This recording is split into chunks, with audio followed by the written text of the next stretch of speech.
Oh my God! Okay, it's happening. Everybody stay calm.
All right. What's up, everybody?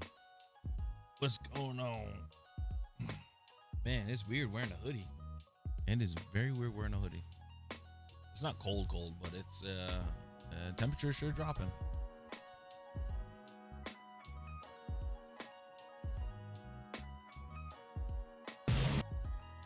Oh man. All right. How's Metaphor? Metaphor it's okay. It takes a while to get into. Like, that's what I've noticed. It takes a while to get into. But like, I was starting to get the mechanics down where I'm treating it like it's Final Fantasy pretty much.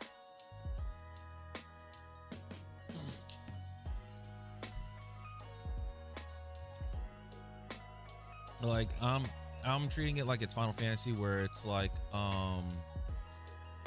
what's the name of it?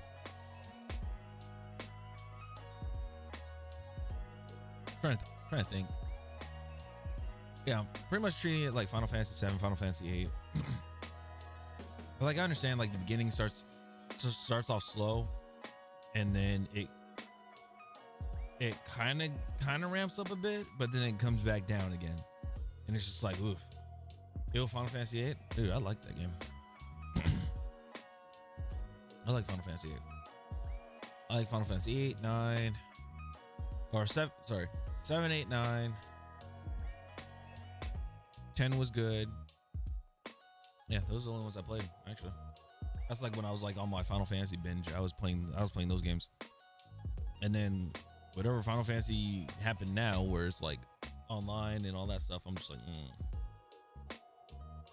10 is the best. Out of everything, out of all the Final Fantasies I played, 7 is the best for me. Just storyline wise, it's just like, oh my goodness. And I know people are like, oh well, everybody chooses 7, but I mean, I'm talking about original Final Fantasy 7. I'm not talking about the remake or whatever the hell they have. It's just like, when I think of Final Fantasy, I think of turn-based, and that's it. I don't like, you're walking around, you don't see monsters or anything, you just walk around, and then your character stops, and then it does the whole thing, and you go into a battle. Like, that's the Final Fantasy I know. Them doing this different combat system, it's weird. But I mean, hey, that's what they like. I guess that's what people wanted, or something they want to go with. I'm just like, for me, it wasn't it for me. That's it. That's the only thing I'm saying. It just wasn't it for me.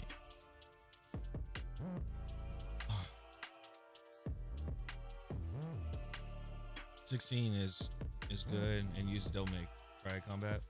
Combat system has to change in some ways. Has changed in some ways every installment. Yeah, it's just, I don't know. And like, I'm not knocking on people if they like it or not or anything like that. It's just, there's just certain things that I enjoy in a game, and then if it's not in there, then it's just like, well, it's just not that enjoyable for me. But Metaphor is different because it's like, it's not going off of Final Fantasy. It's not a Final Fantasy game. People were saying it's a Persona game, which again, I've never played Persona, so playing this, it was like, oh, interesting. I can just run up and hack and slash, and then like, once I have them like do a good, like when I have them like kind of weak, then I can just go into the whole squad thing and then fuck them up, which is pretty cool. I will say that's awesome. But it's like, usually it's like you have either you hack and slash and that's it for combat, or you do the turn-based. But how they incorporated the two is kind of cool. So nothing too crazy about that.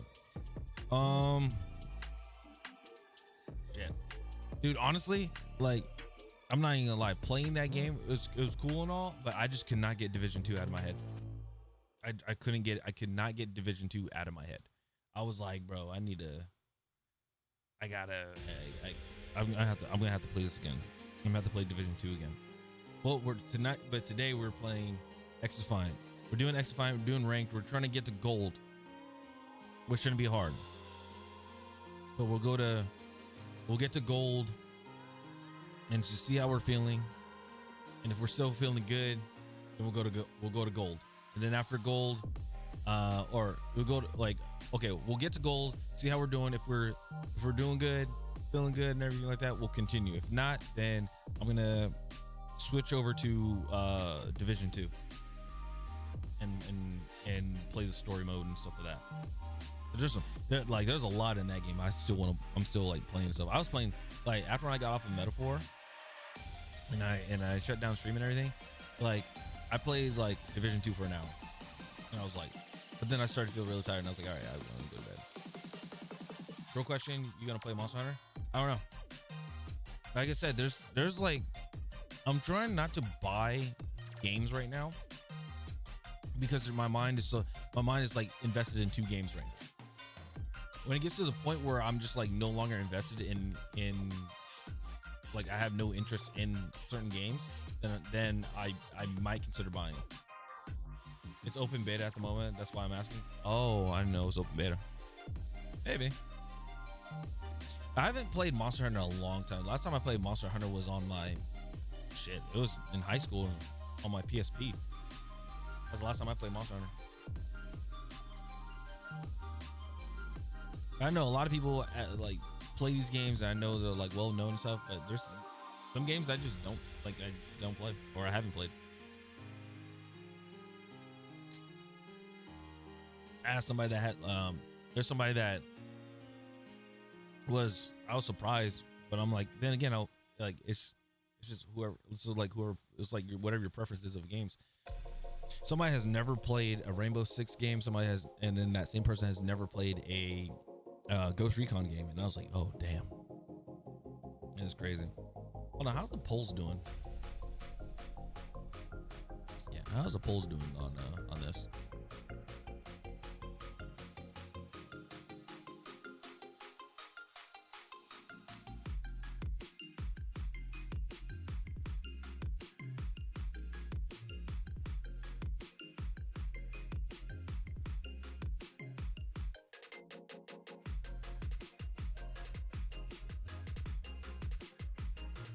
All right, so it's still oh my goodness.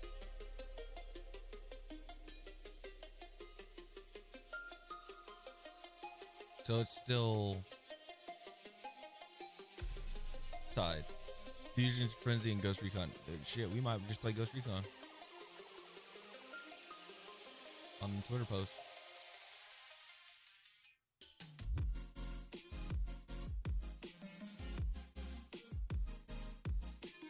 Yeah, we might just play some Fusion Frenzy, or not Fusion Frenzy, some Ghost Recon. Because Ghost Recon. Here's the thing: when I ask people about Ghost Recon, people think of Ghost Recon Advanced Warfighter, which is still a good game. People think of Ghost Recon Wildlands, which is a good game as well. And then people think of Ghost Recon Breakpoint, which I've never played. I played a demo of it, but I never played the actual game of it. So I think I might play that just to bring it back and show people exactly what Ghost Recon is. Because we're playing the original Ghost Recon, the one on the Xbox. I think there's one. I think at the time PlayStation 2 had Ghost Recon as well. But I know Xbox had Ghost Recon, and it was, bro, that game is ridiculous.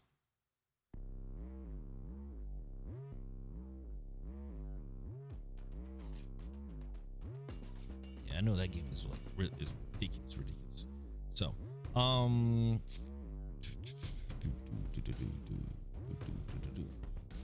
on, give me 1 second.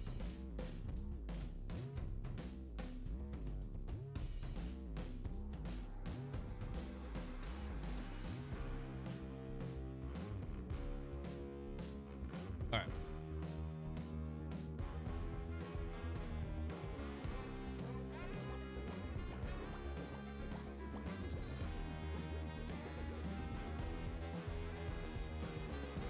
Sorry, I had to change my game thing on my Steam Deck. So. Okay, so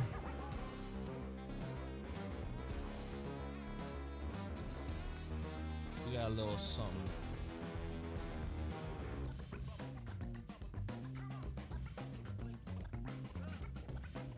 I wanted to see this. This is Weston Chaplin's new car that he got. Well, not a new car, but he's been building it for a while, and I've been watching his videos and stuff. And it's very interesting. It's a very interesting video. His channel is very interesting. There you go. That's what I meant. It's really cool. So he got a Hellcat, and what he wanted to do was make it an off-road Hellcat. And it's been, I think it was like 6 months since his last video of it. So there she goes. There she this goes. is pretty cool. We're finally ready to do something, well, that I just never knew was possible. We're gonna drive it. That's crazy.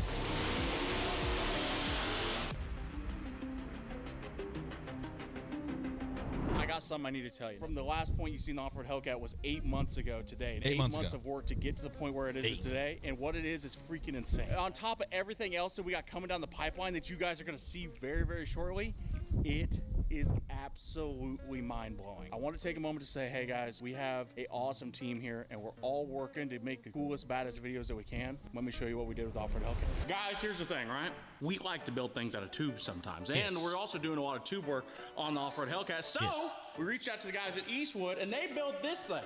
I've never used it, but he has. Ben Pikes. Hey, look at that. Dude, the possibilities are endless of everything we can build now. All right, come here. Let's put in the bar of destiny. Dude, that Eastwood works slick. Oh, damn. Dude, that is ow. That fucking grounded through me. I've never been zapped by a welder that good before. Always make sure to look right at the weld. Safety tip with Western.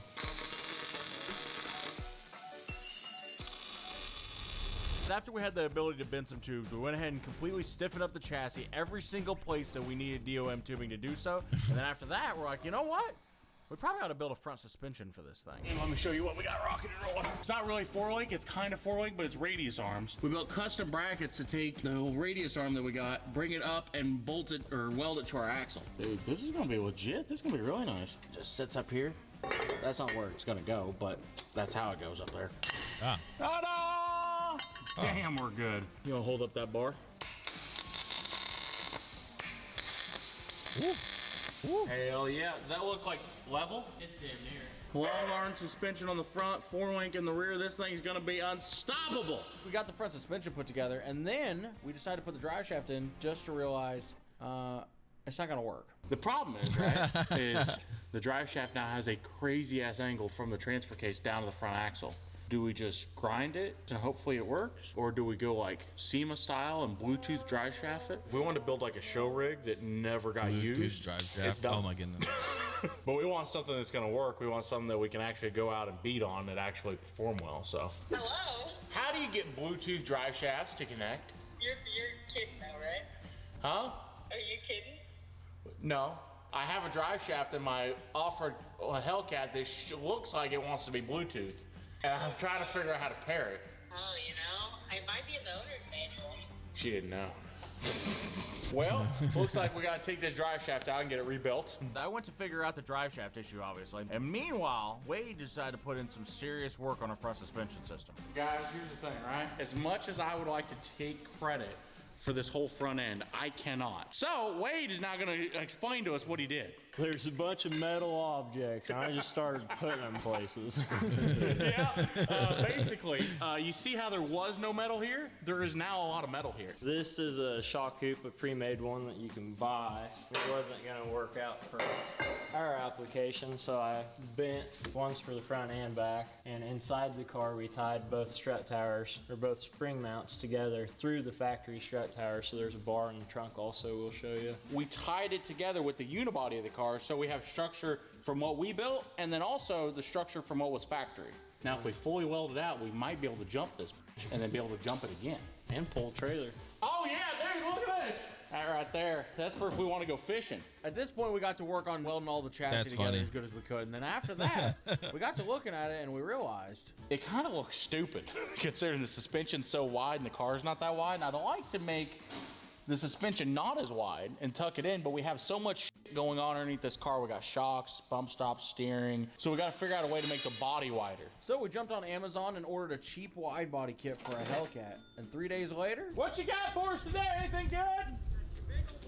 A big old boy. Oh shit, boys! Our wide body for the Hellcat's here. Yeah, look at that. Did you order these for a truck? No, they're for Dodge Challengers. That's all right. SEMA car. So either these are gonna look awesome or awful. You know, honestly, that's not bad. I bet you on a regular car it looks dumb as f. But I bet you green, I bet that looks pretty freaking cool. I don't know if you can tell here, but I was really trying to convince myself that I like these flares until Wade finally spoke up. Those look like exactly what they are. Cheap ass vintage flares off Amazon. Yeah. So we decided the off-road Hellcat deserved better, but right now we need to spend less time on the looks and more on does this thing even work? The rear suspension is actually freaking working. Come here, look at this, look at this. Look at that tire, look how good it looks. We've got it fully compressed. This is like the shocks all the way up where we just came off of a jump, we landed. This is how high up into the body it's gonna go. But in case we're flexed out on a rock, like say we're like jumping sideways, we wanna see if we put it in a big twist, if the tire's gonna hit anything. So as you can see, we got this whole axle. If you look up in here, it's close, but it's not hitting. She's all jacked up on Mountain Dew. I found her a new name. Mountain Dew. Mountain Dew send me Diet Coke because that's what I really like to drink. Well, no, because Mountain Dew's Pepsi. So they can send us Diet Pepsi. No. Perfect. I know. We don't even have to chop the body up. Good job, Jack the Dodge. Mountain Hell Dew. yeah. Dodge, just so you guys know, 35-inch tires do fit inside the fender well once you build a custom frame rail, custom. Hey, how you guys say Mountain Dew? Do you guys say Mountain Dew or you say Mountain Dew? Somehow I feel like I got a little twang to it when I say Mountain Dew. I'm jacked up a Mountain Dew. suspension, put 1-ton axles out of a Ford Super Duty, or maybe a Ram, whatever you want to do. They do work. What I do wonder is how the coilover is going to work, but I think the coilover is going to be okay. So the next day we busted out our giant long travel shocks that Carbon Shock sent us and started getting them ready for the car. We're not quite ready to put these in with springs yet, so we're going to pull the springs back off of them, throw these on the back of the car, and see if they fit. We've actually never officially put the shocks on yet, so I guess it's about time to see if they do fit.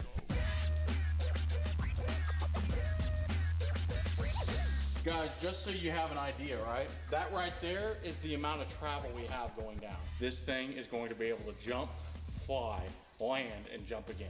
No, jump, fly, land, jump again. Well, whatever, however that works. Oh. That might fit too good. God damn, that's a long ass shock. That angle might be too extreme for that. Well, the angle of the dangle doesn't match the angle of the dangle we need. Everything we did originally on the rear end basically is all biting us in the butt now. We're changing it all. So guys, long story short, you might be wondering what exactly happened there. We basically designed this axle to move so far up that there wasn't enough movement in the heim joints at the end of the shocks for the axle to go all the way down. So if we actually articulated the axle all the way, we would have bent a shock. So we chopped off the brackets, welded on new brackets, and boom, now the shocks fit perfectly. It is official. The rear end on the off-road Hellcat is done. All the links are done. All the springs are done. All the coilovers are done. Everything is done. So now it's the final moment. We can put a tire on the back of it and set it down and see how the rear suspension sits on the ground. Okay. Okay. Well, that's not much. That's not much screw. Huh. We might need wider springs on it. So actually, we were just being dumb. There was actually nothing wrong with it. It was just sitting on the lift weird. So we fixed that. And look! The car sits at a better angle. With the back pretty much finished, we need to check in on the front, and things were not going good up there. All right, guys, here's where we're at, right? We built a complete front suspension system underneath this thing. Well, the problem is, after we built it on a radius arm setup with heims and all that, and we figured out it works great if you want to go the up and down. Like, it just works fantastic. But if you want to do the articulation from the side to side, it doesn't work very well. So we thought maybe if we switch out our heim joints with these bushings, it might give us some more articulation, but it didn't. That's way better than what we had. I don't think it did much though, yeah. Well, guys, we tried putting bushings in there just to make sure that that wasn't going to help us out much. And the problem is, even the bushings just don't have enough give for the amount of articulation we want, because we want this thing to just like bam, big tire up here, tire down here, but now it's going like this. Yeah. And it's getting bound up. So, long story short, we shouldn't have done a radius arm to begin with, but it is what it is. We're gonna chop off the top bars and 3-link it. So after a bunch of welding and some grinding and then some more welding, We think we might actually have it 100% working. so we started jacking it up and it worked. For the first time ever, we have a working front suspension that flexes out to the moon, basically. So now all we had to do is get it ready for its first drive. The Hellcat is Wow. almost ready to drive, which means now it's time to start putting fluid in things. Most people have a nice little pump that they do their things with. We don't have any of that. Logan, come here. Stick that hose in there. So basically the idea of this, right, is there's transmission fluid in the bottom of this. We put air pressure in the top, the transmission fluid is gonna be like, nah, I don't like all that air, and escape through the hose in here. So hold on to that. To be honest, I have no idea if that even worked. But now it was just down to a few finishing touches. I would say, and what we if you see get this air thing in the- still you get starts. air in We the took apart transmission, this though. entire car from top to bottom, but never messed with the engine. So hopefully it still runs. This should be really anticlimactic. You should just hit the button, it should roar to life and sound like an awesome Hellcat.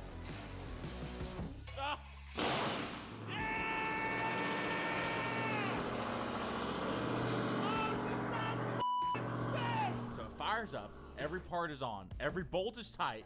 You know what that means. Let's take it for a drive. Yeah, This I was is gonna say, a monumental moment, one that we've waited on for over a year, because at this moment we're finally ready to do something, well, that I just never knew was possible. We're gonna drive it. This has been a very big group effort to get to this point. This isn't just something that we jacked up a little bit and called an off-road Hellcat. We literally rebuilt this car from the top to the bottom. We have literally built a new frame into this car. We've put a solid axle on the front, back, coil-over suspension. We've put a Turbo 400, a transfer case, and now this is the monumental moment to actually drive it, to see if all the things we built and all the things we've done actually work.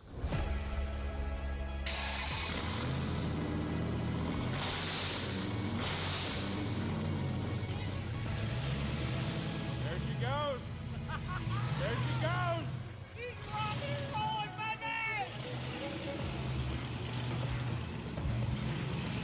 Oh my god. oh my goodness.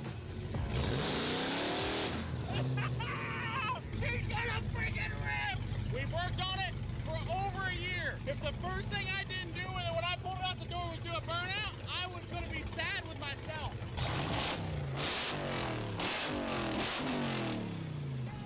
Nice. It ripped. Well, somebody wants to come in, we'll take it down the street. Dude, it actually drives nice. Dude, I can't wait to see people's reaction because they're gonna be like, what in the f is this thing? Oh, shit. God damn, the whole, it still looks like the left side's lifting off the ground. It Yeah. might need a sway bar, I'll be honest. God damn. It does tilt.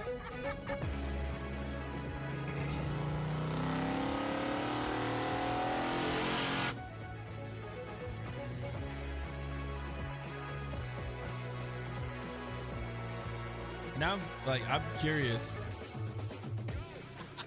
I'm curious if he just Oh my rips God, it. Is that it just gonna be like, You know, whoop? I don't want to say it because this might be a little bit premature, but it made it all the way here and it did not break. Like for something that we've built and built and built, this is its first ever test drive. It ran all the way here, shifted all the way through the gears, AC works, steering works fantastic, it drives straight, it drives good. The only thing we really need to do to it is we need to paint the frame and we need to put a sway bar on it because it needs a sway bar if we're gonna drive down the highway. Besides that, it's fantastic. Even the people inside are looking. Hi. I don't know why everybody keeps staring.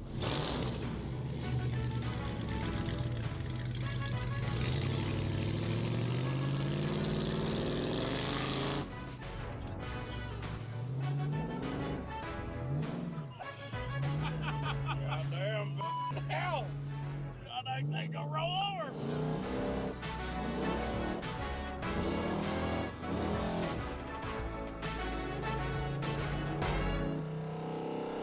The thing is, imagine how amazing it is that we built this, we've done all this work to it, and nothing really serious has actually gone wrong yet. And it drove all the way to lunch and it's gonna make it most of the way back to the shop before it breaks down. Why would you wait till we got to the shop to say that? Now you're just jinxing us. I'm feeling adventurous. So before we pull it inside, I gotta do this one little bitty test. Burnout. I think you might know what it might be.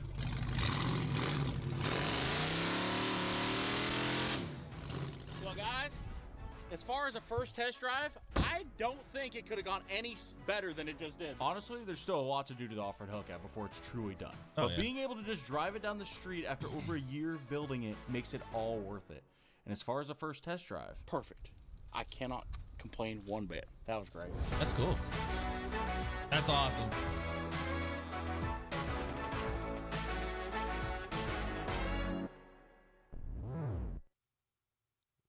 Hell yeah, that's so cool.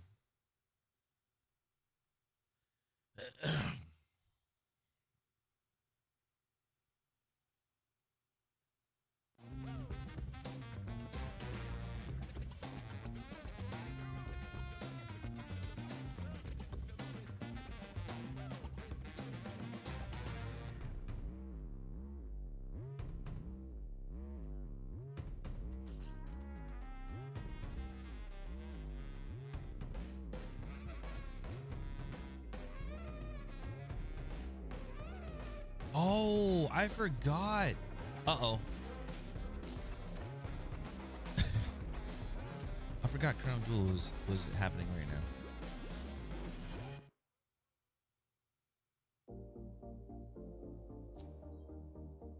Well, there's that. Okay.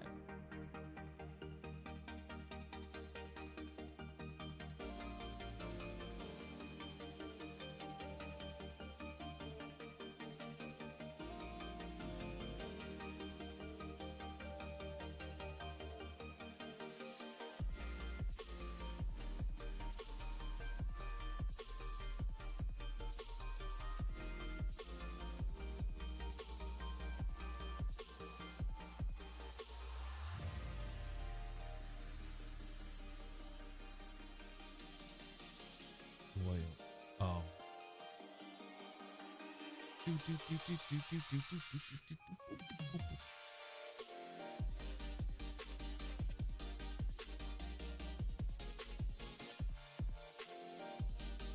I just saw something in where is it? Where'd it go? Where'd it go? Where'd it go? Where'd it go? There's a video I saw. Oh, there it is. Ubisoft. All right, last video. Last video.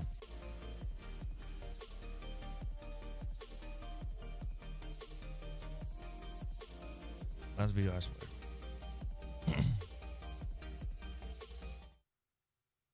Ubisoft has to be one of the dumbest companies on the planet right now. Why? Their stock has been in a free fall for quite some time, and their financial collapse is making Blockbuster blush. Everything they release flops and is received with a collective yawn from pretty much everyone on the planet. And even in the midst of all of this, Ubisoft just stealthily released an NFT game. Wait, This what? has to be part of some kind of grand What? Ubisoft released an NFT game? No way. No. humiliation ritual. I can't think of any possible explanation for this. Not only are they extremely tardy to the party, they missed that wave by a few years, but they didn't even have the fucking chutzpah to announce it to anyone, meaning nobody has even heard of it aside from just shooting spitballs at it right now. I can only find 2 gameplay videos from any human being that's even touched this game, and both of them have less than 5 views. Not even the most brainwashed, godforsaken crypto bro goobers are giving this the time of day. And I'm talking about those hopeless souls that are still huffing as much copium as their lungs can handle, preaching the gospel of how NFTs aren't dead and are actually overdue for a second coming. Not even that group is touching this. That's mind-boggling to me, because they are clapping seals that will hype up anything that even has the word blockchain or crypto in it, like with that Flappy Bird NFT scam from a couple months ago. They aren't even looking at this.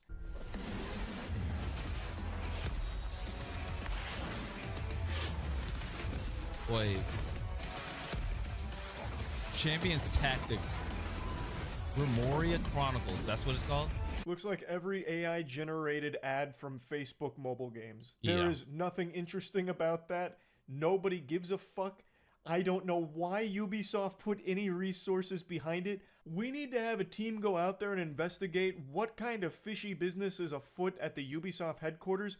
Someone must be pumping galaxy gas through the air vents or something that's turned them all fucking stupid over there. Like, what are they even thinking?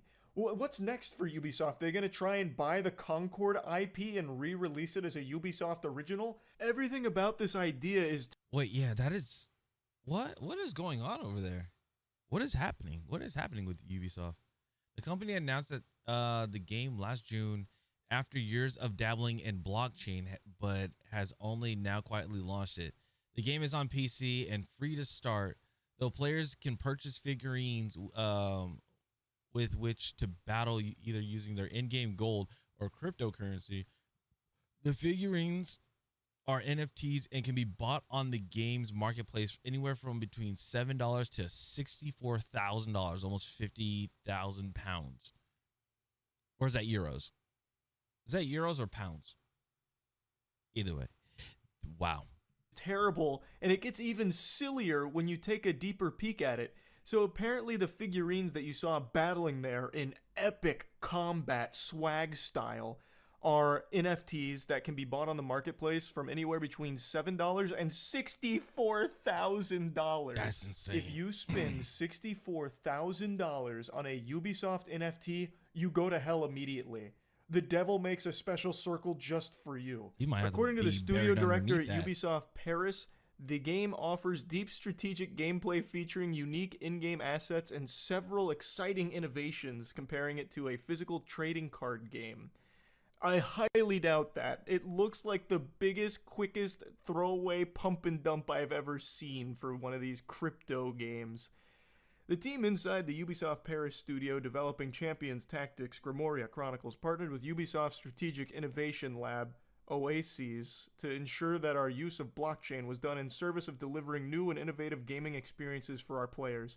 Our shared goal is to explore new ways to play alongside, bringing more value to players based on empowerment and ownership. Oh, fuck you. You can suck the dirtiest part of my butthole. The only way we could empower our players is by integrating the blockchain into it and charging up to $64,000 for some figurines in-game. This gives them a sense of accomplishment.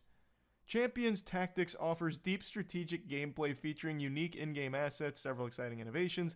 These include millions of procedurally generated figurines, each with distinct stats, assets shaped directly by players' choices, and an open marketplace letting players compose their teams on a peer-to-peer basis, much like a physical trading card game. Oh yeah, get excited, sports fans. Procedurally generated figurines. Yes, perfect. I can't wait to get a god roll on Berserker Knight with double D titties and a cigar, and with the gold mutagen. Okay.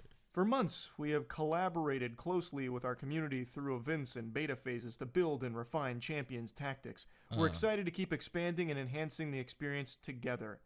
Ubisoft did not comment on the game's adults-only rating, presumably for its blockchain basis and use of cryptocurrency. Yeah, that's the thing is when it comes to video, like blockchain games, immediately it's gonna get thrown into adults only because it's crypto. It's crypto.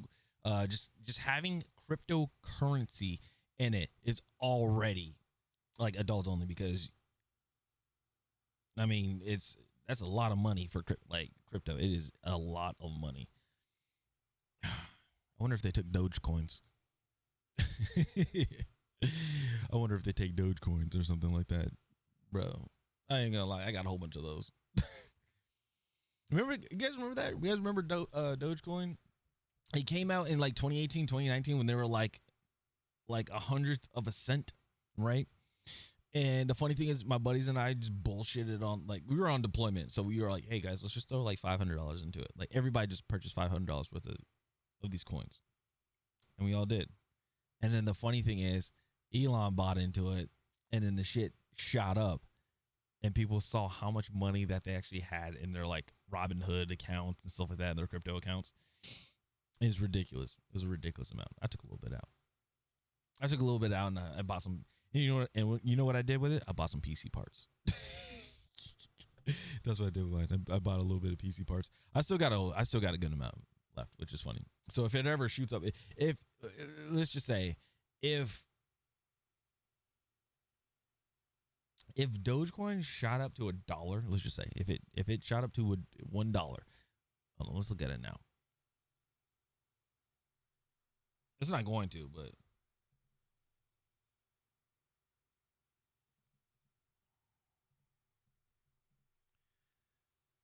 16 cents. If it shoots up to $1, it's gonna be a lot. It will be a lot. Yeah, initial release was 2013, so it came out roughly 10 years ago. No, it came out 10 years ago. That's funny. That is funny. And there's another one, a Shiba Inu. Yeah, there's this one, the Shiba Inu coin.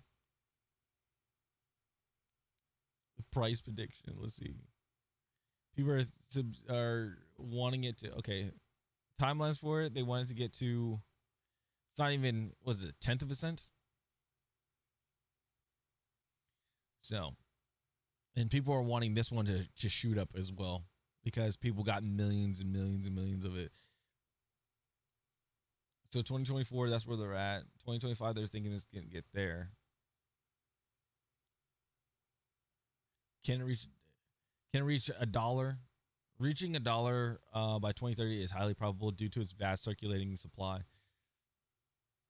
But seriously, if it does, it's gonna be kind of interesting. And like I said, people just bullshit like $20, $30 on it. I know it's a lot now. $20 or $30 is a lot now. But like people are just bullshitting the $20-$30, just buying it just for the fuck of it, and then like if it does it, hey, cool. If not, then it's whatever. I mean, people do. It's kind of weird because like if you guys think about it, it's like it's like people purchasing like cryptocurrency for the hell of it. They're using it like it's a what's the name of it? People like. Yeah, people are using like this whole cryptocurrency thing, like if it's like kind of like purchasing a lottery ticket, right? Except the thing is, you don't wait for the numbers the numbers don't come up like right there and then, or like later that week. It's just like if it hits, it hits, and then you just cash out everything, or you can just take out a little bit.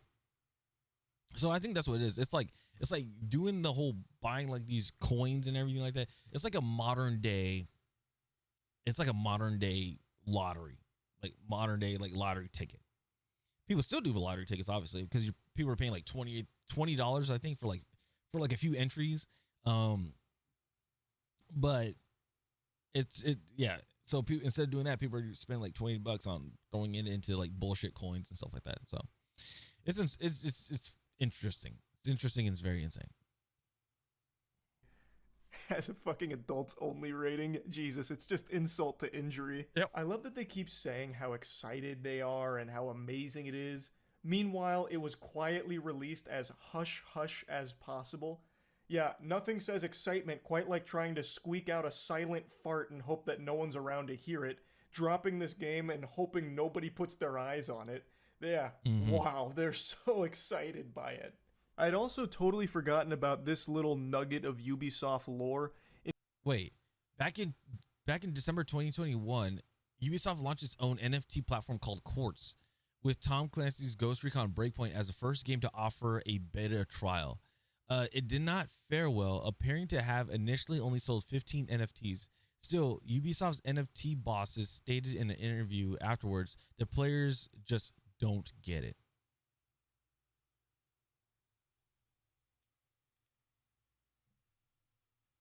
Ubisoft, you guys were so you guys were up here with everything, like tactical shooter games and everything like that. Why are you guys putting yourself down to NFTs? Why? You know what the funny thing is? Hold on, let me see if I can find it on Twitter. Let me see if I can find this on Twitter. I believe I can find it because I think I liked the post and I'm like down to play the game. Where's it at?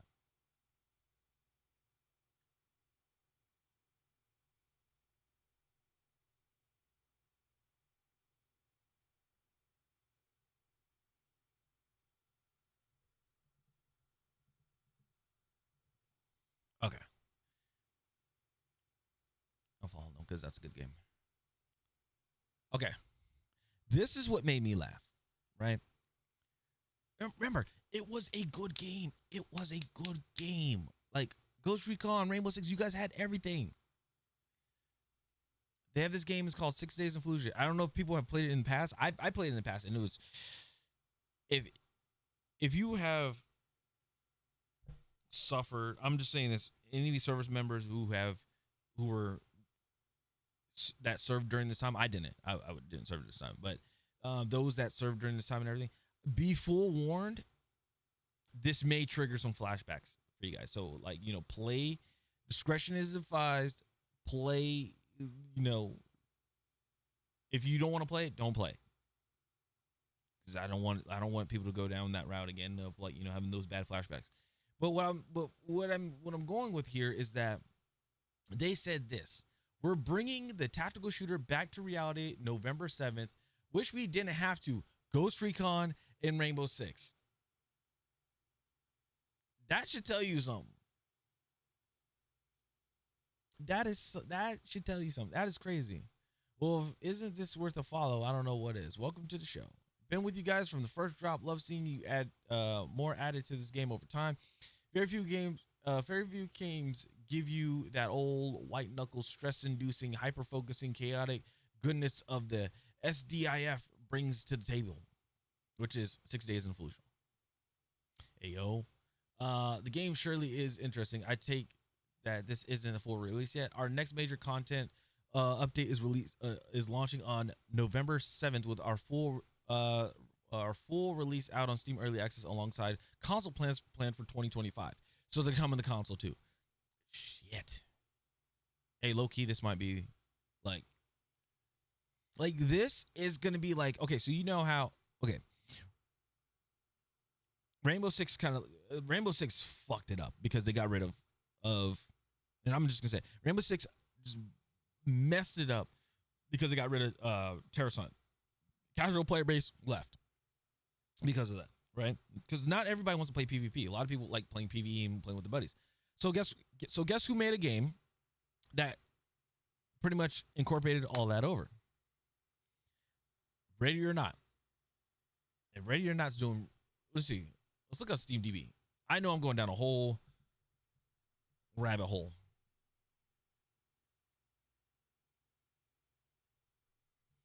Ready or Not.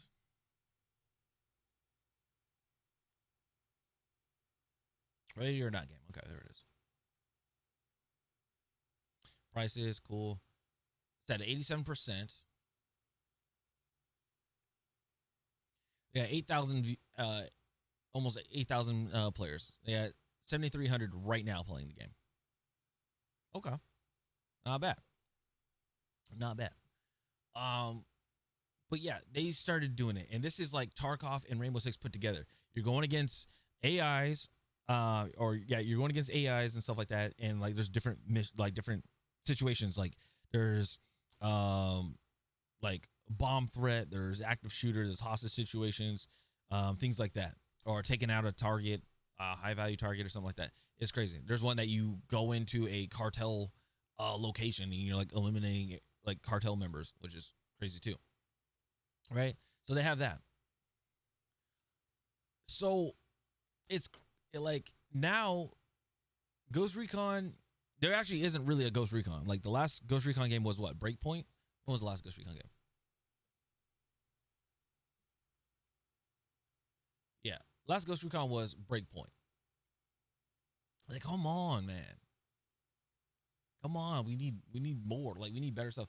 I don't know where I don't know where they were going with this Ghost Recon like type of game. I don't know. And that's what I was trying to figure out with Breakpoint, and yeah, that's what I was trying to go with, like Breakpoint and Wildlands. Wildlands is good. Like I said, Wildlands is a good game. But it was just like you guys went from Okay, hold on. Let me see if I can find it. So,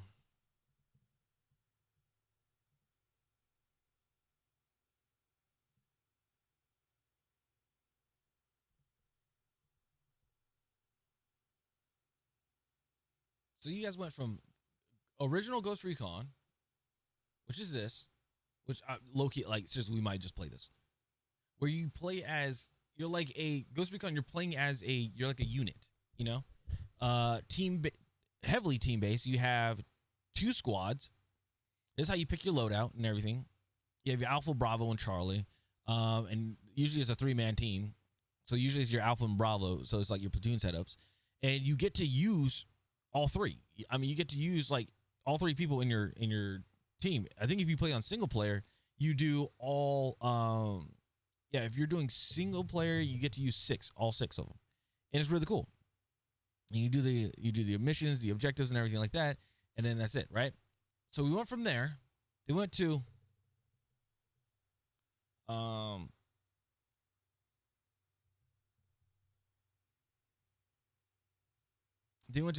Advanced Warfighter, where you just control one person, right?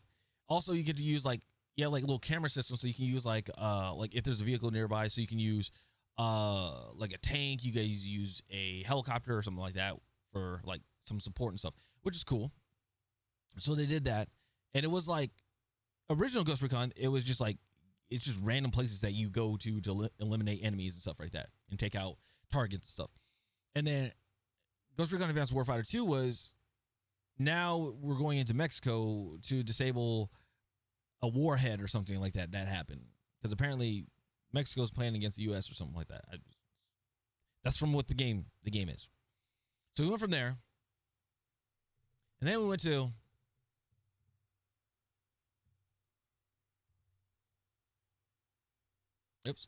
They went to Future Soldier, right? And Future Soldier wasn't that bad. It was interesting. It was an interesting game, but it wasn't that bad. This is after when, because you played as Ramirez the whole time, but Ramirez dies, and then you play as somebody else. I can't remember his name, but you play as Ramirez now. Or not, you play as somebody else. You don't play as Ramirez.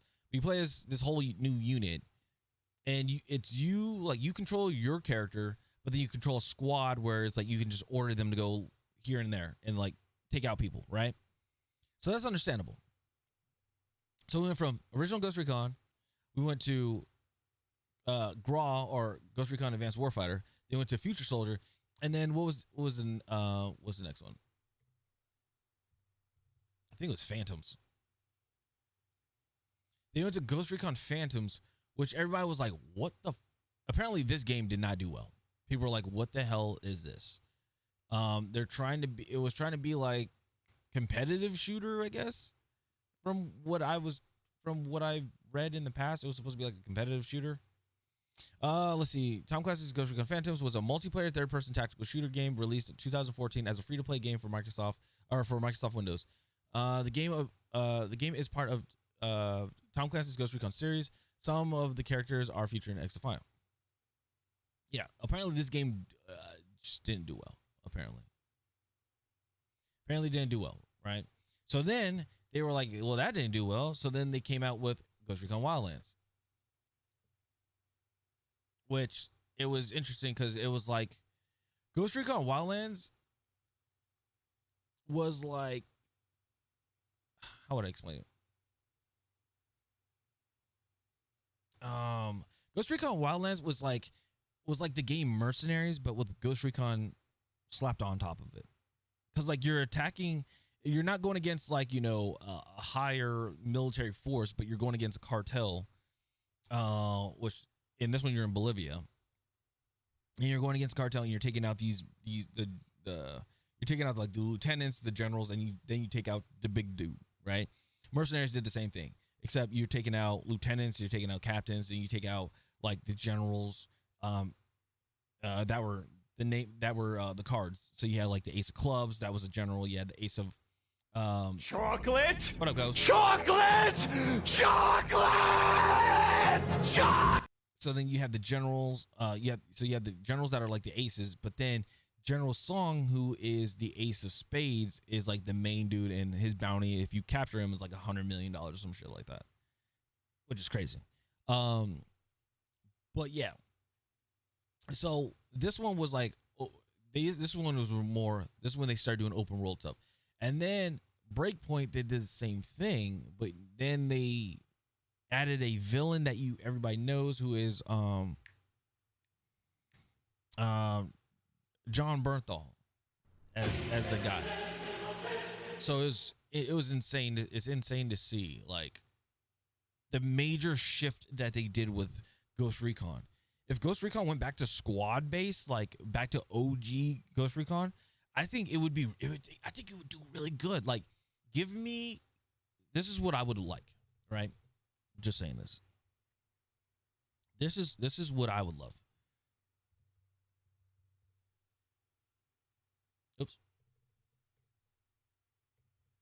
If Ubisoft really wanted to come back, I'm like, and people can agree, disagree, whatever. If people like, yeah, you agree to disagree or whatever, you know. If Ubisoft really wanted to come back, they would make this game again. They would make this type of Ghost Recon. People would love to play this game again. Just think, tomorrow. It's decided. Tomorrow, I'm gonna play Ghost Recon, and I'm gonna show you guys. I'm gonna explain to it. I'm probably even gonna do a video on this. Like, I know usually I don't do this, but I'm gonna do a video and talk about this. Ghost Recon, like, because I know I'm gonna get a flood of nostalgia back and everything. And I know right now we're in the age of nostalgia because games right now it's like all over the place. I'm not saying it's bad. I'm not saying it's good. It's just everywhere, right? Some people like kind of wish they had the nostalgia feeling of certain games. Bring this game with modern day graphics, weapons, like still do the controlling your teams, the objectives and all that stuff. Do that still, but like just add in the graphics, like add in the weapons and stuff like that. Play it where, okay, say for instance, you have a platoon. You have a platoon where you have 3 people in one squad, 3 people in another squad. If you really want to make it multiplayer, make it a 6-person co-op. 6-person I am spitting ideas right now. Make it a 6-person co-op. That'd be sick. So then, yeah, you don't get to control your squad or anything, but you can control your character, but then you have 5 more of your buddies. So it's like, it could be like me and then like 2 of my buddies on a platoon or a squad. And then since I'm the leader, I can communicate with the other team, you know, and say, hey, this is where we're going. This is what we're playing on a map. Pull out a map and just say like, okay, so this is the TAC map. My team's going here. This is where we're going. And we set the objective marker. And then my teammates see the objective marker. And then the leader of the other team of Bravo would see like our objective marker and they'll say, hey, we're going here. And then we're like communicating that way. That would be sick. That would be cool. It's like Ready or Not, but military based, you know? I think that would hit. I think that would be a pretty good game to like play. And it'd be something very different. Or something that we haven't seen in a very, very long time. I would, like, seriously, Ubisoft, if you've ever seen this, if you ever see this, just letting you guys know, I just put out a possible great idea for you guys in your game. You guys have the franchises to make something great. You have a community that always spitting ideas about what would be cool for a game that we would love to enjoy. Bring back OG Ghost Recon. Just saying. No, we don't need cosmetics or anything like that. I will say this. For transaction-wise, let's go old school. Map packs. Right? Bonus map packs. Just saying. You have like a good solid 14 levels, 14 missions in a game, right? Probably have if you guys wanted to do like Ghost Recon Advanced Warfighter, have like a defend mode or something like that, because that one was cool too. If you guys wanted to do that, cool. Put that in there too. Like, it would hit. It would be awesome.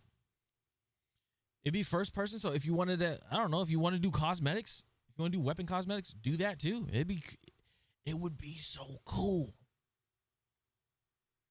But they're just fucking up on it. I'm sorry, pardon my language, but like they're just, it's just, you're allowing, and I'm not knocking against them either, but this is how you're allowing companies, smaller companies and everything, to just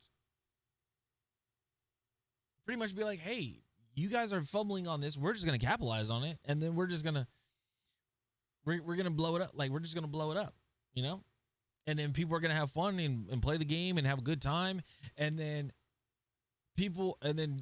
Ubisoft on the Ghost Recon side is going to be like, I don't know why people don't play our game anymore. And this and that. It's like, well, your player base is telling you this is what we want. Like, this would be great for the game. You guys have a well-established franchise. And and this is what we're like feeding you this. And you guys aren't going with it. You guys are like, no, we don't want to do that. We want to do something else.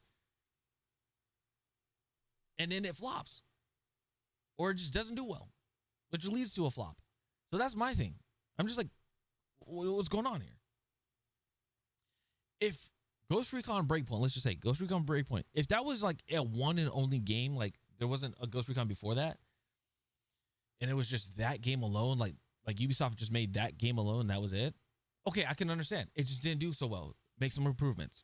That's it. Make some improvements on the next game, or do some adjustments to that game right now. It's the only thing you have to do. But Ghost Recon has decades.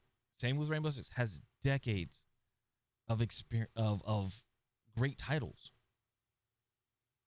And the crazy thing is with Ghost Recon, even with Rainbow Six, is that you guys did Ghost Recon. Then it was like Ghost Recon Island Thunder, Ghost Recon 2, Ghost Recon 2 Summit Strike. You guys had like, Oh my God! those could have been, those easily could have been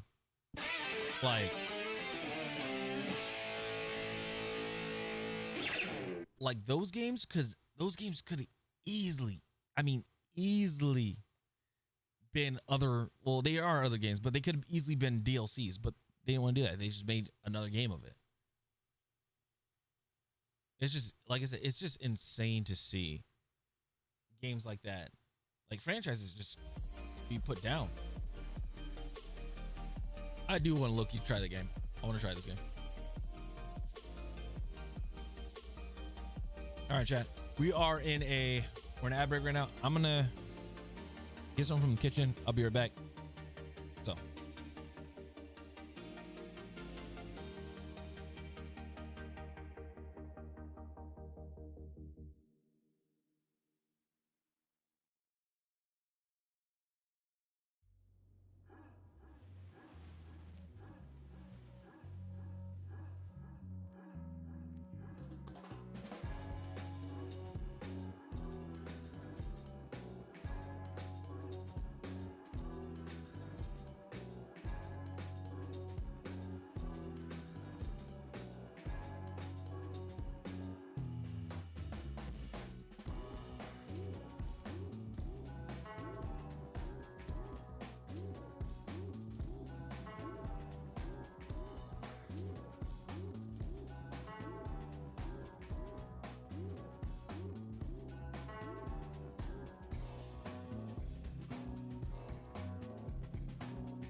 All right. It is crazy. In December of 2021, it launched its own NFT platform called Quartz, with Tom Clancy's Ghost Recon Breakpoint as the first game to offer a beta trial. It did not fare well, appearing to have initially only sold 15 NFTs. Jesus Christ, pictures of nutsacks were selling more NFT copies than that. Oh my lord, Ubisoft, how do you sleep at night? That is so embarrassing. And then, of course, they had the gall to blame players. Ubisoft's NFT bosses stated in an interview that players just don't get it. Yeah, it's the players who are wrong, not the soulless zombies at the top of the Ubisoft food chain. They're the guys who get it. We're all just a bunch of dumb, bumbling imbeciles who could never possibly understand the beauty and the innovation behind blockchain gaming and $64,000 NFT figurines. It is painfully obvious to see how Ubisoft continues to fail to such an absurd degree and just circle the shitter. As Ubisoft's money continues to dry up and they continue to scramble and panic internally, they continue to just do the same formula that got them into this pickle in the first place. Releasing bland, open-world games that's just the same exhausting, generic experience over and over again, like the Avatar game, like Star Wars Outlaws. And it's clear from the sales data, like Star Wars Outlaws underperforming so badly for them. Now, even when they do have like a good game that somehow falls between the cracks and they squeak it out from their butt cheeks, like the Prince of Persia game, they do nothing to support it. They just let it fly with no marketing budget behind it to fend for itself and die alone in the cold rain. Yep. And it's a shame. Ubisoft just can't grasp the simplest concept that if they start making good games, their stock price will go up. Their sales will go up. Instead of chasing these jackpots, these live service games or games that you can fucking squeeze every single person playing it for as much money as possible to try and get them all to empty their piggy bank and fucking mortgage their house to spend more money on your microtransactions. They should be chasing promising titles that people will be excited for. Nobody is excited for another open world Ubisoft game. Nobody is. Well, I mean, I'm exaggerating. Of course, there are people that like the comfort of like the same formula they're used to. It's cozy.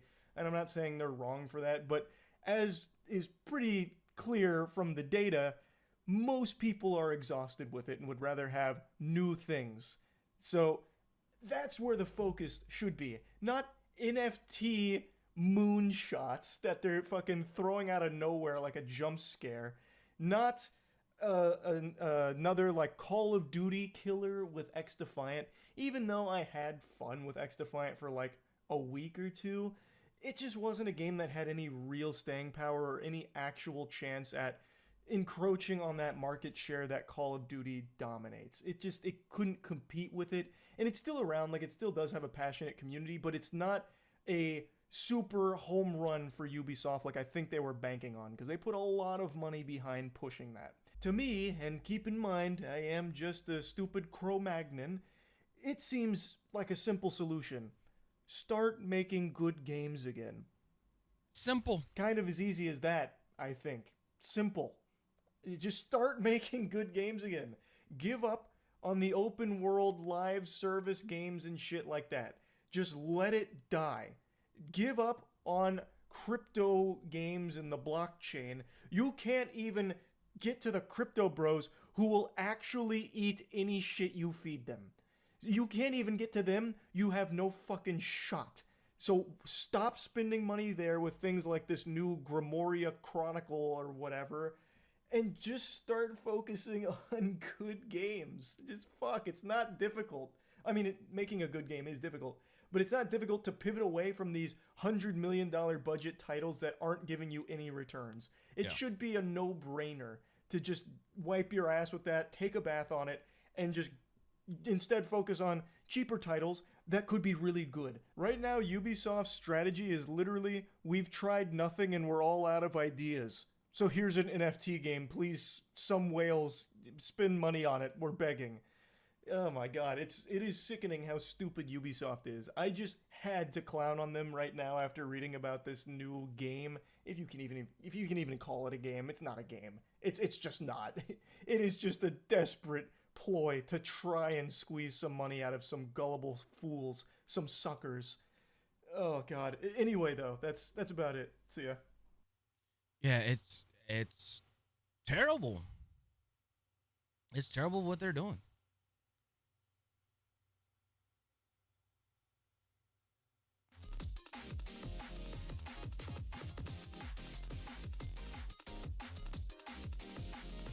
Oh.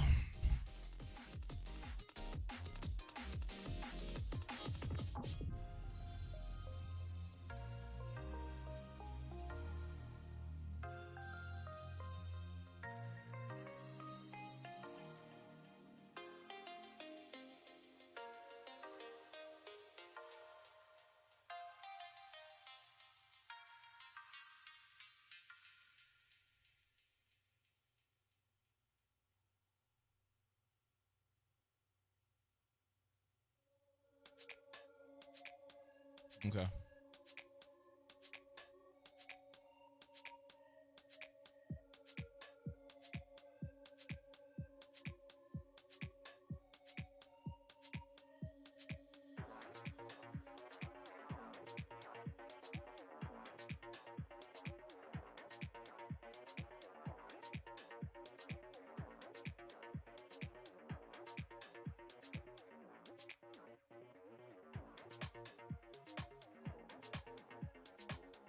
I think I had a let's see here.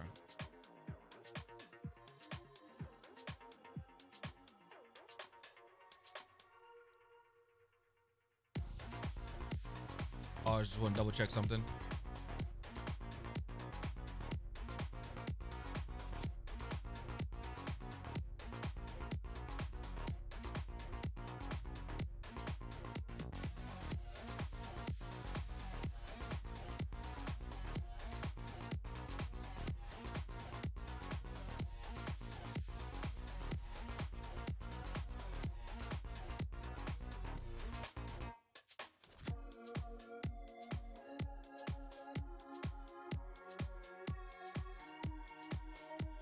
Okay, never mind. Alrighty. Let's see some.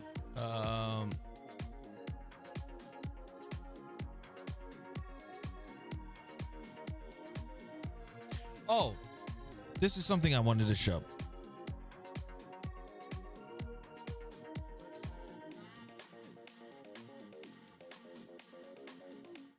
This is something I wanted to show here. So, Ubisoft CEO's Guillermo fails to provide an update on XDefiant after the game's executive producer admitted player counts are down. Really? All right, so this was a few days ago, October 31st. All right, let's see here. CEO failed to provide any details on XDefiant after previously promising investors he would do so. Back in September, let's see here. I'm very curious to see this. Back in September, Guillemot and Ubisoft revealed that it is lowering its second quarter revenue expectations by 30% from 500 million. I think this is euros, right? Yeah, 500 million euros to 350 to 370 million euros due to soft sales for Star Wars Outlaws and XDefiant. During a trading update call, the CEO was asked by Nicholas Langlet and BNP Paribas, so the quarter two guidance, is it only Star Wars Outlaws or is there something else underperforming in the portfolio? CEO responded, it only reflects the softer than expected sales of Star Wars Outlaws. We also had behind expectations for XDefiant, which we will give you a bit more detail at the end of October.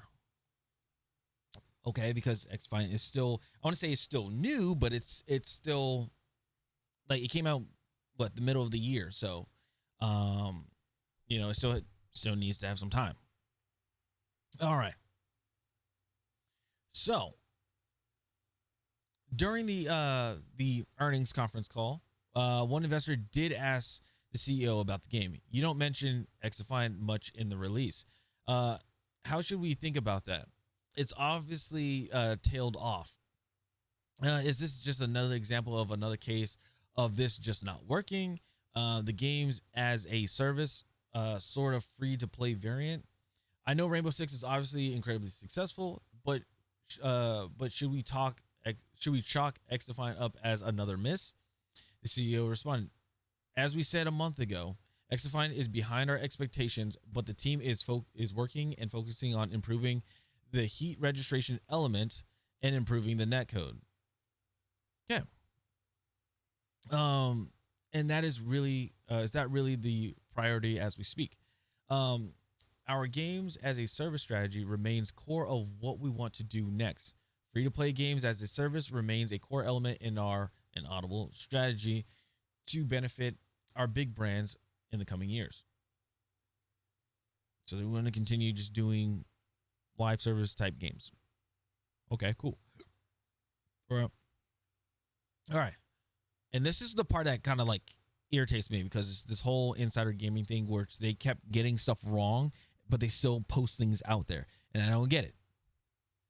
Rumors have swirled that the game is not doing well at the end of August. Tom Henderson at Insider Gaming reported that the XDefiant was seeing continuously declining players and lack of players spending. He reported that one source informed him that the game has been struggling to obtain 20,000 concurrent players across all platforms. Really? Well, I guess we are a very tight group of 20,000 players, because it's easy to get into video games. It's easy to get into matches. Really? Another source shared Ubisoft, would probably be happy with that number. This suggests that the concurrent player count are much lower than 20,000. Not really.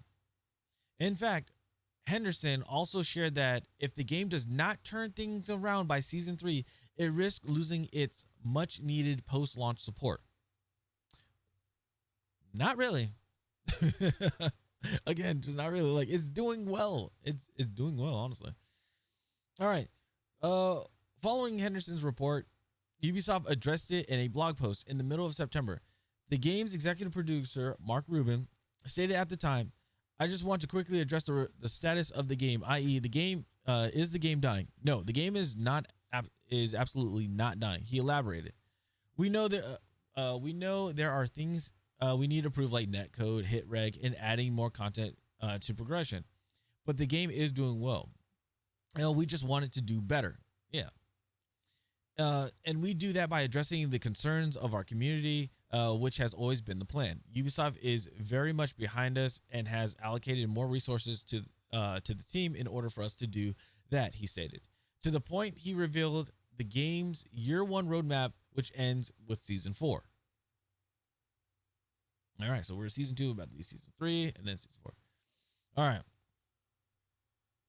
So, however, earlier this month, another rumor chopped up claiming that Ubisoft might cut support following Season 4, if not increases player counts. And this is the part that pisses me off, right? Literally, this is the part that just really, really pisses me off. Just 4 leaks, too, shared on X, XDefiant is already dead. Well, you said already, you spelt it wrong. Ubisoft research team is actively asking their tester to have another in-house test session and give/repeat their feedback.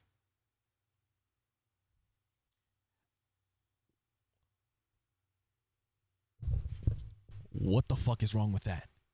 Every game does that. Every game has playtesters come in and do an in-house test session.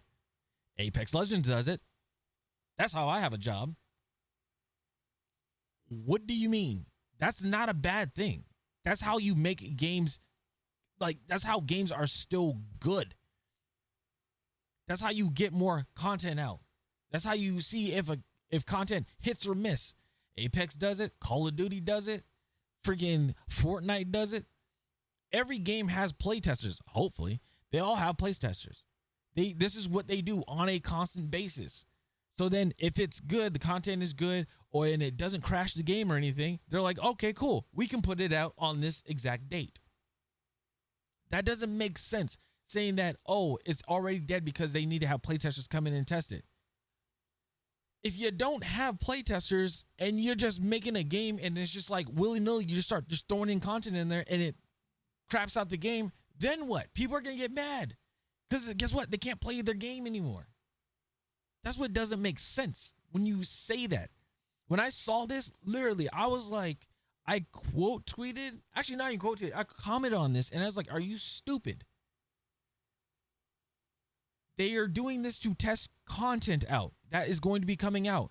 When they had bomb mode, guess what? They needed playtesters to test that out. When we see the X debriefs and you see the gameplay, that's playtesting the game. That's playtesters. They're testing out these things so they can show people on top of that, see if the game works, if it's still functionable.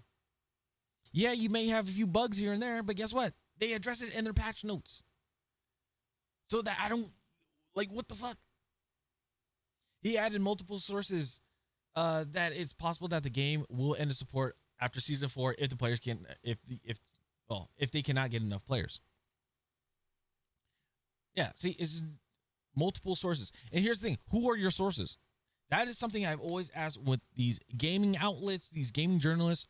Who are your outlets? Like, I'm not outlets. Who are your sources? Where are you getting the source from? And they say, oh, it's a source. No shit, the source. Who is your source? And they can't say, oh, it's somebody here that works, somebody that works here that is this or anything like that. They're just like, they could be like, their sources who remain anonymous. They can say that, but they just say an insider source. They don't say, you know, who remains anonymous or anything like that. It would make it'd be a lot better to know that. But it just seems like this person is just spreading lies and spreading bullshit to like the community. And then we found out that this person as well, let me see here. What was it?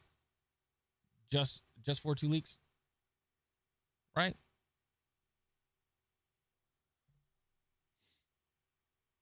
Because if I recall,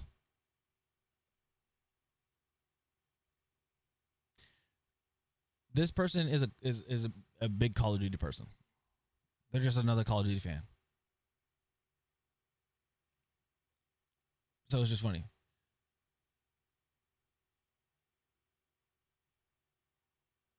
It's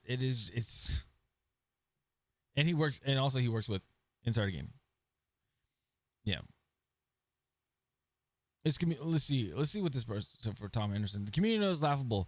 Planning year 2 at this stage in a budget meetings is pretty standard and doesn't guarantee it to be greenlit unless Ruben is saying it has been.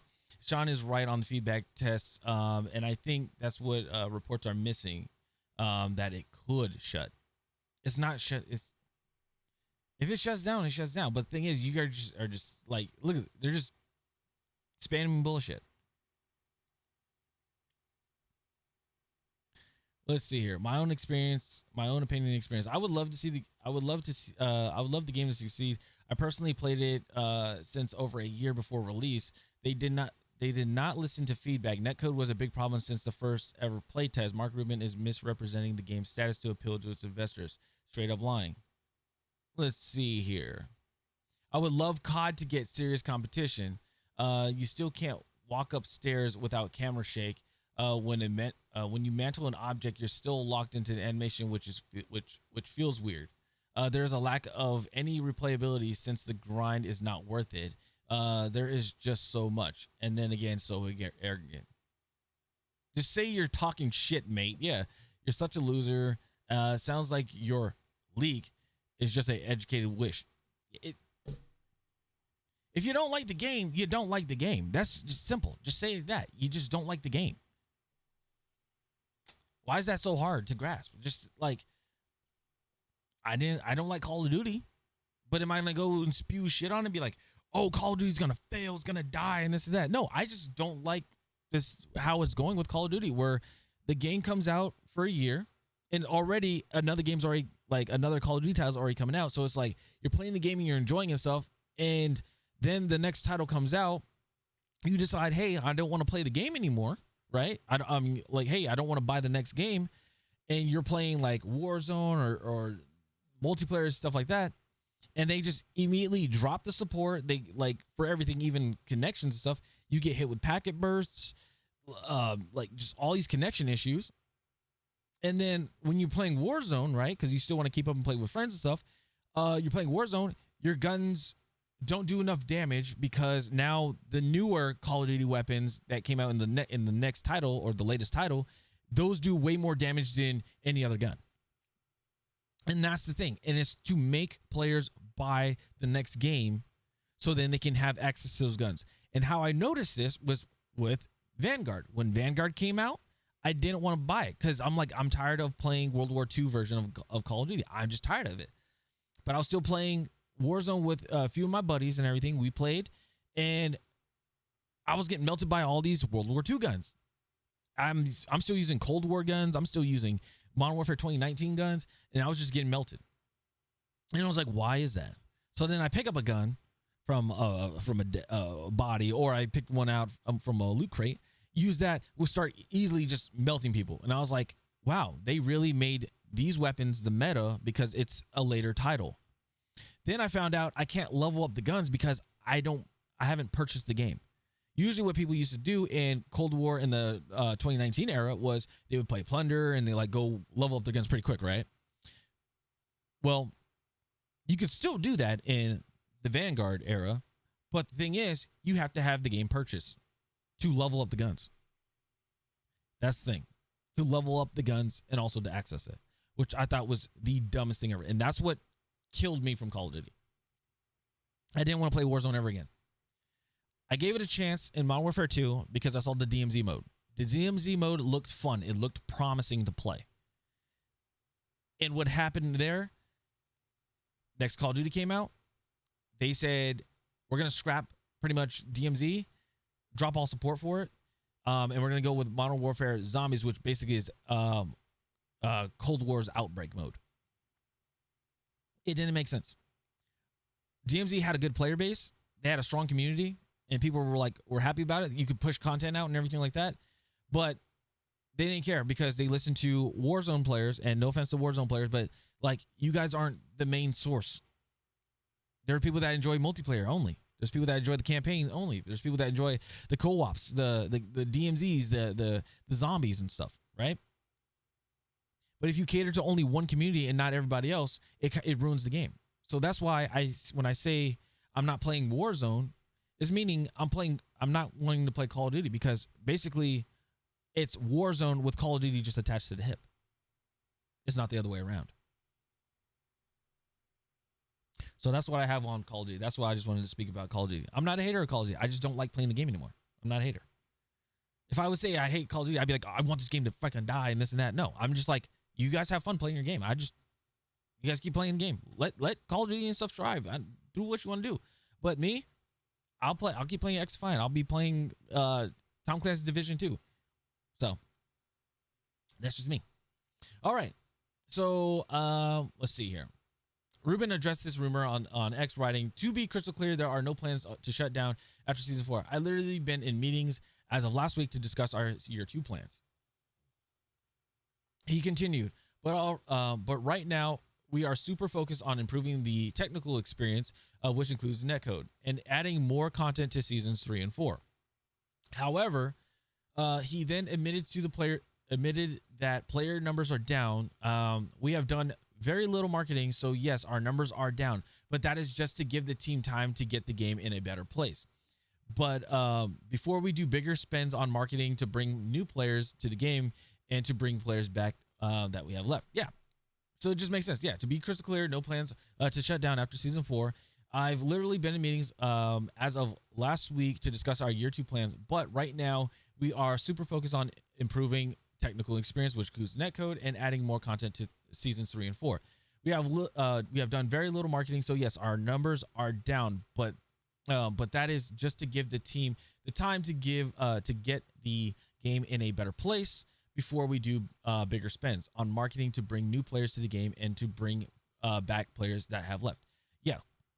if you're gonna keep doing like, cause it, and that's valid.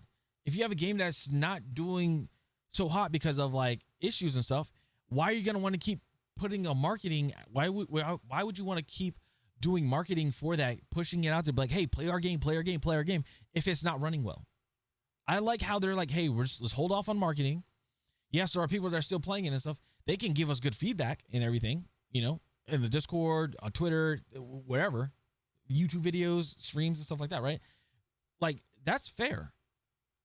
Work on the technical stuff. Work on the stuff that like pretty much functionality wise, and then incorporate some content in there. Make sure to test that and stuff as well with your play testers and devs. Work on that, and it does well, put it out. And then if you know the gears are turning and going and everything, then start doing marketing, which is a good strategy that they're doing. It's not that bad. All right. Ruben's revelation appeared to confirm speculation of Sean Carey at True Achievements, who noted that the game has fallen out of its most popular game Xbox games chart, which is based off a 2.4 million random sample of Xbox accounts. Carey noted that the game debuted in 5th on the charts back in May and even moved up to 4th before it slowly fell down to charts over the next 12 weeks. He noted the XDefiant Xbox player count has dropped an incredible 94%, and the shooter now sits in 81st place in our latest chart. That was back in the middle of September. What do you make of the CEO not delivering on his promise to provide an update with XDefiant? They're just working on it. They're working on, like, those that are true, like that are staying, well, those that are like staying true to the, you know, they're playing it, staying true to the game and everything. It's not bad. Like, I don't get it. And what I mean by people are staying true to it is like those that are still playing it, having a good time, providing feedback for the game and everything like that. Cool. Dude, like, you're good, right? You're doing okay. It's fine. But those that are, you know, those that want to leave, fine, leave. It's okay. Not every game is for everybody. Again, me with Call of Duty. It's not for me. And also, there's a lot of good titles that came out. Yeah, like at the time, there's just a lot of good titles that came out. People are playing it and having a good time. It is what it is. I don't know what else to tell you. Not everybody's gonna stay and play one game. It's not like 2020 where, you know, Warzone just came out, Fortnite had some crazy updates and live events and stuff, and everybody's only playing those two games. You know, it's starting to spread out. So I don't know what to tell you guys.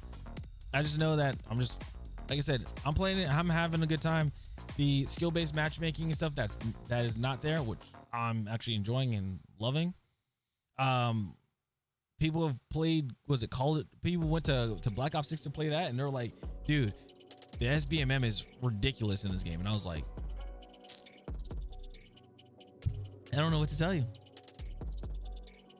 So I've even seen on Twitter where people are like, do you guys wish that Call of Duty just didn't have SBMM?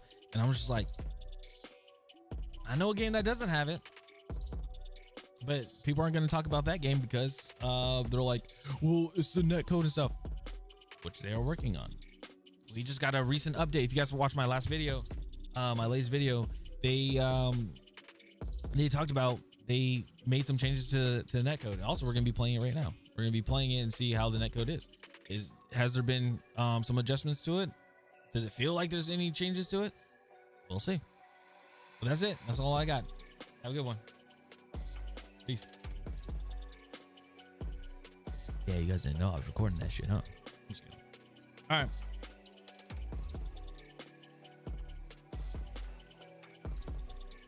What's this?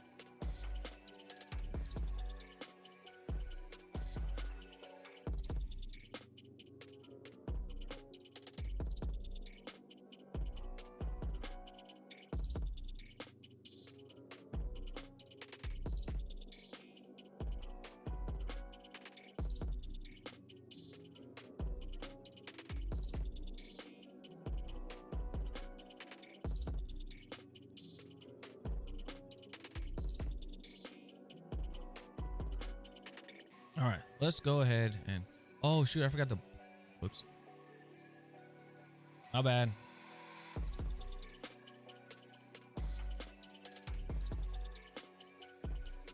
I forgot to do those.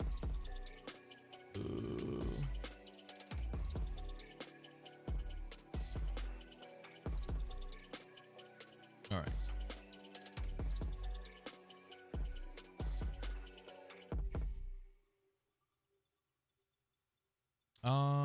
Let's see here.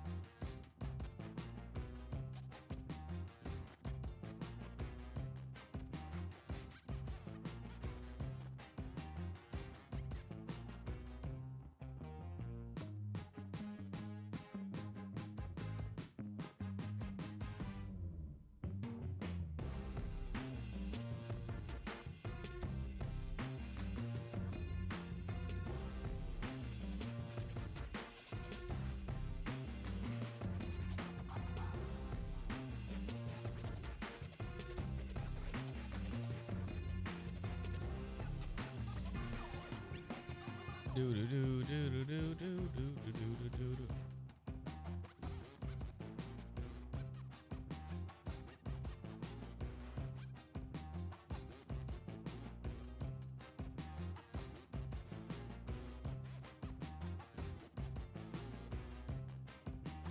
All right.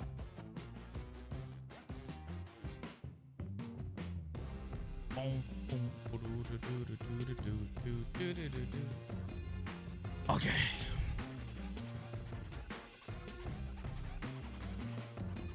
Let's get this game loaded up.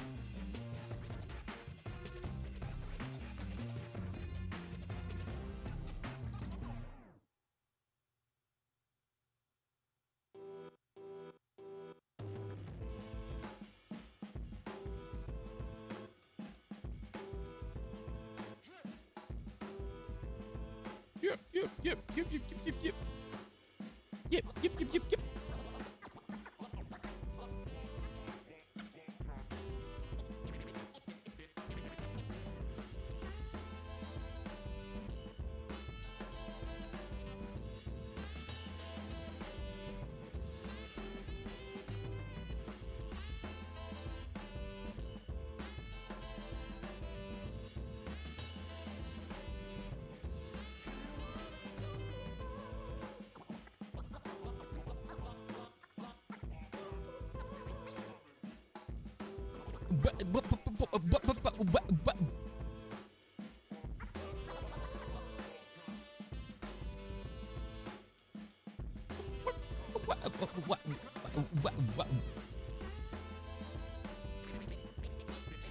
All right, waiting for it to download. Almost done.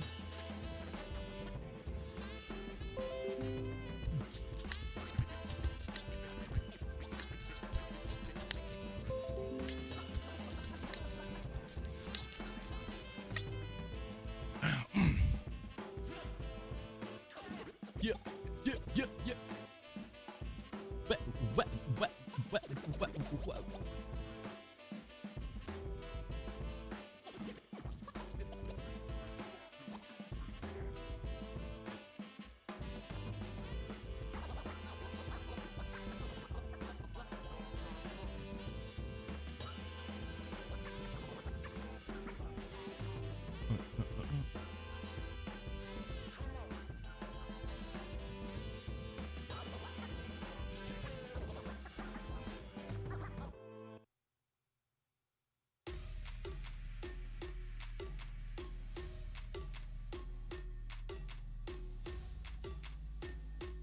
All right.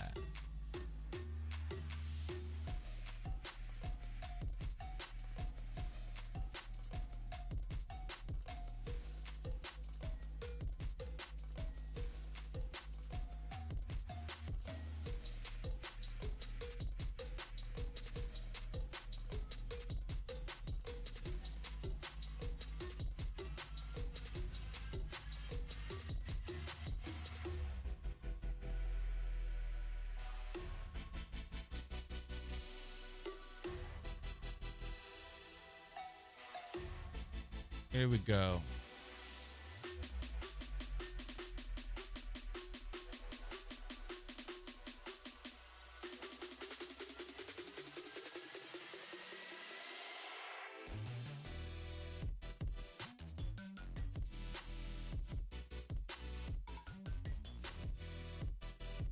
Ooh, my friends dropped like crazy.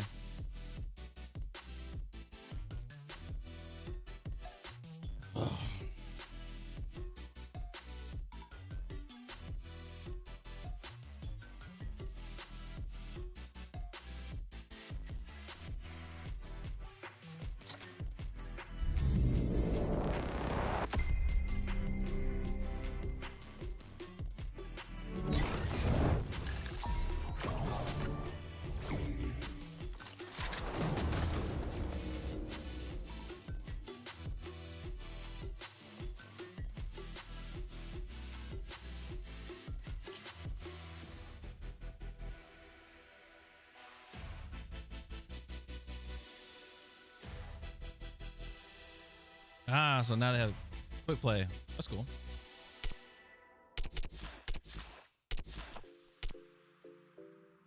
Any new rewards? Oh.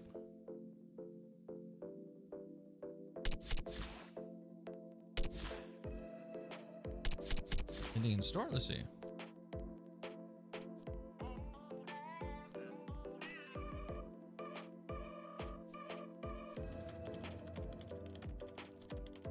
No. All right.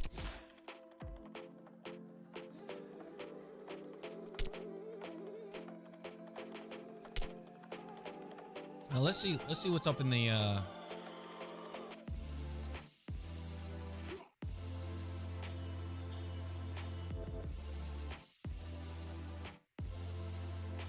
see what's up in the meta now.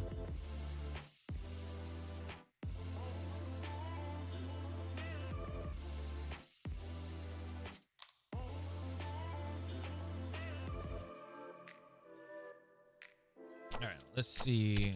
We got a Lavoa C.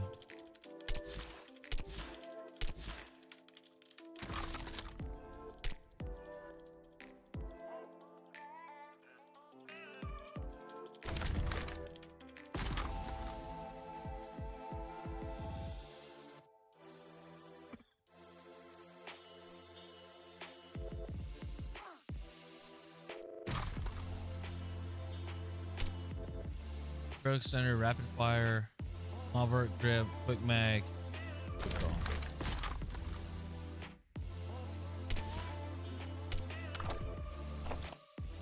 Yeah. Yeah.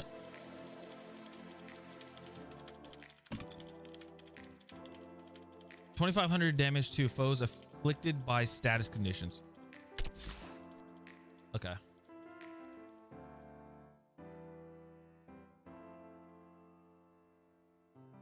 Oh shoot! I need to make an MDR. Yeah.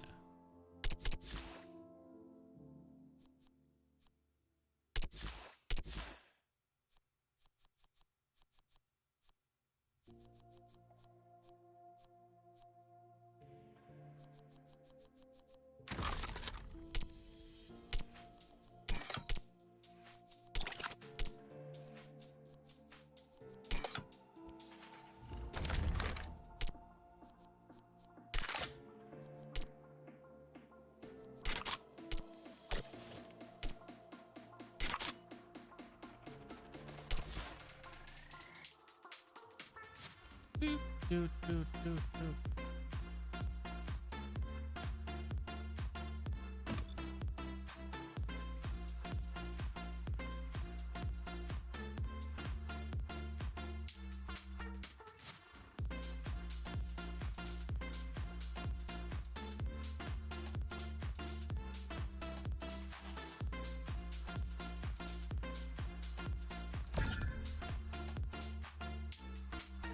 GDM.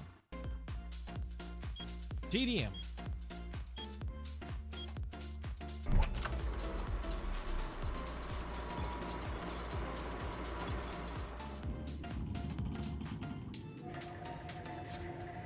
So people, not much grinding some BO6 this morning. Nice. All right.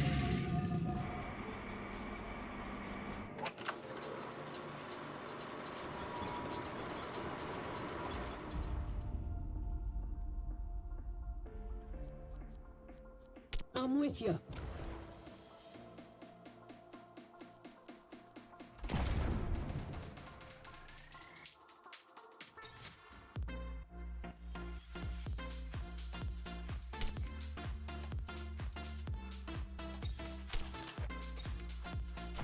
Team deathmatch.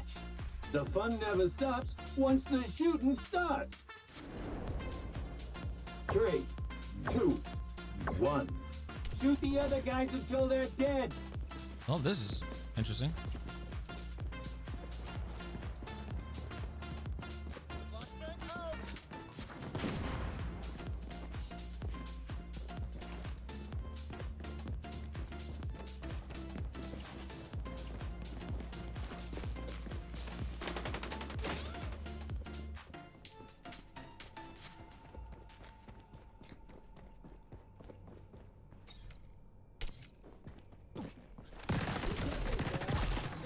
Somebody stitch me up.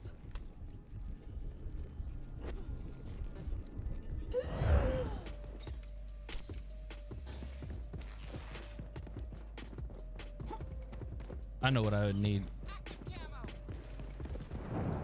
Buy it with an effect. Frag out. Yeah, with an effect, what I would need is I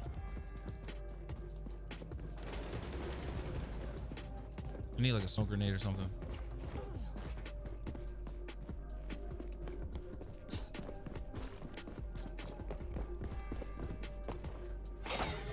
Clean like burning.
Okay, there we go. So as long as I hit him with Got that napalm you requested.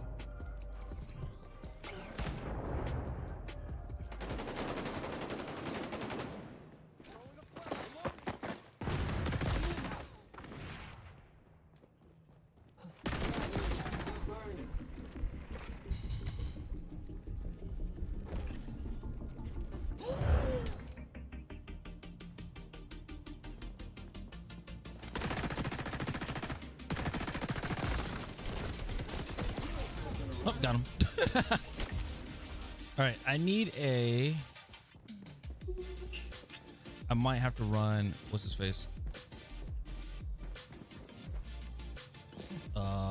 I might have to run DedSec.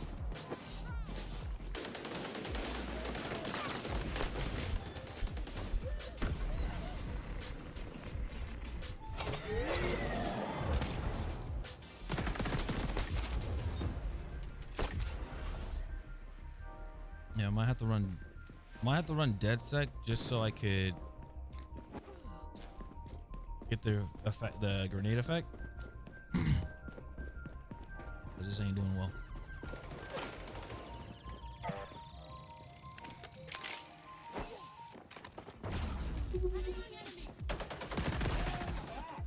Can anyone provide first aid?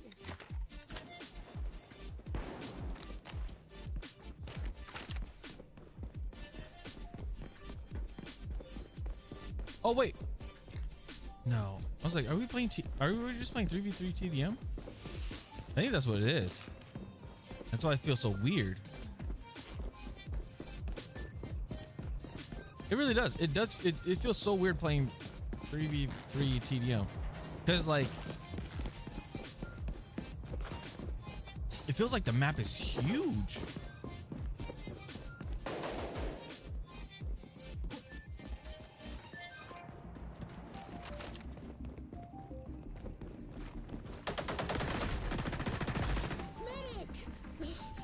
Oh, thanks.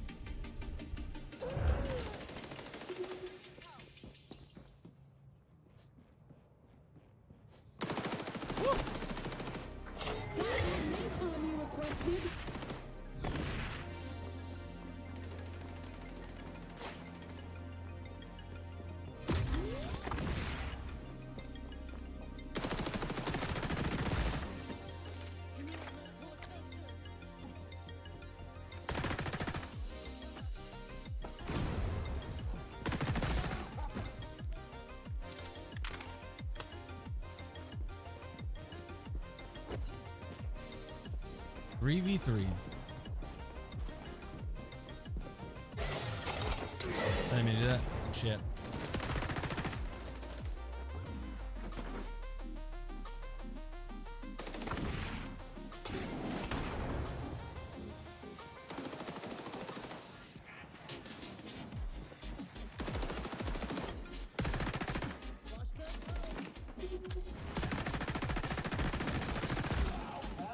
You're on a tear.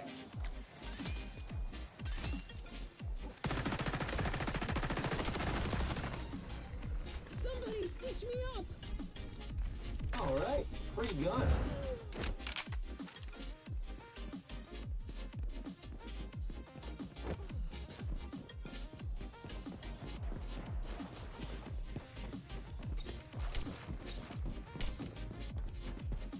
Wish I didn't have to use this.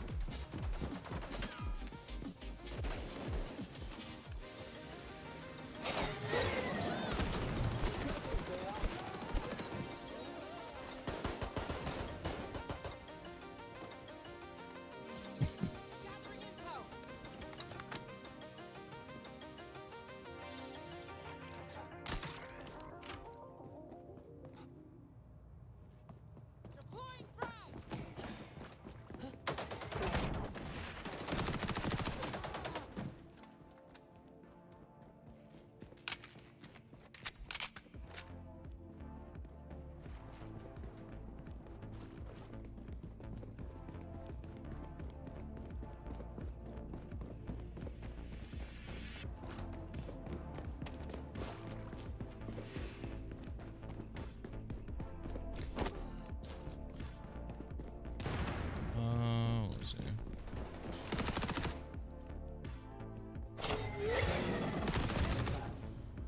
That didn't count. Shit, that didn't count.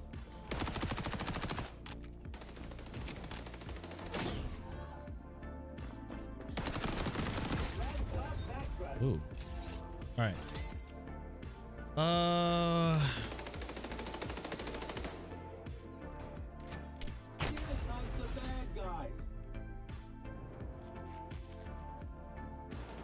Like, I don't want to do this to them, but I have to.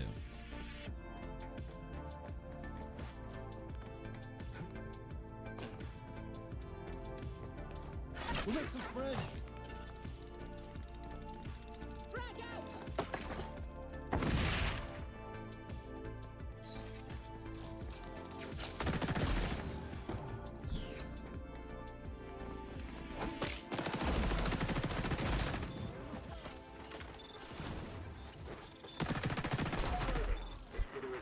Oh, you stole my kill, you ass. Oh shit. You guys stole my kill.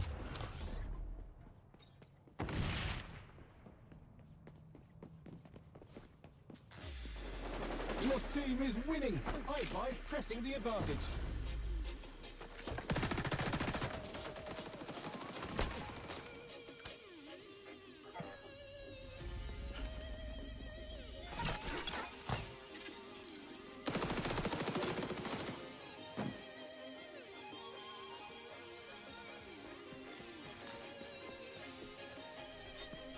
The battle will conclude momentarily. Please gather all personal belongings.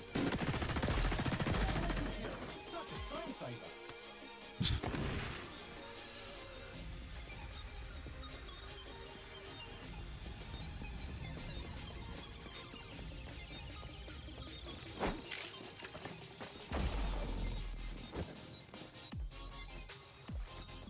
5, 4, 3, 2, 1.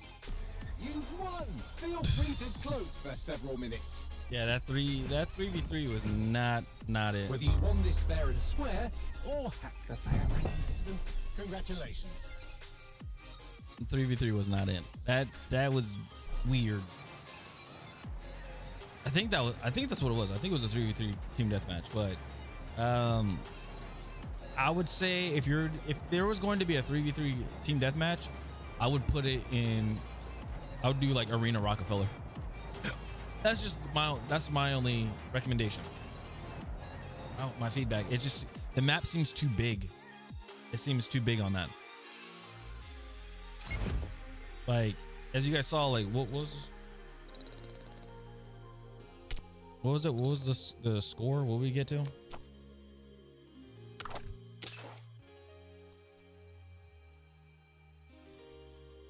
Here, we'll do yeah, what was the score? 36-25. Like, we didn't even get to, I think it was 50. We didn't even get to 50. So that's a problem. That's a problem on itself.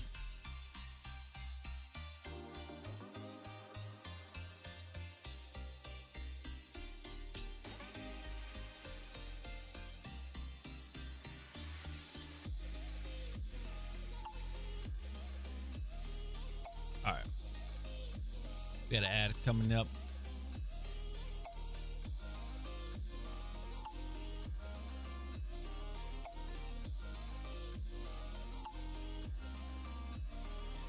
Oh, in a few minutes.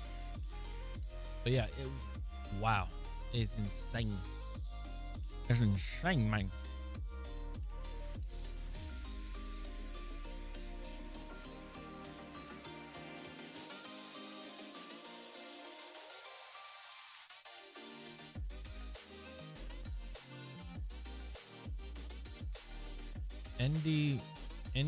Ending me on TV.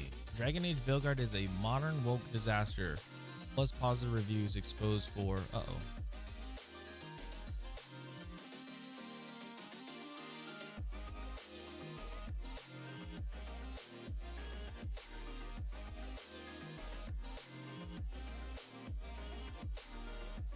Oh my God! Okay, it's happening.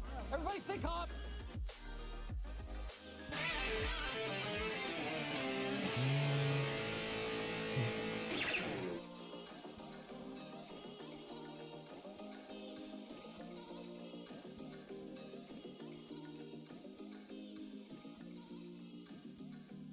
man.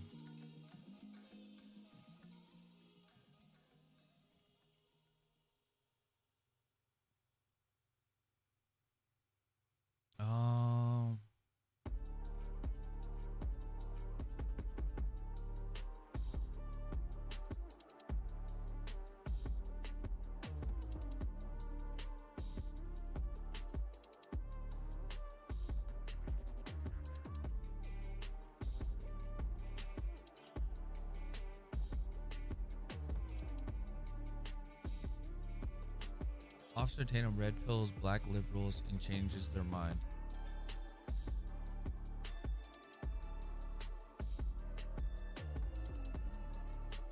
All right.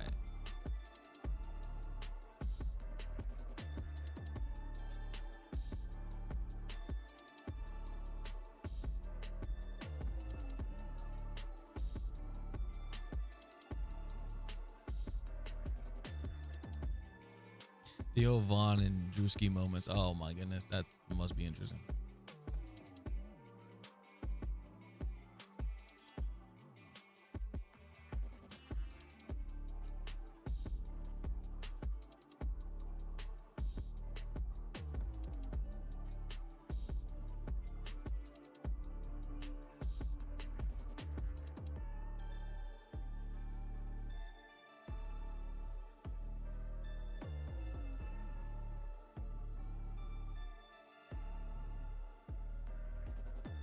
Wait, what?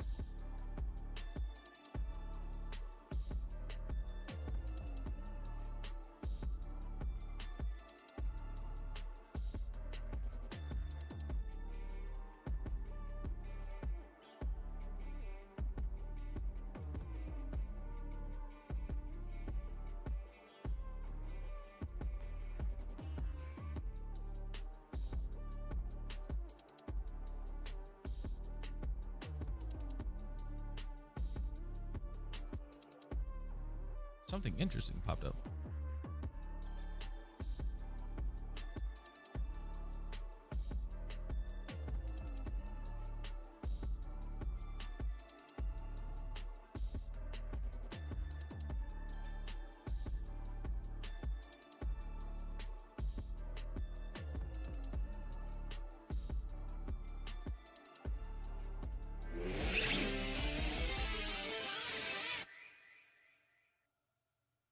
Well, that was actually pretty cool. The song ended right when the ad is over. That is crazy. Then to watch later as well.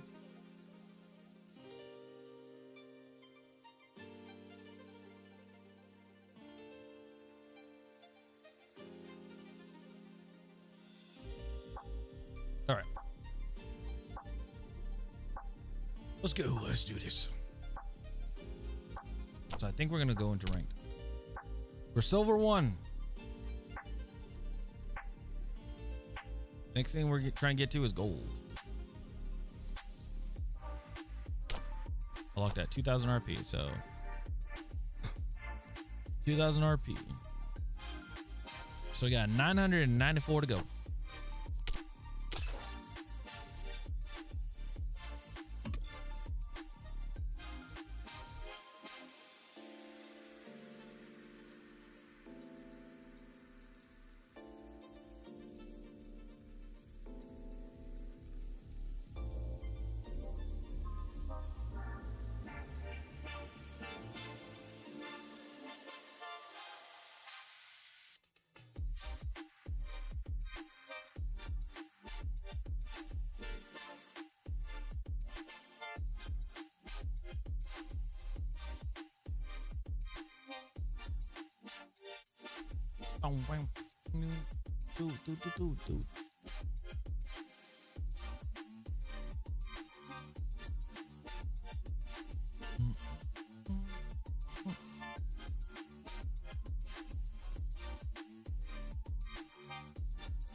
Three players found. Oh, we got more.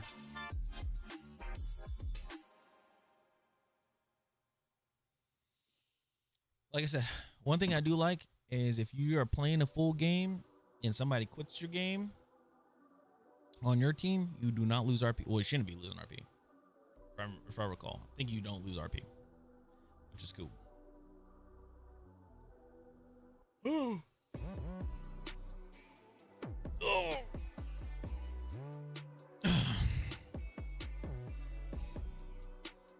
Man, I just realized if I get another PC, right?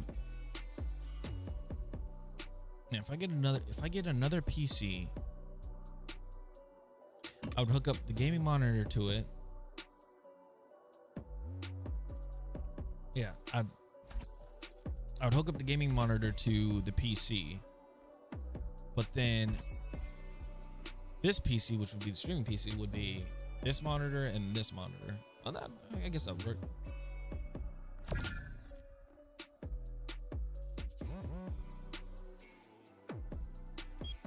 Noodleplex. All right, so somebody's gonna be a GSK, and somebody's gonna be a GSK, and somebody's gonna be Highwayman. Gonna happen already? No, and the game's over because somebody quit.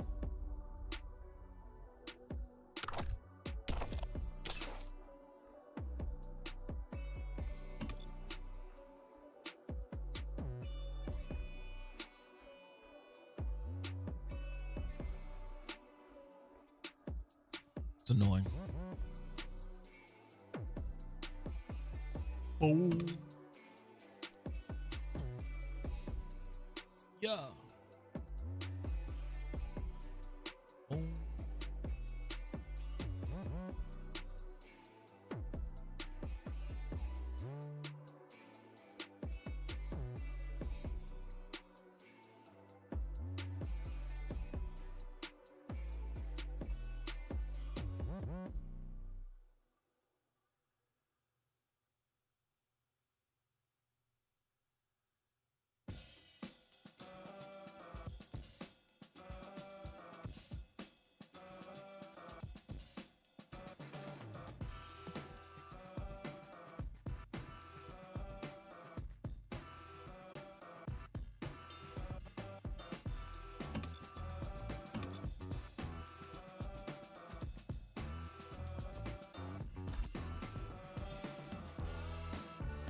Oh, zone control? I'll do that.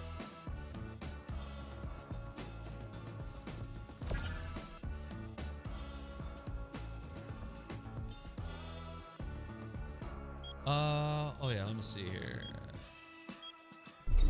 Labs.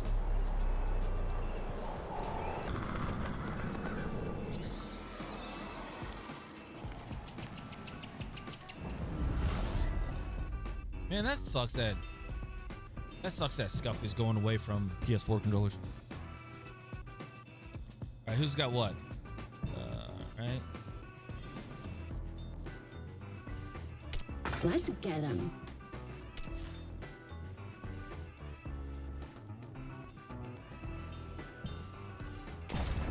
Zone control. You're a defender.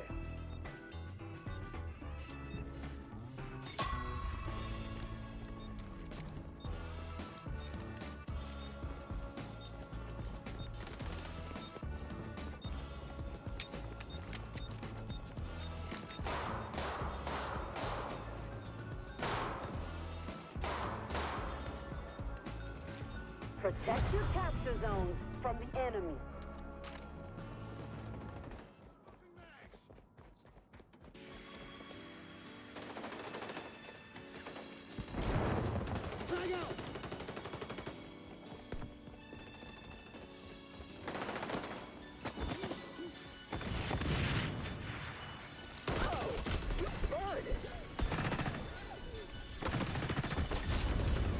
Ah.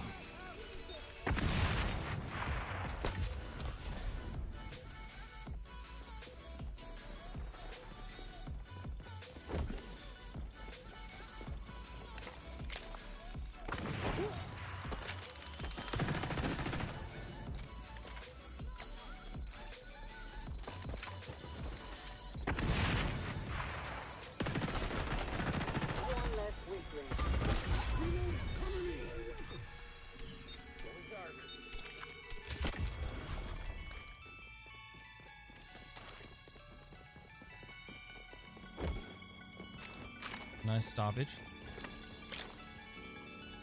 Capture zone lost.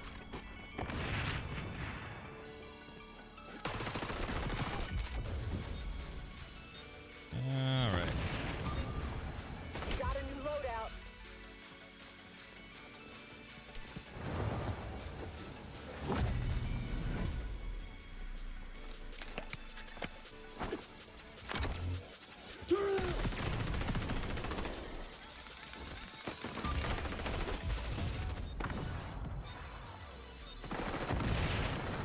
Keep the fools out of your zone.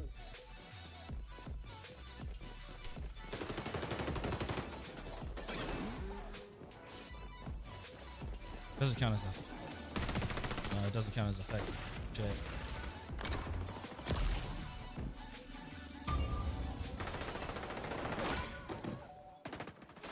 Swapping mags.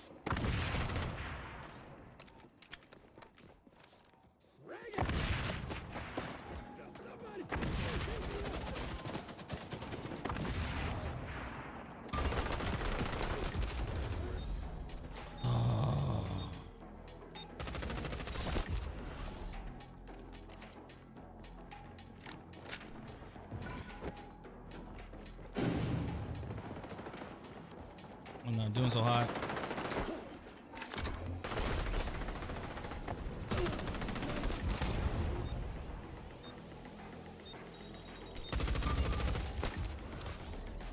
Oh, and 3 and 6. Shit. It's ranked. It's ranked.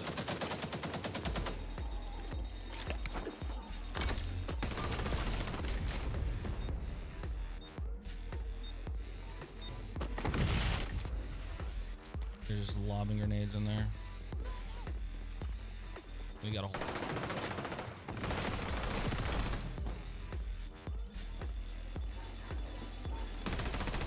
Open a new capture zone. Defend it to your death. You got a new loadout.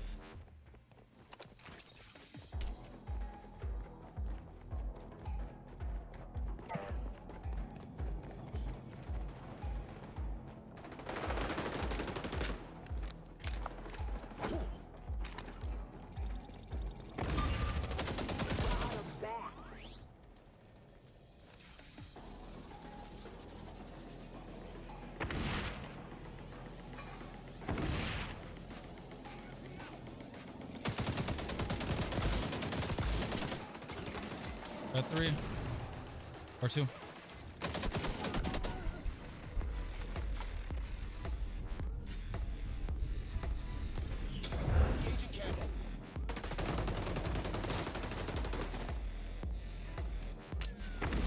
Turn on Overwatch.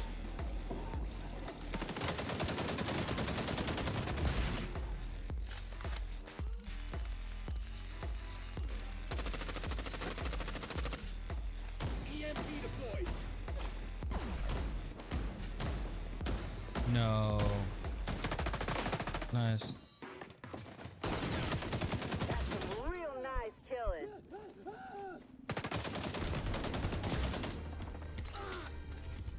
Hurting kind of bad.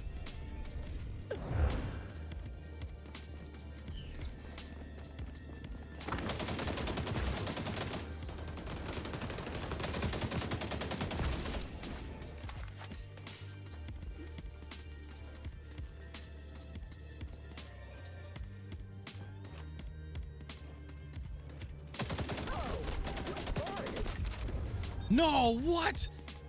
He's so lucky that incendiary bullets got me. Ah! Round's about to end.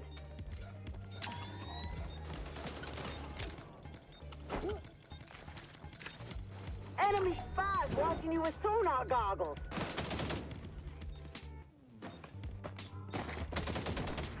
This is where they get desperate.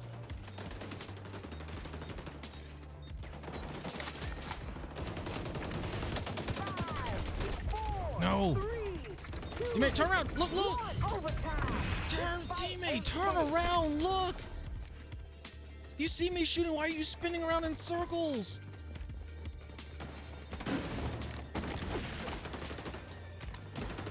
Oh my God.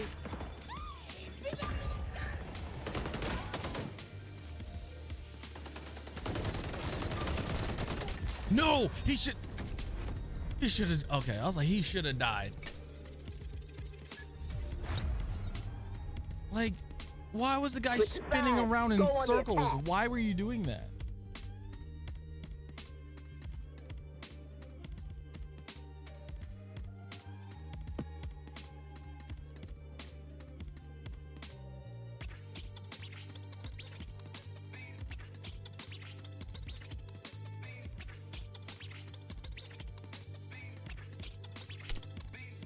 Aye, aye.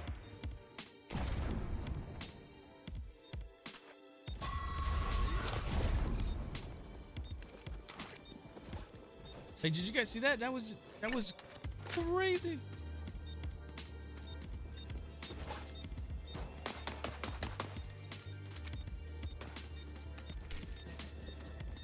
They lost a player. Our crew needs to get more zones than the enemy did last round.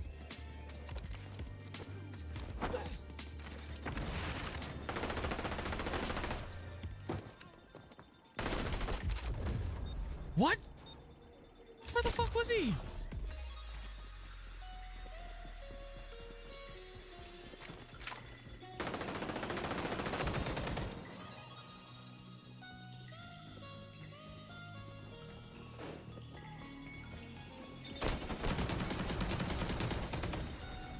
Medic! Anybody?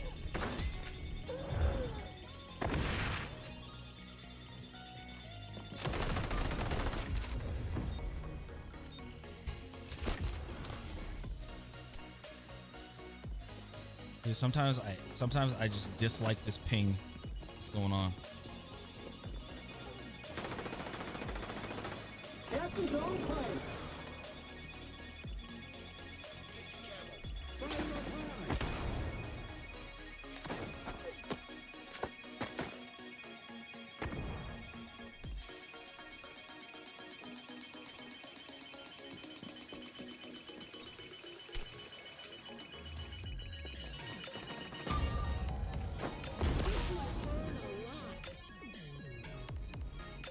Oh, We've unlocked a new captain zone. my bad. Keep it up.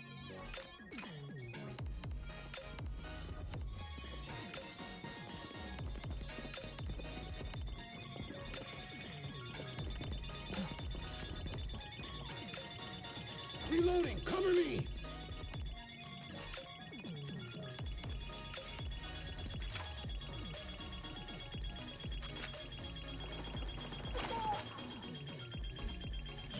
Active camo. We're close to one-upping the other crew's progress.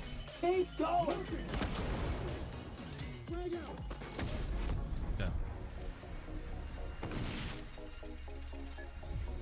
That was a weird. Win. Ha, you did good, pal.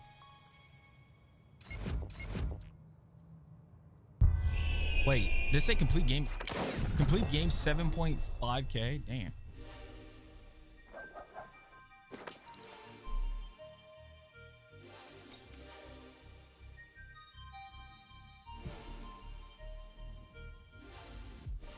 He didn't lose anything. And he shouldn't have lost anything.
Oh, wow. Wait, how much? Oh, they don't show you. They don't tell you like exactly how much you got from last game.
What should that ACR build out?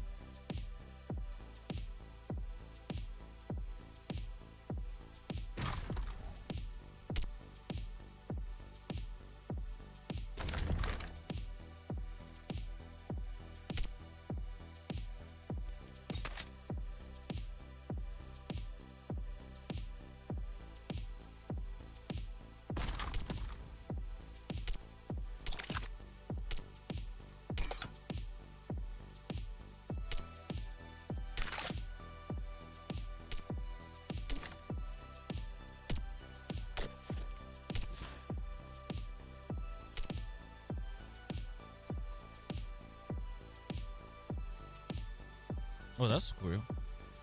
That's cool.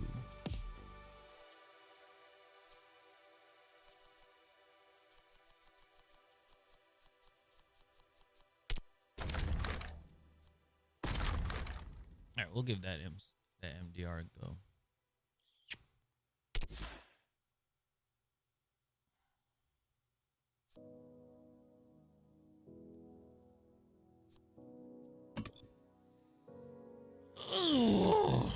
Okay.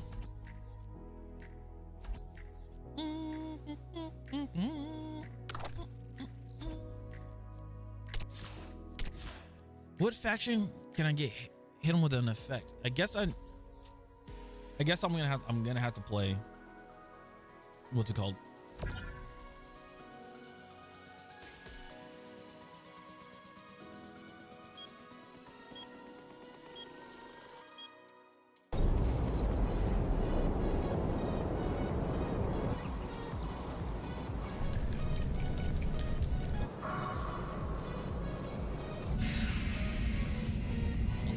Lante? Are they disconnected?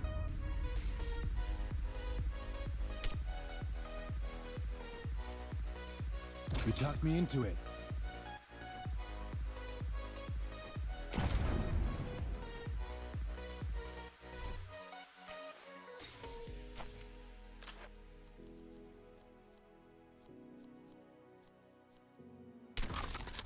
Occupy. A battle to the death for control of roughly 80 square meters? 3, 2, 1. Take the capture zone from the goons. Keep out said goons. Changing mags. Breaking out the real big gun.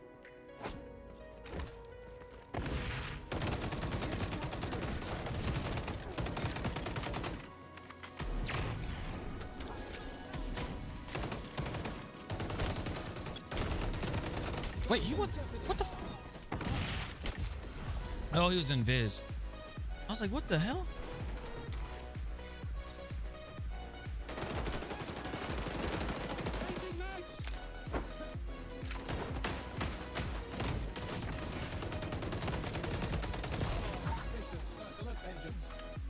I don't know how I feel about this.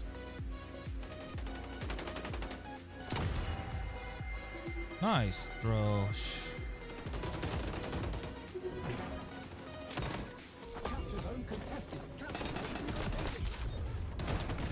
My grenade didn't go off. What the? That made me mad. My grenade didn't go off. It was just like, I'll just wait. Capturing zone. I'm sorry, what? Going around the corner.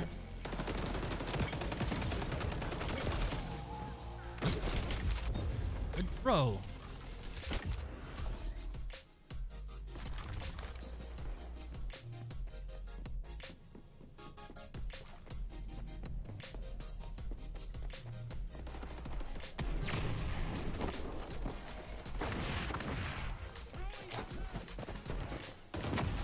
What? What? Why didn't I get? What the? No. What? Changing mags. Capture zone is changing location. Okay. Step up your goon removal efforts. Capture zone at risk. Stop pushing up. Stop pushing up. Stop pushing up, guys. Stop pushing up. Jeez.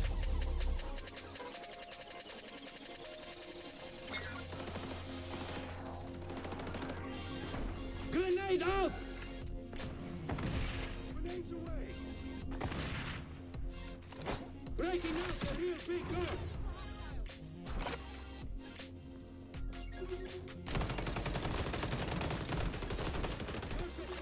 Dude, I can't see what the damn.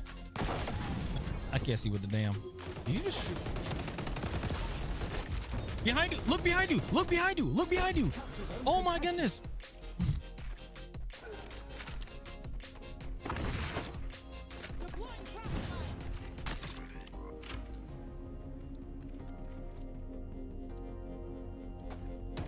Capture zone relocating.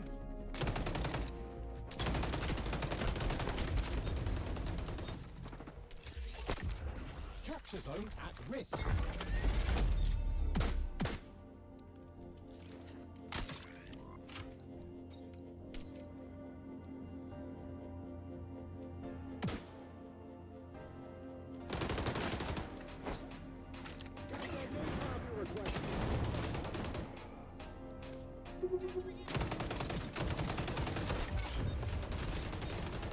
Look, oh my goodness. All you guys had to do was look to your left. Oh.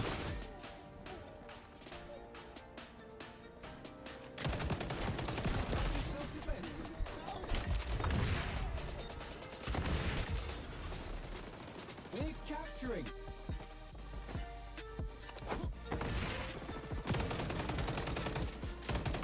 teammate, you gotta move out my way, dude. Holy crap.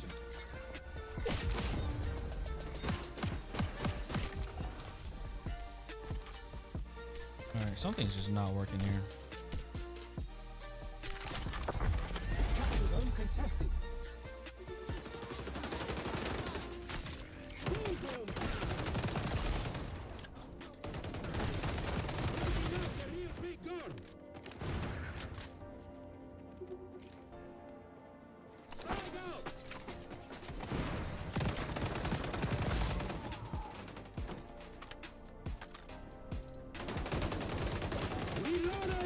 No smokes. Not smokes. Flash grenades ain't doing shit. Capturing zone. Yeah, no flash ain't doing.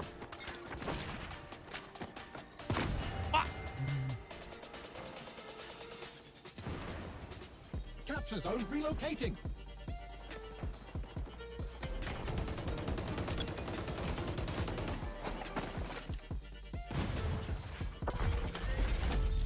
Capture zone at risk. Vicious circle of Benjamin capturing.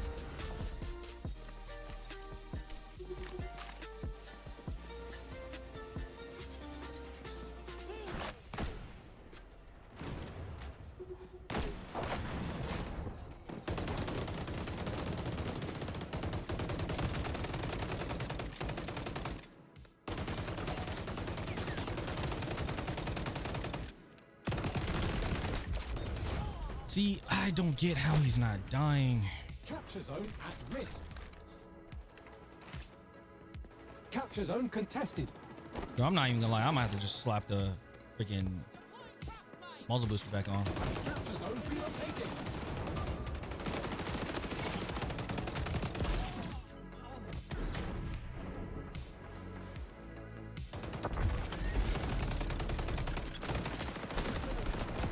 Extinguishing yourself. Need a dock here.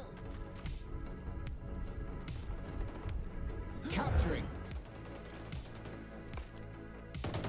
Capture zone at risk.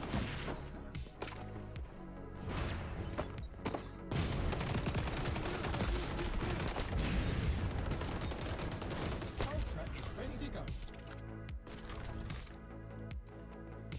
Oh, Frag out! oh, oh.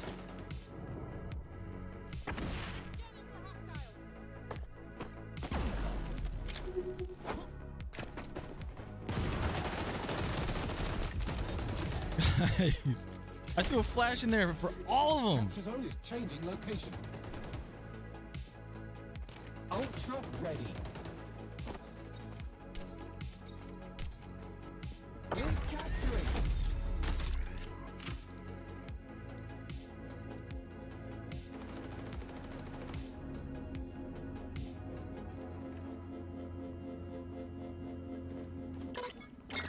Hostile.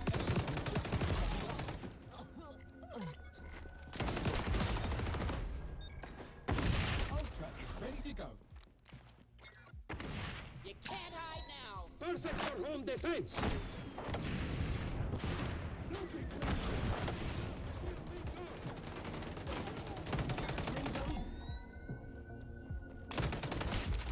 No, guys, Ready. why is nobody else shooting? Capture zone at risk. Capture zone is Like, changing riddle me that, location. Batman. Changing mags. Like, seriously, like, I don't understand. Like, why don't people? Capturing zone.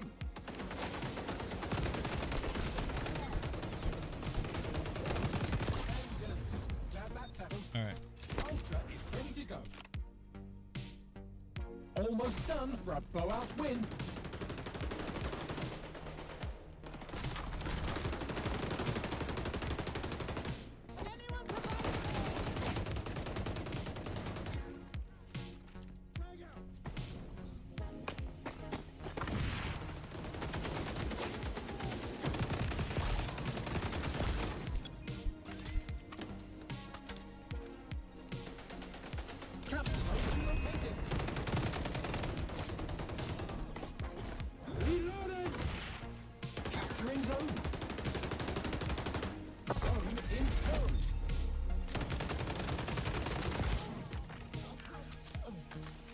Your team is ahead, and statistically speaking, you might win.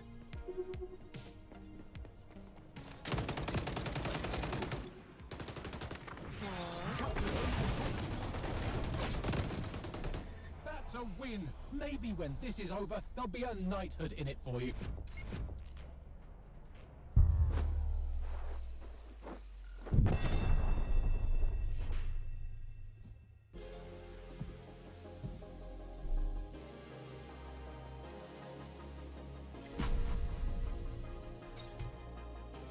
$625.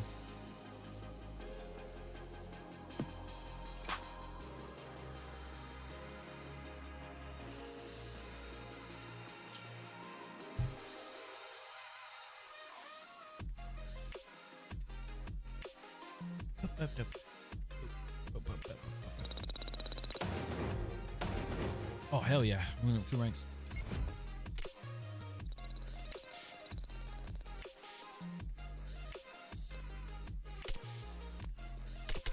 Yeah, they really nerfed that ACR, huh?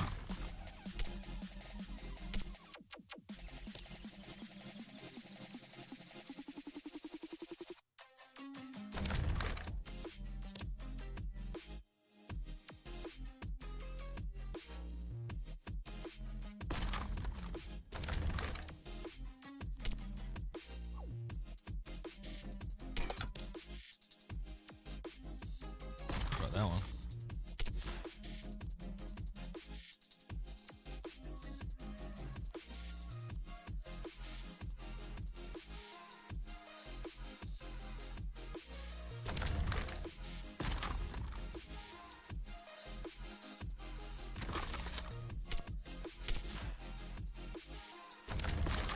Wait, don't I have another?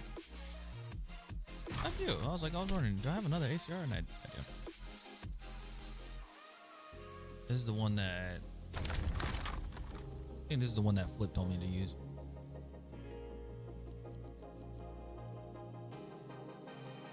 Don't change.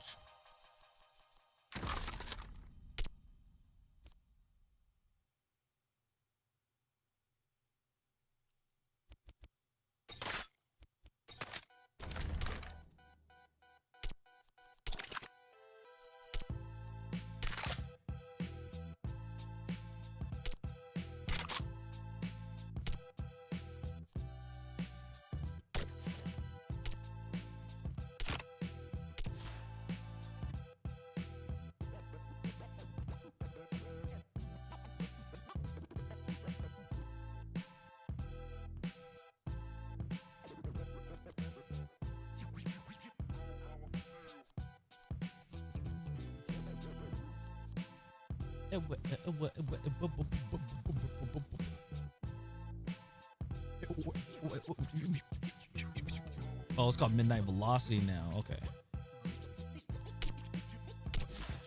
I remember the name of the skin was like Unknown Skin. All right. Excuse me.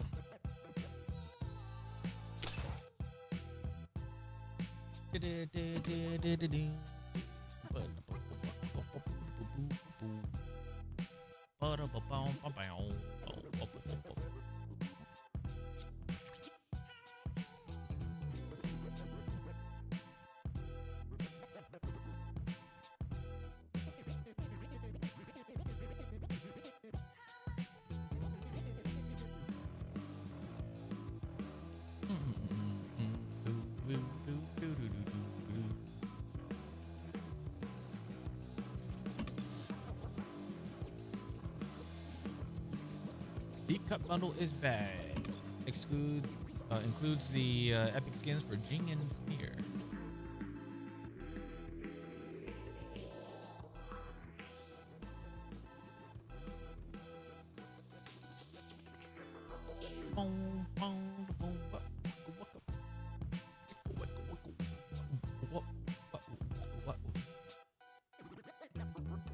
Say it's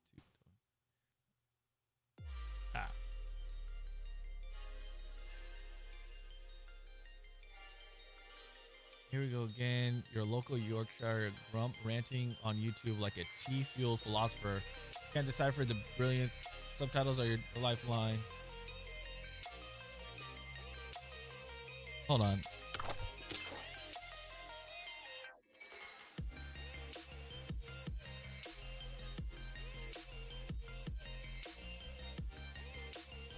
The downfall. Okay. Hold on, Chef. We gotta see this.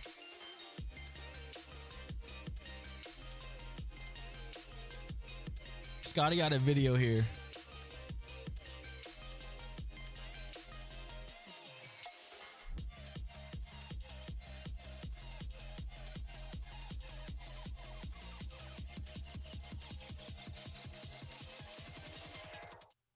All right, Scotty got a video here. It's called Idiocracy is Here, the Downfall of Gaming Common Sense. Let's see.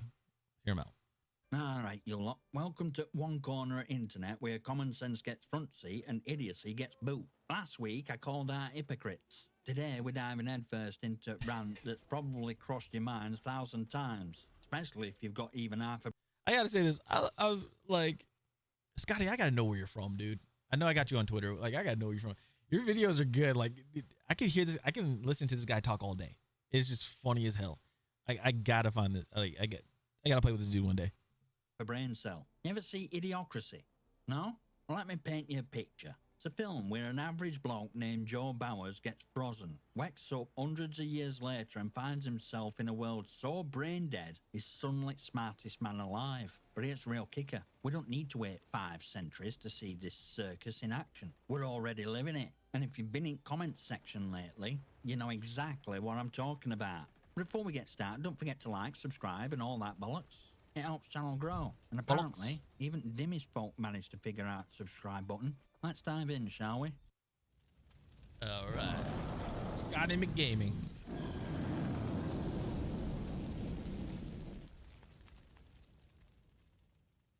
Alright, so if you haven't seen Idiocracy, it's TLDR. The world goes so dumb it makes reality TV look like bloody Shakespeare. People are watering crops with sports drinks, and there's not a single decent brain cell left in a bunch. Now some of you think, oh, that's an exaggeration. But just peek at comment section or any video and tell me we're not halfway there already. In fact, my own son saw film and said, Dad, we're already living this. Hard to argue, right?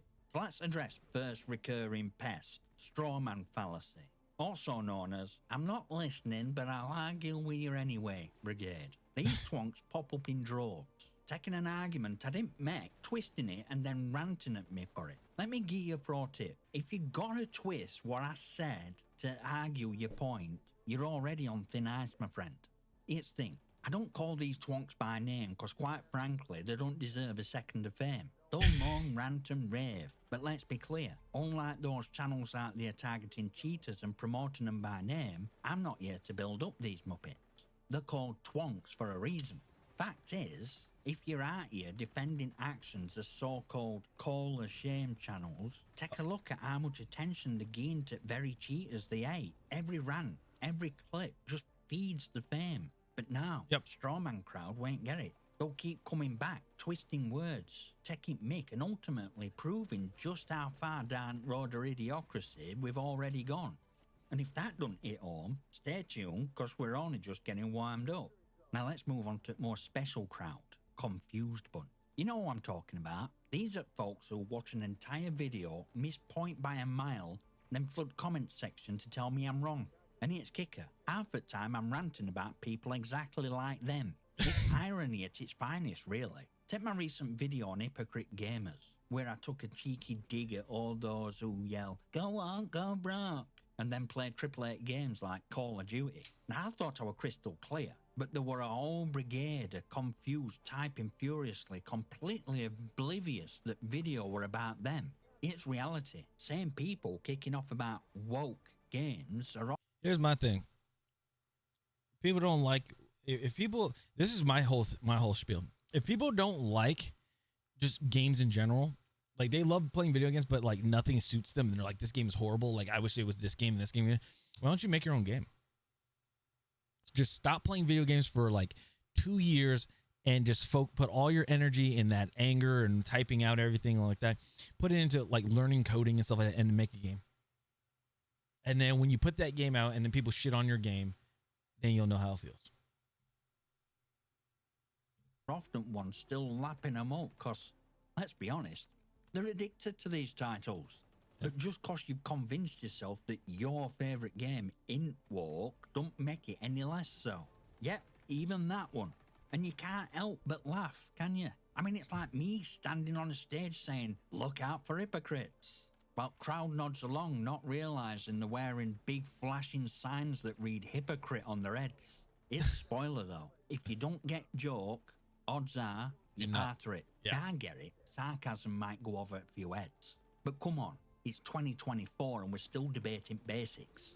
You don't need a PhD to figure that out if you're cheering for anti-woke. Yet supporting the same titles you critique, you're walking, talking irony. If you're offended by this, maybe take a second to check which side of the joke you're actually on. And for those of you who understand, don't worry, next part is where we really start shaking things up. Uh-oh. Now let's address ever-present Dead Game Brigade. Yes. Who, without fail, feel compelled to click on every XDefiant video just to remind me how much they hate it. Here's my question. If it's such a dead game, why are you here? Yep. Is your life so barren that only thing bringing you joy is shouting into void about a game you don't even like? Seriously, you're logging in, watching video, or pretending to, then taking time to comment, dead game. Who's really winning here? Spoiler, it's not you. It's beautiful irony. Yeah, because the only thing that he can do as a creator, which is interesting and is very funny, is what you do is you take these games, right? Or like you take the comments, whatever that are like obviously shitty, whatever comments, you delete the comment. And then because there are counts that interaction, you delete the comment. And then they'll post another comment again and like, this guy deleted the comment. That's another interaction, another form of engagement. You can just keep doing it over and over and over. And you just still get engagements because of that.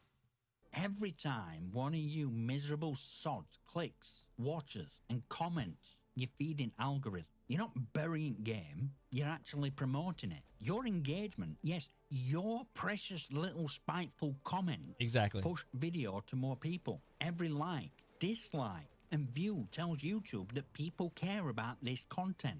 So congratulations, you're helping XDefiant grow. You're helping my channel grow. In fact, every time you show up to 8 watch, you're doing more for the game than loyal players. Now let's talk about why you're so bent out of shape. If you don't like XDefiant, fine. Nobody's making you play it. Exactly. But energy some of you waste trying to drag down a game that other people enjoy, it's sad really. Like, I picture you sitting there neck deep in Call of Duty, watching XDefiant videos, and then wondering why you're in a bad mood all the time. And also, you know what it is? Wonder if anybody knows. They're bent out of shape, right? They're talking about they hate XDefiant. It's horrible. It's stupid. This and that. But then they go play they go play their favorite game. They go play Call of Duty. But then what do they complain about? SBMM. Guys, Call of Duty, can you just take out SBMM? They're not going to do that. You take out SBMM, then you're still going to have other people in Call of Duty that are going to be mad because they're always playing with people that are bad, or they're playing against teams that are really good, or they're playing against teams that are really bad and it's not a challenge for them. And then they're like, can you bring back SBMM? So what's going to happen? XDefiant, Mark Rubin in the team, they stated specifically before the game came out, even during the beta and stuff, there will be no SBMM. The only matchmaking that you'll get is input based. So if you're a controller player, you're playing against controller players. If you're keyboard and mouse, you're playing against keyboard and mouse. If you want to turn it off, and you can mix it up. And you get the full on effect. That's it. Oh, also there's crossplay. So there's even multiple levels of that. So remember, if you're doing crossplay off, then it's just like Xbox against Xbox players. Controller versus controller. You take you have input based matchmaking on, right? And you take off crossplay, then it's controller players on console, PC, whatever. Okay. You go from that. Then you take off input-based matchmaking, and now it's free reign. Now it's just PC, console, controller, mouse and key, boom. It's just the whole thing. There's different levels of this stuff. When you play ranked, it's free reign. Like, you're going against keyboard and mouse. You're going against really good controller players. This and that. It's just it is what it is. So yeah, people are bent out of shape about not having SBMM in this game, but they're the ones that are hating on it, right? But then they play Call of Duty and then they're pissed because there's SBMM and it's like crazy. They don't say, can you guys, like, is there a way that you guys can, like, fine tune it? Like, you guys can, like, tune it a bit. No, they just, like, remove it. Like, can you guys remove the SBMM? That's the reason why XDefiant is doing so well too. It's just like, it's a game that everybody can have fun. If you really want to, like, when SBMM kicks in, is when you play ranked. That's it. So that's why I enjoy playing it. It's not like everything is. It's not like every single game that I'm playing, every single match that I'm playing in XDefiant is super sweaty. It's not. And I can have a good time with it. I can camel grind and just not deal with and not have to worry about dealing with people constantly sweating, like a whole team filled with phase and optic people. No. I'm just people, and the cool thing is people do understand in this game. They're like, oh, this person's weapon grinding. Oh, he's using sniper rifle. Oh, he's having a hard time and stuff. People understand. But then there's some people that are like, oh my goodness gracious, it's crazy. Here's a revolutionary thought. Maybe go find something you actually enjoy. Exactly. Radical, I know. So to me dedicated XDefiant haters, keep on clicking, keep on commenting. You're doing wonders for game's visibility and for my subscriber count too. I'll be here watching numbers climb and laughing all the way to next rant. And now we're into realm at foul-mouthed little shits. You know what type? Dropping in with the carefully crafted poetic masterpieces of insult and then wailing when the comments mysteriously disappear. Here's a newsflash for you lot. It's not me deleting your comments, it's YouTube's almighty community guidelines. You think I've got time to sit there personally weeding out every colourful word you've ever learned from schoolyard? Think again. Now let me break it down in simple terms. If your comment is full of enough expletives to make a sailor blush, YouTube's bots are gonna smack it down faster than you can say keyboard warrior. And then you're back in my comments whining, why did you delete my post? Listen, I'm all for a good roast, but if you're trying to get past YouTube censors, maybe, just Ooh, Scotty, maybe, that was a little scary, man. YouTube isn't exactly known for its sense of humour when it comes to words that would make your nan faint. And another thing, personal attacks? Look, I'm fine with a little banter, a bit of back and forth. That's what makes this fun. But some of you take it to a level of downright trolling. You're out here calling names, flinging personal insults at me, and other viewers, and anyone who dares to think differently. It's reality. You can debate topic all day long, but if you can't do it without resorting to personal jabs, maybe take a hard look in mirror. Cause newsflash, attacking me ain't gonna suddenly turn me into your mate. So take note. If your comment got wiped, it's not some conspiracy to silence you, it's just YouTube doing its thing. And if you can't make a point without sounding like a rejected contestant from Jeremy Kyle's show, then that's on you, not me. Keep it clever, keep it sharp, and maybe, just maybe, your comment will actually make it past YouTube gatekeepers. True. And if not, I'll be here unfazed, watching rest of you lot who can actually have a laugh without dropping entire dictionary of profanity. Now let's take a moment to address brilliant conspiracy theorists, ones who call me a shill. These geniuses are convinced that every positive word out of my mouth about XDefiant or any other game must mean I'm getting paid off. Right, because I'm rolling in corporate cash for a handful of good words about a game I genuinely enjoy. Here's a little reality check for you. My opinions are, and always have been, 100% me own. I don't need a paycheck to tell it like it is. Oh yeah, Listen, Scotty. I play what I like, and I'll rant about. Exactly. That's like literally here's my question. Like here's my thought, and here's my question to those that are hating, right? Those that talk about Scotty, right? Just for an example, those that are talking about Scotty, saying that he's a shill because he talks highly about XDefiant, some like highs but also lows too. Talks about the game, right? and it's just because he's something simply enjoys. You won't go into the comment section. You would not go into Jev's comment section and give him shit about it. You won't. You'd be like, great video. Y'all will kiss ass to him. But just because he's a smaller creator who plays XDefiant a lot, because he enjoys it, you're not gonna like you give him shit about it. Hypocrites. Fucking hypocrites. If you just don't like the game, don't watch the video. Don't play the game. Nobody has a gun to your head. Like you said, nobody is making you play it. You just play it because you like play it to try it out. If you don't like it, uninstall the game. It's easy. It's simple. It's like that with any game that you can, any game that comes to your mind. If you play it for a little bit, okay, you play it for a little bit, and you just lose interest in it, you lose interest in it. That's it. Big deal. Who is it gonna hurt? It ain't gonna hurt you. I don't get it. What I don't. I'm not here to sugarcoat my opinions for a quick payout or playing nice to get in good graces at developers. You'll know if I think something's rubbish, cause I ain't all back on calling it exactly that. And guess what? Sometimes I genuinely think a game's worth defending, especially when I'm enjoying it. I don't need to get paid to say that. It's called having a genuine opinion. Now, calling out keyboard warriors defending a game that's got an unfair A or speaking positively about something I actually enjoy makes me a shill in your eyes. Well, maybe it's time for you to get some perspective. Just because you're conditioned to hate everything don't mean I am. If I say a game's good, it's because I believe it's good, not because anyone else slid me a fiver. And if that gets your conspiracy radar tingling, then maybe it's time for a new hobby. Right, let's dive into next offenders. Shameless self-promoters. These are keyboard warriors who slip into comments to plug their own channels, spam the links, and basically set up shop like it's some kind of community market stall. Let me make this crystal clear. If you're here to promote yourself, you're wasting both our time.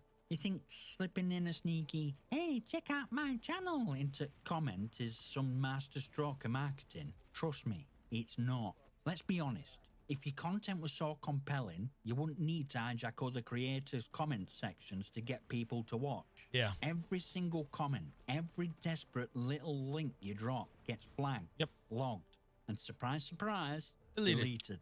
You're not fooling anyone. I see it, YouTube sees it, and let's be real, so does everyone else who's tired of scrolling past your sad little plugs. But here's best part. Every time you post a link or try to draw people away, you're actually just feeding engagement metrics for my channel. That's right, even your shameless plugs are helping me out. Every comment, no matter how self-serving, still tells algorithm people are interacting with this channel. Exactly. So thanks for that, honestly. Keep plugging away if you must, but know that it's only boosting my reach while your comment ends up in digital dumpster. True. And here's a bit of reality for you. Any promotion worth having comes from hard work, quality content, and building a community. I built this channel from ground up by speaking my mind, being genuine, and sharing a bit of Yorkshire wisdom with all of you.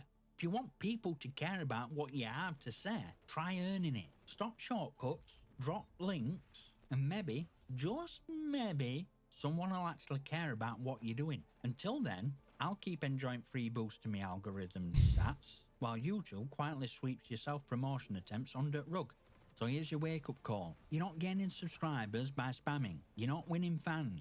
And you're certainly not outsmarting anyone. Take a page from restaurants, put in work, and who knows, maybe one day people will actually look for your content because it's worth watching. Yeah. Now, folks, let's talk about why I started this channel in first place. Yes, I would like to know. And for regulars, this wasn't some master plan to become YouTube famous. It started as a bit of therapy, an outlet to blow off steam and share me. See, he does the same thing like I do, and like especially with like what Rain does, like Phase Rain. It's literally, it's kind of like a diary. It's like doing YouTube videos and everything. It's weird to say, but it's like an art form, if that makes sense. It's like some sort of art form. It's like a way of like therapy release, like he said, like a way of blowing off steam and stuff like that. It's just like, all right, I got some stuff. I got some things in my head. I'm playing video games or I'm doing whatever, doing a vlog or something. You have things on your mind that you just want to get out and you want to have an outlet. So like the way how you're doing it is you're recording yourself talking about this stuff. It doesn't have to be lights, camera, action, amazing production wise. It's just like, even if you do a raw footage of you like where your mind goes blank and you're just like, a lot, it's fine. Eventually you will become better. You'll get better at it, and then you'll start learning editing and stuff like that. My first edit, oh my goodness, it was the worst thing ever. I was sitting there cutting like a million things left and right until I got feedback from family and stuff. They're like, with your videos, like, even though there's times when you say or like, just keep that in there. Because if you're cutting those parts out, it looks like it doesn't make sense. So if there's like dramatic pauses and stuff in there, keep that in there too. But if there are times where you're just like doing this, like what I just did, doing that for like a span of like more than 30 seconds, yeah, you got to cut that. That's fine. So I'm like, okay, that makes sense. And they're like, also stop, pause, let yourself breathe and talk, and like think about what you're about to say next, and then talk about it. Because me, I just talk. I keep going and going and going because I want to get it out. I just immediately want to get it out, and that's a problem. Because some people just don't understand. Some people don't understand like why I'm doing that, and I talk really fast, and then people don't know what the hell I'm talking about. So it's just that type of thing. Everybody's not perfect. Like nobody's perfect. Everybody is human. Okay, it's happening. Everybody stay calm.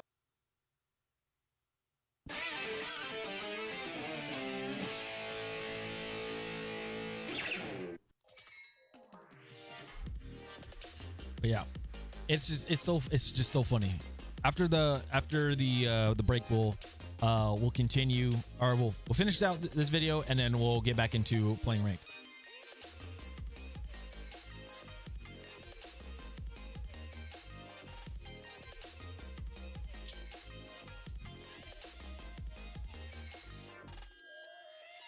So he's playing. I wonder where in Europe, but he's playing in Europe. So I know my ping will be out the fucking wazoo.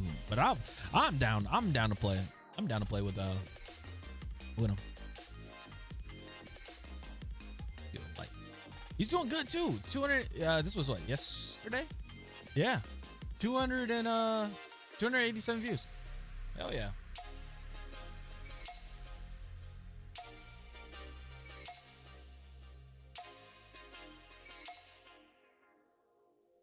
And everybody like he's doing well. 1K view, 5, hell yeah. And all he does is just talk about stuff about gaming. And you guys want to know something crazy too? This is what I like about YouTube and stuff like that, right? So let's see here. Let's see his about. Welcome to Scotty Gaming, the channel where self-respect is at level 0 and gaming skills are, well, let's just say that if there's a leaderboard for effort, I'd be top of the noobs. I'm Scotty, and the a Gen Xer who's been thumb wrestling controllers since the dawn of Mario. I've seen pixels grow up to become polygons and cartridges turn into cloud storage. Not quite the OG of gaming, but I've been gaming hours, then have hot dinners, and that's saying something. So if you're looking for gameplay without the ego, news with more sass than class, reviews that are as honest as a politician during election season, and top 10s that are more unpredictable than a chameleon in a bag of Skittles, you hit the jackpot. Remember, in this channel, KD stands for cool demos. Because no one cares about kill death ratios when you're having fun. So hit that subscribe button, ring that bell, and show these young whippersnappers that old school gaming still has a few tricks up the sleeve. Fuck yeah. It's from the UK. Okay. How am I not subscribed? Let me sub to him. But yes, Scotty is doing, like, his videos are doing very well. Very well. They're very consistent with everything he has. Welcome back, everybody. We're just like pulling up Scotty's channel, looking at it. Like he does very well. He just talks about everything, you know. It's just anything that's going on in the game. Like he's talking about reviews here. He's season 2 content, mastery camel grinds, just whatever is on his mind is pretty much what he's talking about. So I think that's why I like this. He answers questions, things like that. It's pretty cool. And he's doing very well. So go give this man, if you guys do enjoy his content and everything, go give this man go subscribe to his channel, because he's always posting videos. Like, he's always posting videos and what he thinks about it, what he thinks about whatever is on his mind, which is good. Again, it's about his outlet. It's just an outlet for him, just like what can he, like, a way to express himself, which I think is really cool. So, if you guys want to do that, go ahead and give him a good old follow, or I'm sorry, subscribe. All right, let's go ahead and finish this up. Me own brand of sarcasm, wit, and straight shooting opinions. So let's be real, some things just need to be said. And if you're all like me, you're tired of holding back on unfiltered truth. What surprised me, though, was that so many of you got it. You enjoyed rants, straight talk, and maybe even Yorkshire accent. I started noticing familiar names, regulars who popped up in every video, workers who'd leave a like and keep watching. It turned into a community built on simple joy of telling it like it is. And here's the thing, I know who you are. I might not always reply, but I seek support, laughs, comments that get it. But don't think I'm ignoring the rest of you, especially haters. Oh, I see your comments too. You can whine, rant, call me names and make snacky little digs. And let me tell you, lack of response, that's intentional. I feel you want a reaction. Your ear just hoping to get under my skin. But it's reality. I read it, I chuckle, and then I decide if it's worth my time. Most of the time it's not. You're just background noise in theatre of real fans. And to everyone who's here for real content, ones who get satire, humour, and old ranty therapy vibe, your reason I keep making these videos. Your reason this ain't just another channel, but a place for some honest, no bullshit conversation. So here's to regulars, lurkers, and alt legends who understand that this channel's built on more than just rants. It's built on a community of people who aren't afraid to say what they think. Exactly. And if you're new, welcome to Madhouse. Right then, you legends. We've reached the end of yet another glorious rant. So, if you enjoyed me tearing apart twonks, clueless, haters, potty-mouthed rebels, and shameless self-promoters, do us a solid, yeah? Smash that like button, hit subscribe, and leave your comments and questions below. And don't hold back. I might just feature them on channel. So go on, join Madhouse, and I'll see you next time, you magnificent. Again, another great video, great video from him. Let me put him in the chat. Put this in chats. So, yeah, check him out. Check out Scotty. All right, Scotty is awesome. He's awesome. But let's leave a comment on this. Yo, you get a game voiceover.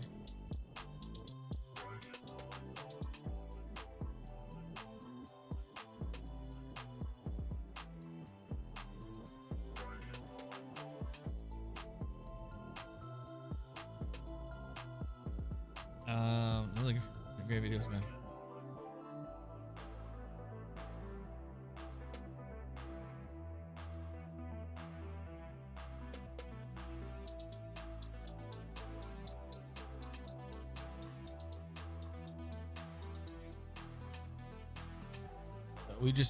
We just voice our thoughts and opinions on things.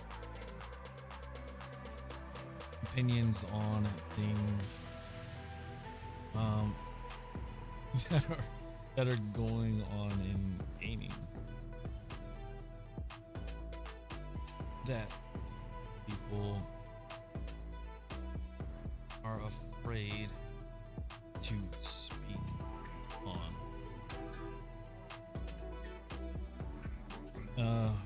Keep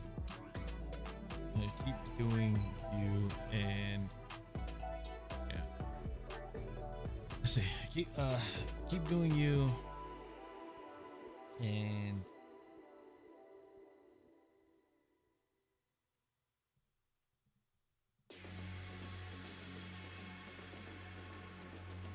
get your voice out there more.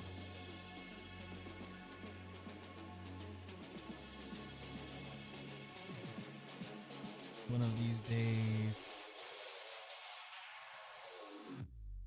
I might to risk the ping and play on the EU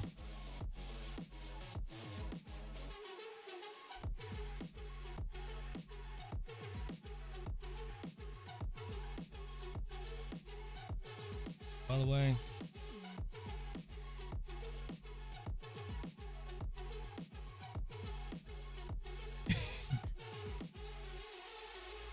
By the way, great. Exit. Okay, Yorkshire accent. Wait, actually, no. Great accent. Let's see. He's not doing it on purpose, but hopefully he knows what I mean. Oh man, good video. Good video. Good video. But yeah, again, everybody, check him out. Check out Scotty, okay? Alrighty. Hell yeah. See, again, and then people are talking about SBMM. SBMM on Nuketown is no joke. I'm just trying to do snipers and these motherfuckers run around with dark matter playing like crackheads. It is what it is. It is what it is. That's it. Unfortunately, guess what? That's Call of Duty for you. They're not gonna change it, and they're not gonna change it at some point. And if they do, they're gonna like do like a little sneak update about it and do it for like temporarily. That's what's gonna happen.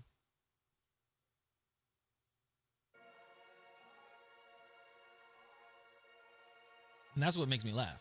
Honestly, that's honestly what makes me laugh. Hold on. What did somebody say? XDefiant community. Let's see. 20 bombs. Ooh, dang, somebody did a 20 bomb on a bomb mode. Fuck yeah. Just want to say thank you for the game you've brought to the FPS genre. This game isn't perfect, but damn, it's fun. We so far ahead of where we're on launch. Keep the good efforts. Yeah. Oh, somebody did a montage. Fuck yeah. I don't want to play because it might get demacked. Let's see. Music by okay. Damn.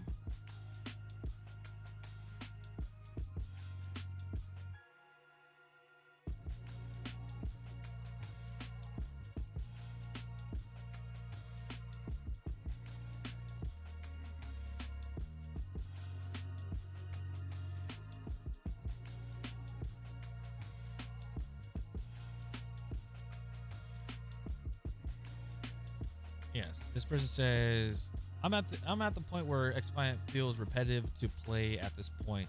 There's no incentive, no new content, feels super dry. Might take a break until they release customs or something worth playing.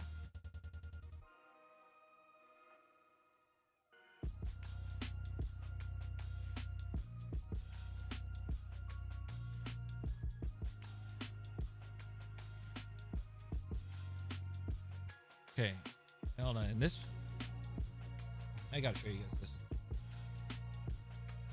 Like, I understand people are venting and stuff, but like, not all of your business needs to be on the internet, right? Like, I get it. Like, so this person said, I'm at a point where XDefiant feels repetitive to play at this point. There's no incentive, no new content. It feels super dry. I might take a break until they release customs or something worth playing. It's fine. Exactly why I'm on BO6 until December when the next season is out. BO6 has tons of major grinds to do, unlike XDefiant, where all there is just camo, and that isn't even all that. I just can't play COD anymore. I get bored after 3 games of it. I might just go back to survival games. Those are more addicting. Yeah, it's just whatever your interest is. Whatever you're interested in, you can fall in and out of interest of a game or out of just anything in general. Easy. It's like that. You simply do it. It's totally fine. Yeah, and I understand people are like, I guess people are trying to keep it in there, but it's, it's whatever. I don't know, man. I'm having a pretty good time with the 3v3 team deathmatch. Yes, well, we need more incentives. They need better skins. Animated, that'd be cool. Animated skins would be cool. Give me something to grind for. These games feel super smooth and crispy. but the game feels super smooth and crispy with the new updates. So I'm personally still having fun here. Yeah, as long as you're having fun, that's all that matters. I personally think 3v3 is a lazy effort to add new content, but the mode would have been better with other modes, or at least a shorter score to win instead of 100. Yeah, all my 3v3 games are gone. That is true. And I would say the maps, and I'm gonna say the maps are too big, right? Maps are too big for each score. Yeah, I could see that. See, if they cut it in half, like if they cut the map in half, then it'd be better. But I mean, the only short maps that I can see is Arena. Arena probably makes a cut, and then also Rockefeller, same thing. Yeah, if you're playing this, you know the state isn't a bad. If you're playing this, or no, yeah, if you're saying this, you know the state is in a bad spot right now. Bro, I barely touched new season. I'm tier 6 in the season battle pass. I'm level 222. Okay. I just lost motivation to play. I was even top 150 in wins before the new season. I legit forget this game exists, but I don't play COD either. No more of that shit, trash. Long ass seasons, little content, boring camel grind makes it boring. Yeah, just some people are just falling out of, like, people are, like I said, people are just falling out of the joy of playing it. Anna, she posts a lot of clips on here. Let's see, let's be honest. Haven't been playing XDefiant as much as I was due to a long time of just how long it takes to get one ranked match in high gold, 20 minutes. I've been waiting to start recruiting players until I hit Ruby, but I'm getting close. So I want to start actually find serious players to join the comp team. So close yet so far away. Still dodging. People still dogging on this game, but I think they're fools. Happy November. And I was just like, hey, if you need anybody, help me up. So yeah, it's interesting. Purified is doing stuff on YouTube and Twitch and everything like that. Oh, did he get his? Hold on. Did he get his? Did he get his 300 subs? On YouTube. You get your 300 subs? 290. He lost a sub. Hold on. Wait, is he only doing XDefiant or XDefiant? Oh, hacker. Interviewing a hacker. Halloween event. Okay. Now I know, like, a lot of people, what they do with their content is they just have like something already like pre-recorded or like, you know, already streamed or whatever, and they'll just take that and do something, which is fine. Me, I just like kind of like doing. Me, I just like doing my shit on the fly. I'll give him a sub. He also did come up with. He did say something also on what do you call it? He also did say something about creator codes, and I agree. Like, I'm on the same boat as him with the creator codes. And this is what the problem is. Oops. All right, hold on. Oh, check out. All right. First, I gotta check something.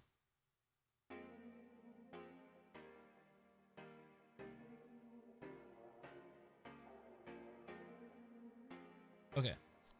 So this is the problem right now with creator codes, right? And it's something that we've always had an issue with. In XDefiant, they said like, hey, you guys, like, you know, all the creators, partners, they're you know, I think it's over the seasons, they're gonna swap out codes, like creator codes and stuff like that. If you're on the vertical, I'm sorry guys, you probably won't be able to see it, but basically it says this. Like, you'll get a thing of the code, and like what you can do is you can obviously select it and get and be able to help that creator out. They will get some money for it, right? Don't worry, that is not me. That is not me. Mine is A1PHA. But a lot of these people, like, you got 6ix9ine, stuff like that. You have Apathy. Apathy used to play. But you have like a good amount of people. Oh, Shell got a code. Cool. But you got a lot of people in here that don't play XDefiant anymore. They stopped playing it, and now they're playing Call of Duty and things like that. And it's like, those that are like that are grinding and playing the game and everything like that, that are like still on and playing this, like, you should literally just give them the code. Like, just remove these spots. Yeah, remove these spots and then just replace them with people that actually play it, you know? like, and I'm not hating on anybody here that has a code and everything, but it's just like, it's just not really getting support. Like, it's not showing love to the game. It's not showing love to the players either, like, or to the creator. I know a lot of them are well established, like creators and stuff like that, which is fine, but it's just like those that are like here that are playing the game and grinding the game. That's like, okay, let me put it this way. That's like giving, who is somebody that doesn't play Fortnite at all?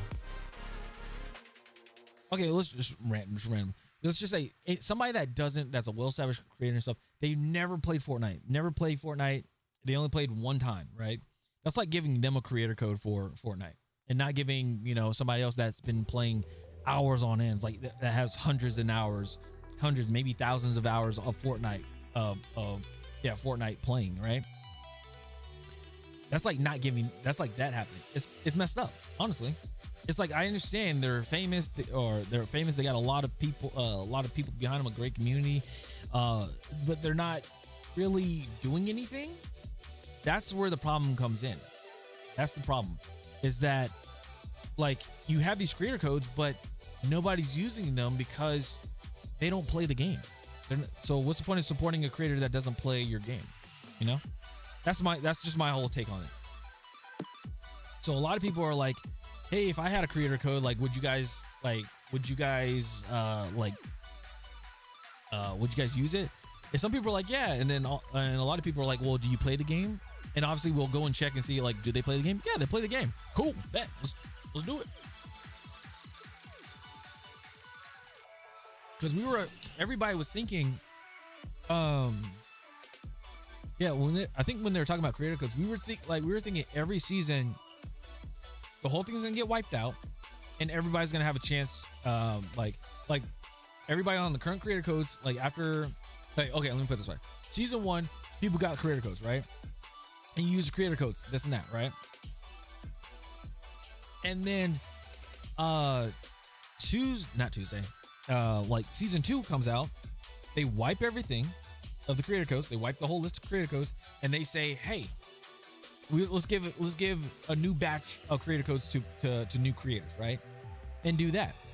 Everybody gets a chance. Everybody can make a little bit of money, things like that. They can support the creators, like their communities can support the creators and stuff like that, and then just keep doing that.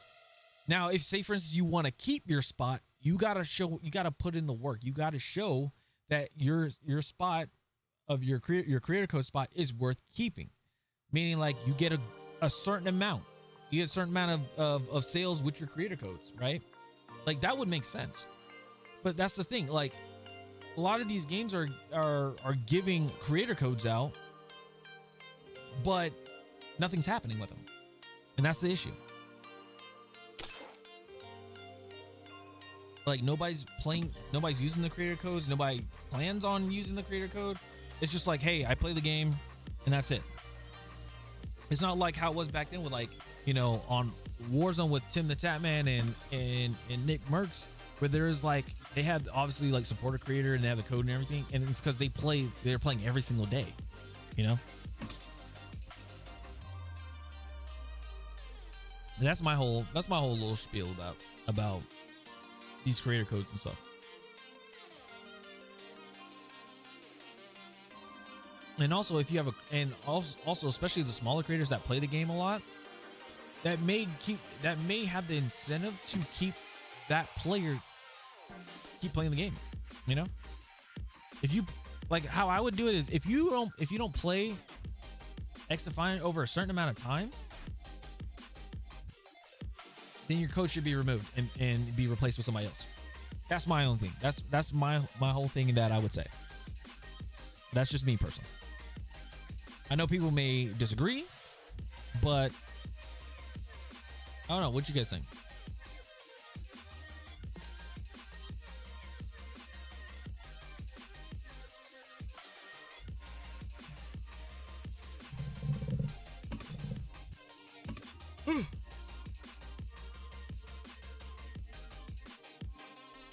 CTF. Ooh. I don't think I've ever played CTF on Echelon.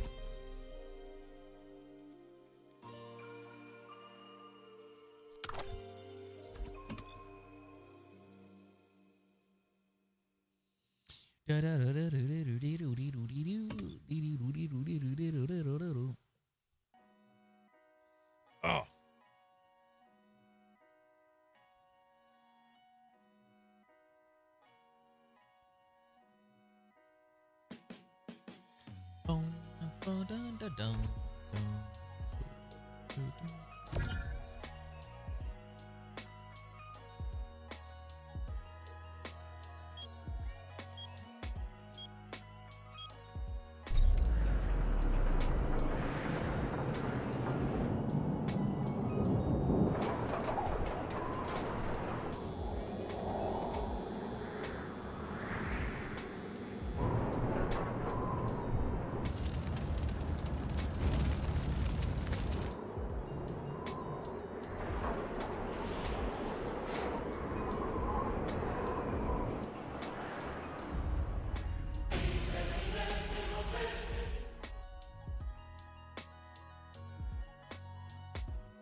Oh, what were we playing?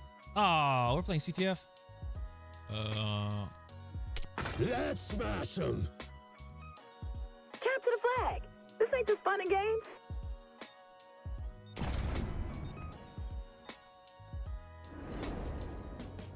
Three, two, one. Go grab the enemy flag. Bring it back to our hideout. This is a very interesting.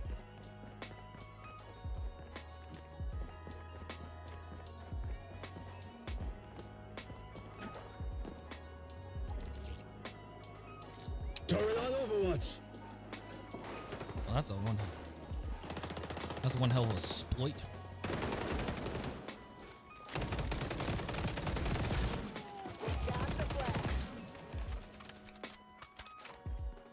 Run this way. Go left. Okay, or you go straight. That's fine. Our gang got the flag. That's a score. Is nobody pull this way?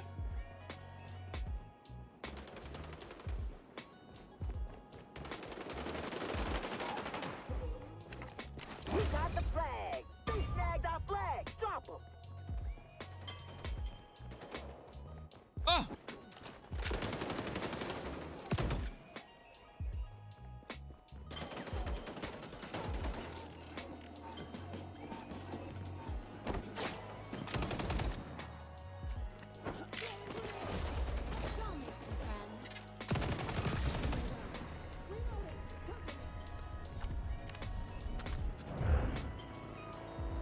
Guys, you gotta go hunt. Guys, you gotta go hunt them down. You guys got him down.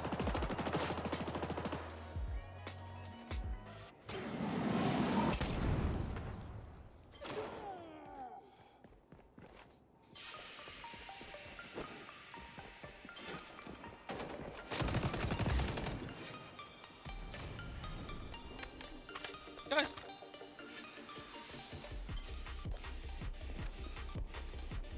I can't. Guys, you gotta kill him. They dropped our flag. Shit! No! No! Somebody get it! Somebody capture it! Capture it! Somebody! Grab it! Grab the flag! No! Fuck!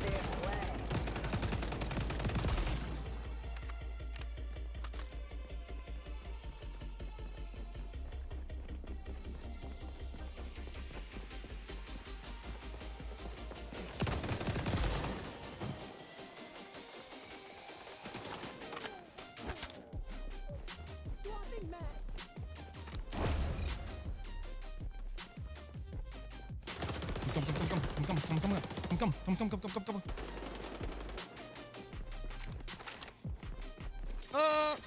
You got Got that it. flag home. Fuck yeah.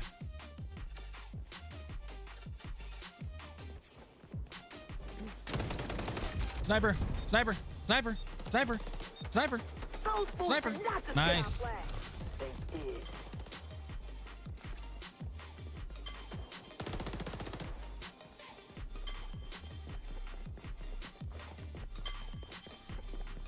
They got our flag today. their base. That ain't cool. Outside, got the flag! Oh my goodness gracious.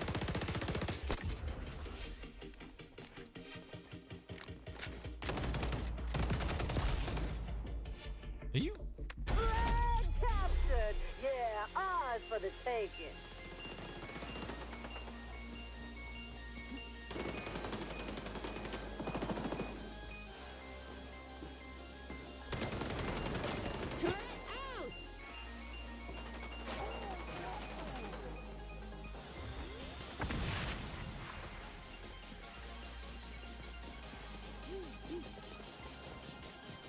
I know we're just running over the head cut off right now, but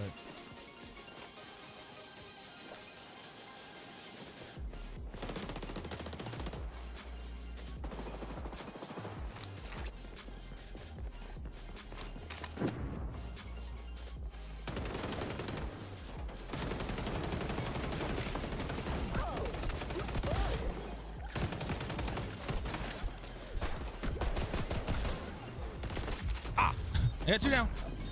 3 down. Last one. Nice.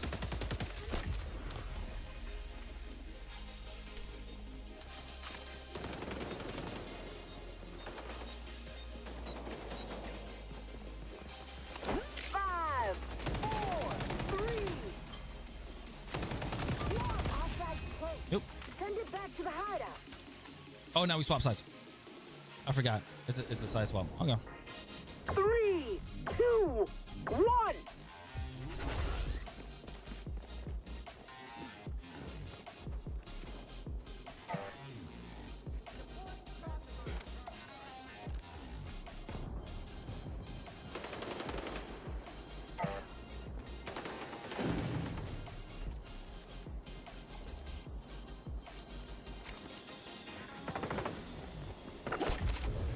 Shotgun. Damn it. They got our flag. Nice.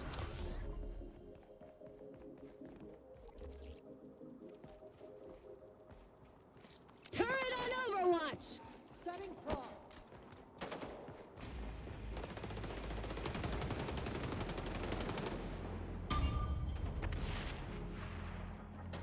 Where'd he go?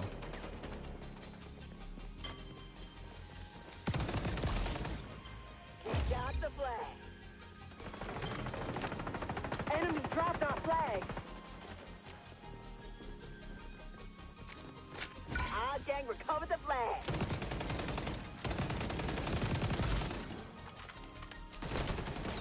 Oh. Our gang captured the flag.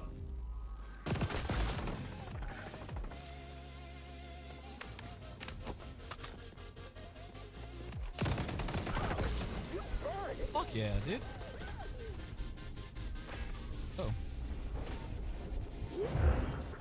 We need, what, 2 more? I think it's 2 flags.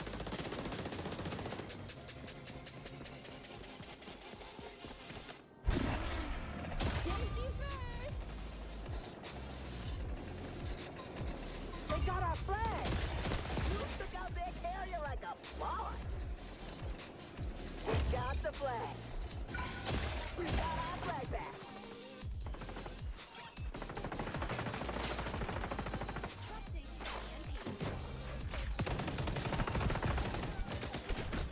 No.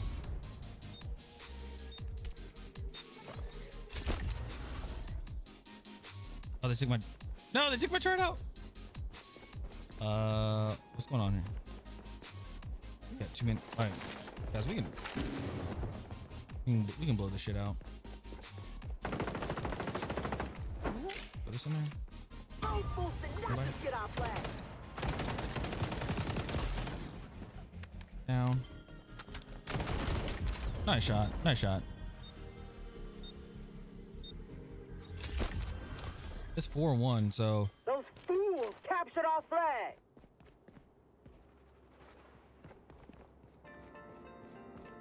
See, I never saw that I never saw our flag be. It just says, oh, they have their flag.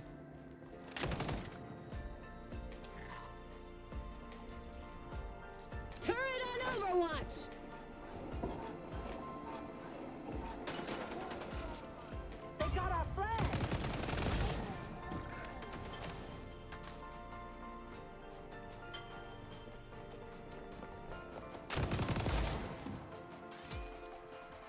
Take the flag. Take the flag. They got our flag today. That ain't cool. Dude. That took 2 out. Don't let them flip this. Do not let them flip this. It's not that. It is not hard. Activating a proc mine.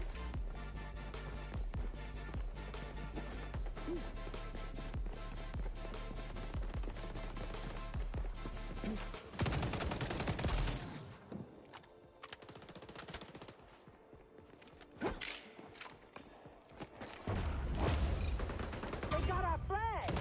Oh, those flames look painful.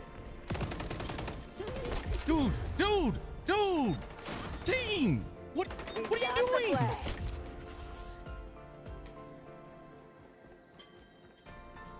Return it! Go, no, run, just run. Send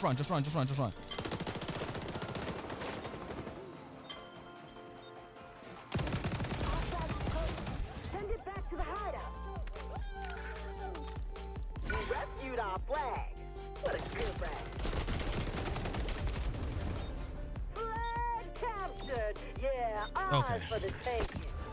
I was like, bro. Don't let them take it. Just defend. Everybody defend. Just defend. 5, 4, 3. Just defend. There we go. All you gotta do is just defend it. That's it. I was like, there's no way they're gonna. No, they're not gonna flip this. Fuck. I would have been. Honestly, I would have been mad. I would have been so mad.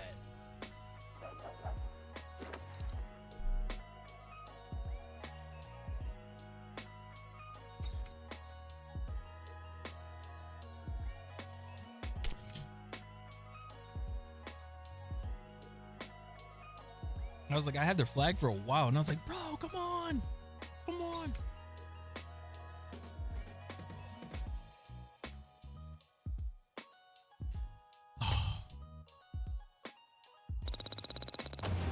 we go. Almost at 250.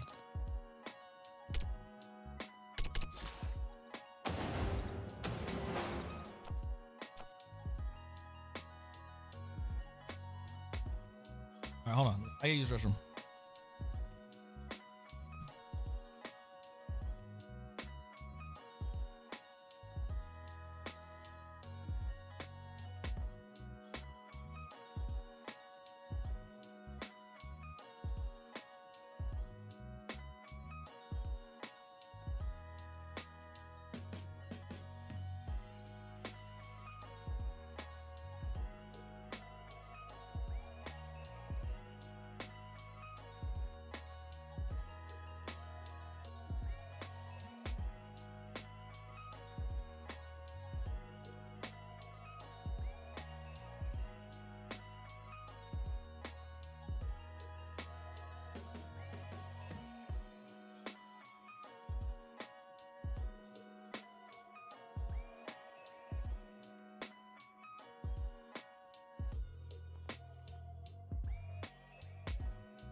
All right, I'm back.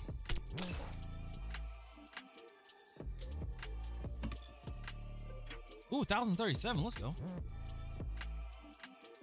I guess CTF is the play when you just throw them EMP grenades, they get affected by it, and you just go to town. I mean, you could use flash grenades, but I think with the EMP grenades, when you throw it, it automatically like triggers. Like with a regular grenade, it takes a bit. Yeah, it takes a bit to blow up, which is weird. So,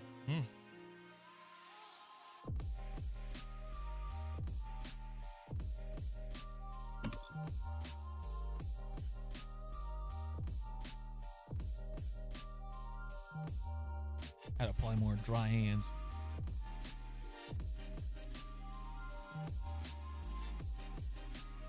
All right. Uh-oh. Connection issue?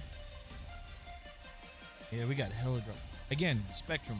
Don't know what's going on with them, but apparently they just constantly just... You know, honestly, I think what it is with Spectrum, I think it's just somebody just messing with customers. I swear. They're just like, hey, watch, we're gonna drop the internet. They witch and they just like shut it off, shut it back on or something like that. There it goes. Drop frames.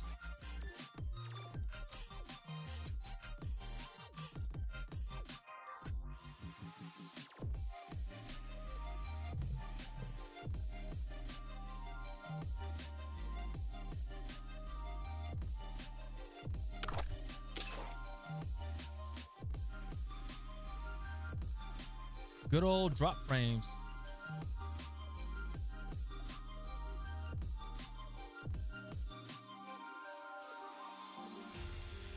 Come on. Oh.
think we're back.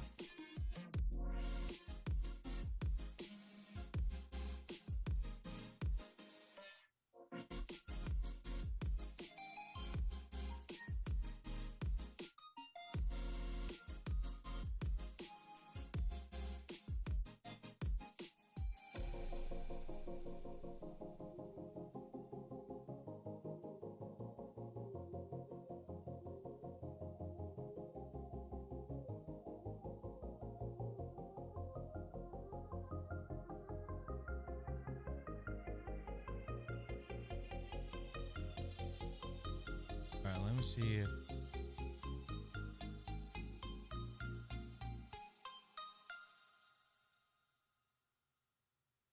okay.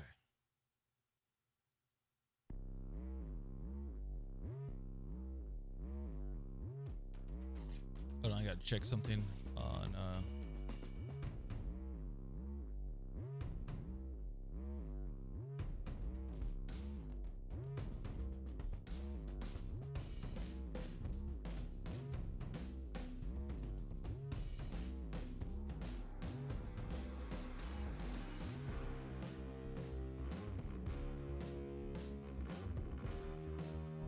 okay.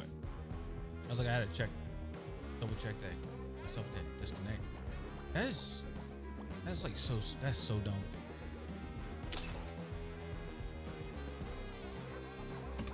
It is so dumb.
Hey, it's Bluebees.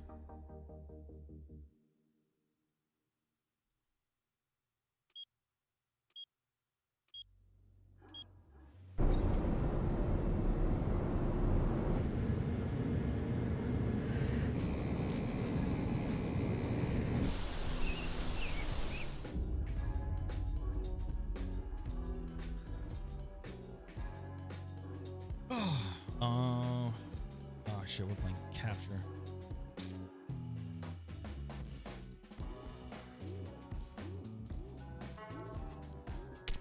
Hunter, joining in.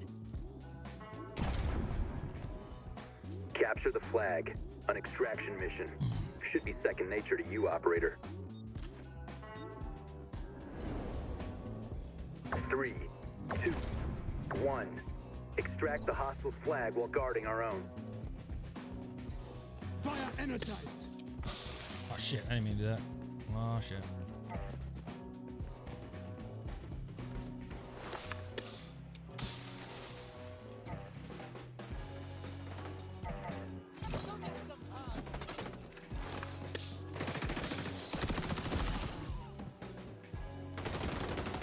Hostiles are carrying. Our ally dropped the flag.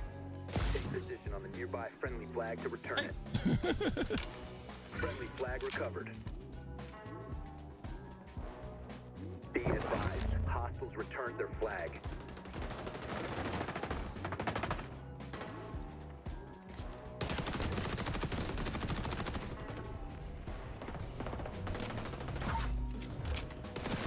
Operator. What? Be advised, enemies have our flag. He should have. Hostiles dropped our flag. Bro should have been dead. What the fuck? Yeah, bro should have been dead, dude. Flag to return it.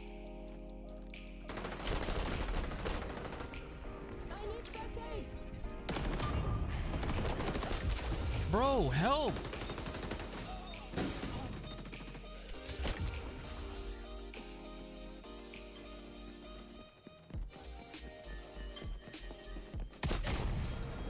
Hostiles dropped our flag.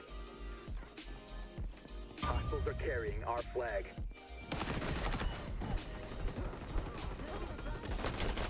Allies retrieved our flag. Thank you. Enemy flag capture achieved.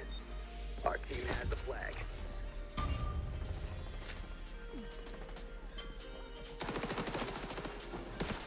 Friendly dropped the flag. You have hands on the flag. Oh. Opposing force recovered their flag. Hostiles scored a successful flag capture. Be advised, enemies have our flag. And they capped the flag. Bro.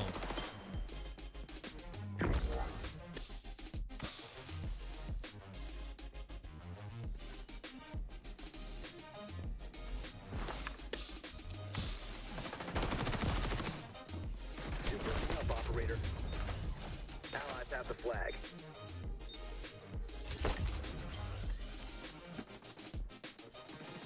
Enemy dropped the flag. Fire energized.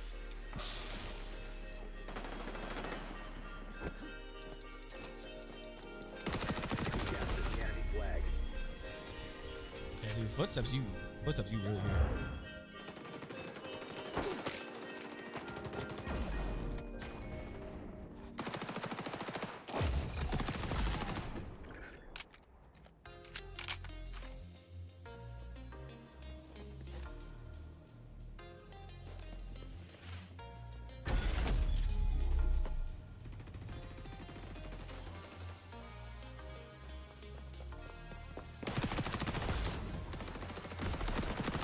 Our team has the flag.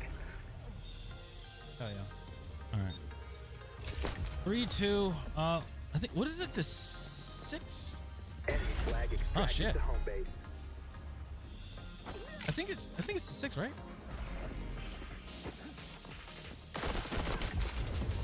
Oh, he hit right there. Little bitch. little son of a bitch.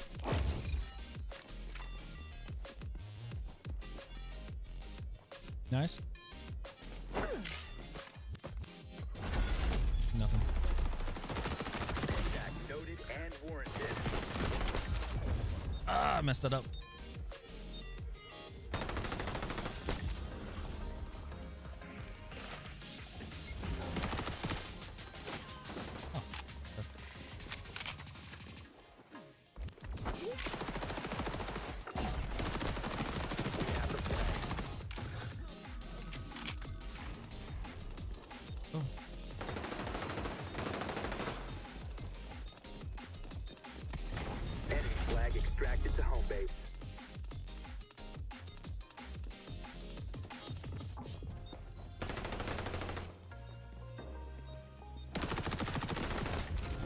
Oh. 5, 4, 3, 2, hot 1.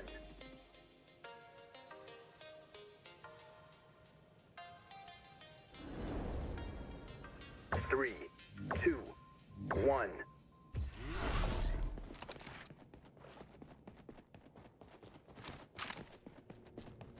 Planting a briar patch.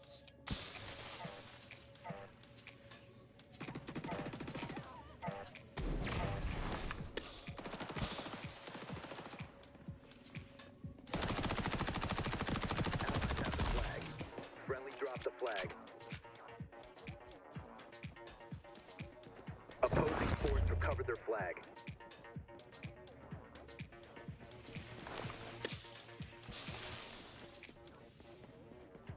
That's got to be a problem.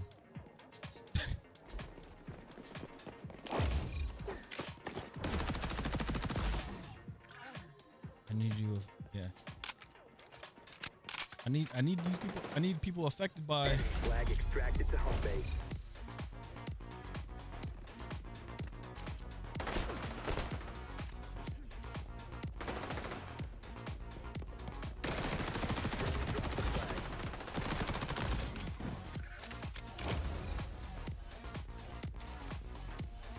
You captured the enemy flag. All right. Allies have the flag. Run GSK. That's pretty much what it is.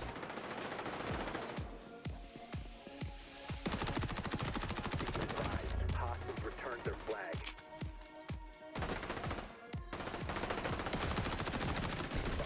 That one, I messed up. What in the world is? Ultras deployable. Guys, do you think this is broken? You think that's OP? You think that's broken? Just saying, that might be broken.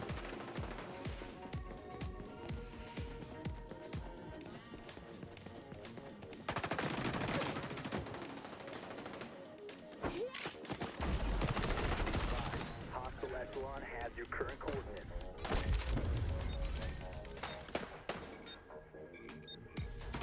Ultra is a go.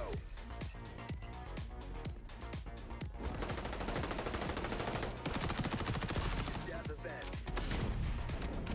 Thanks.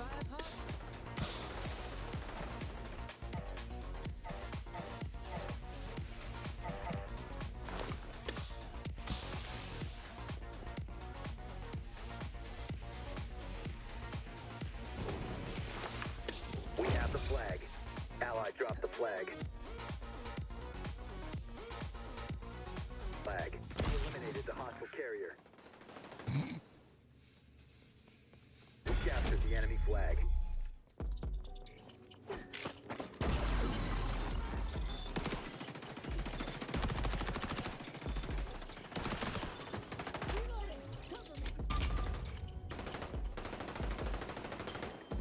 We have the flag. Oh, he got through.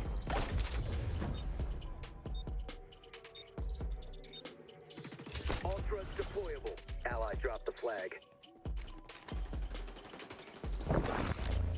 Hostiles recovered their flag. Hostiles scored a successful flag capture.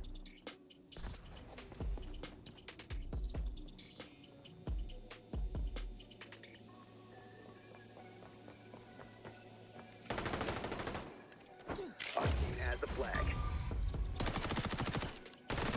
Take position on the nearby friendly flag to return it. You secured our flag. Friendly drop the flag. You're burning up, operator. Your flag extraction was successful.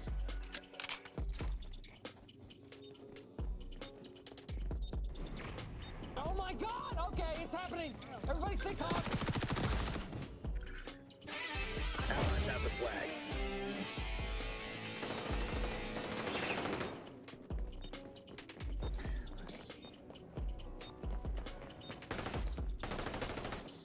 We captured the enemy flag. 5, 4, 3, 2, 1. Overtime.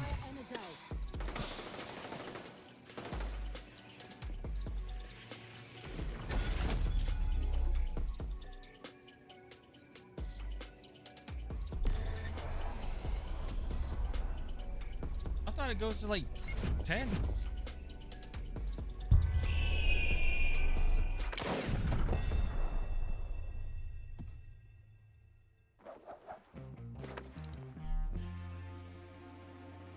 Damn.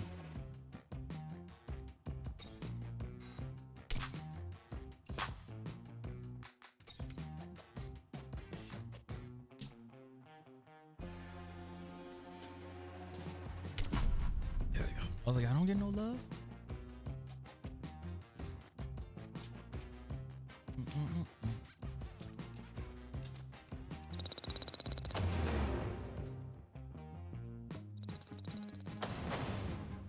We got Sivar.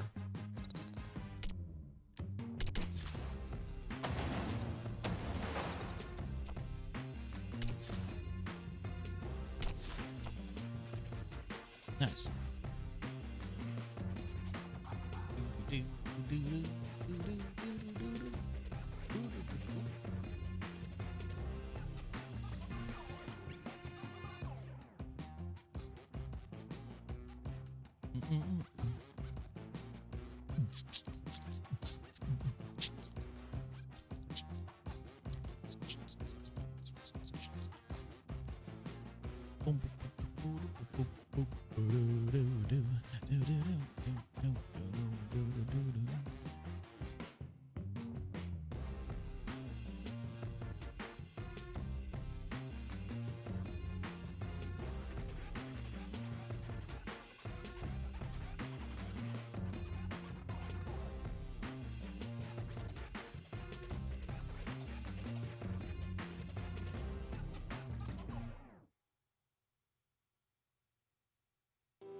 All right, let's see here.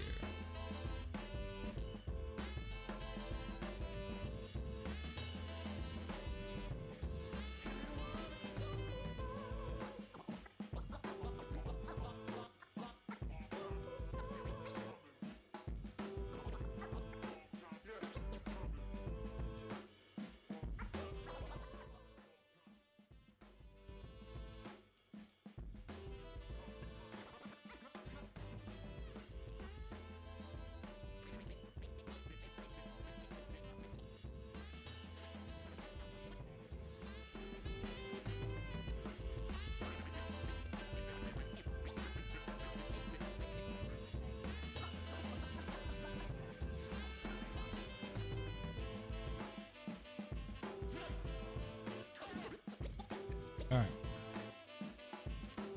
Welcome back, everybody. All right, Silver 5.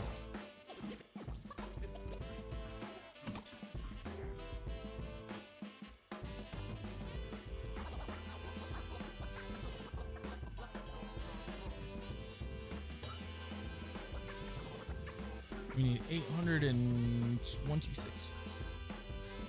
826 more damage. And then we'll unlock a smoke grenade.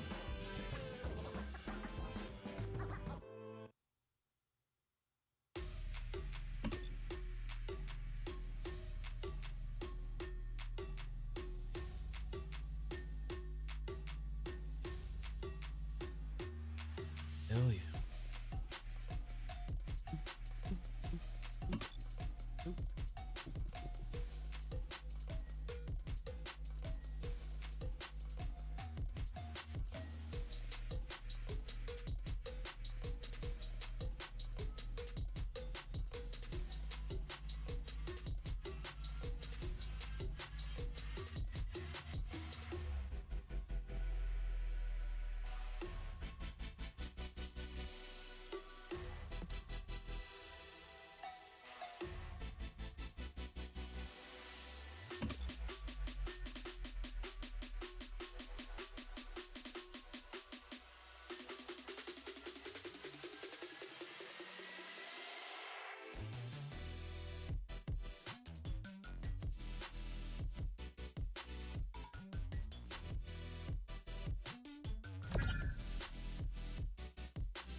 So wait, that's was it a silver 8?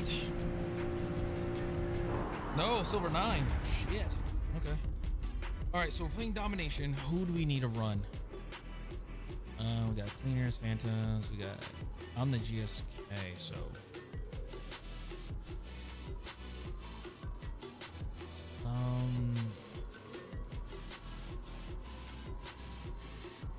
Damn. Domination. Spider-Bot. This scenario is kinetic. Plan accordingly. I'll run DedSec with this. 3, and then I'll run the 2, 1.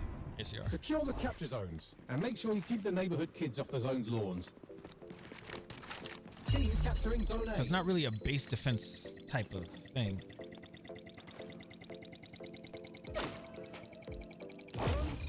Did he? He did.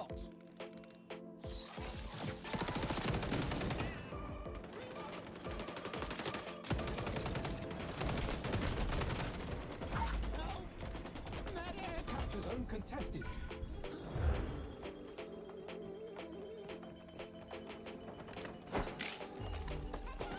Too far.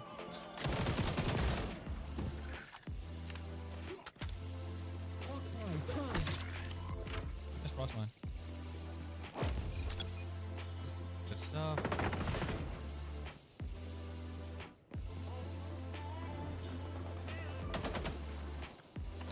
Enemies on capture zone B. Team taking capture zone C.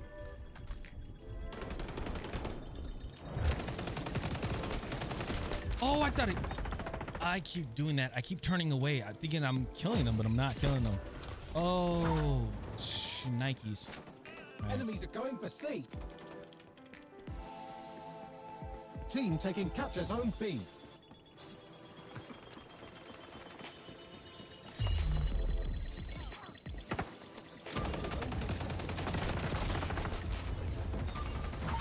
Case of the not get-ups.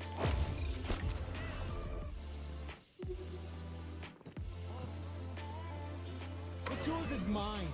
Woo!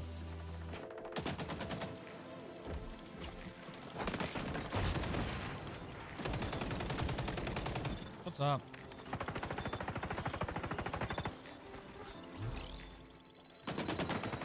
Enemies on capture zone B. Medic!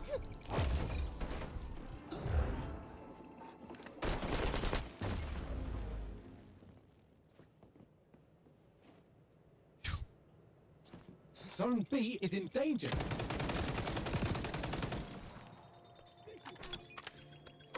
Capture zone contested. Taking C.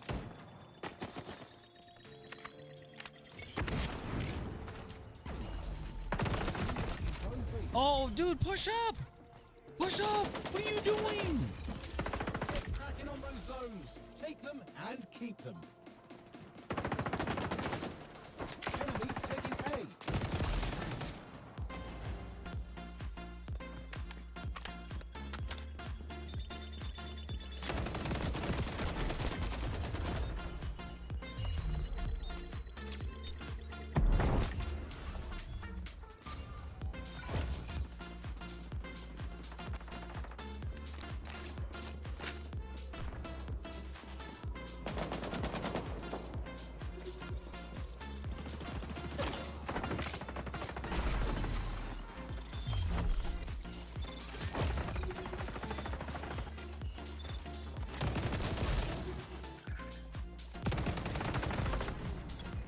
Chad, I think I'm losing it.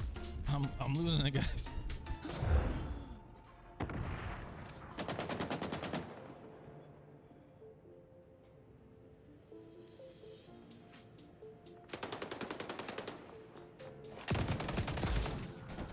Yours is mine.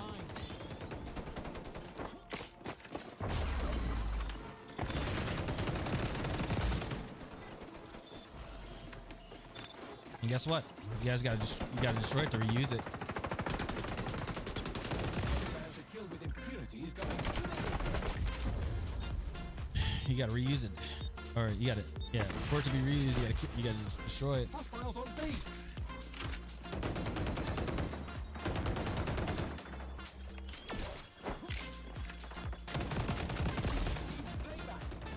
that count?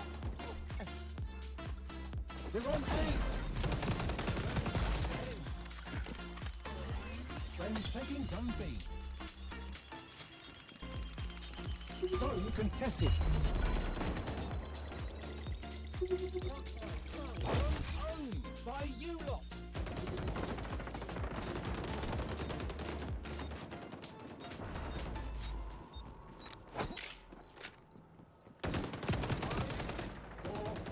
Three, two, I thought he had it.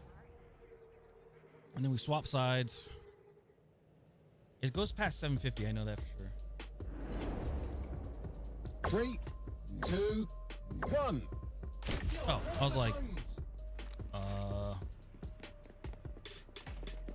Team taking capture zone C.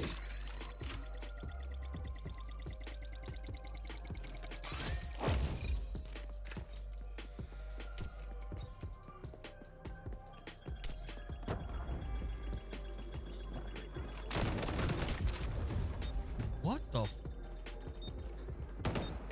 Team taking capture zone B. Ultra ready.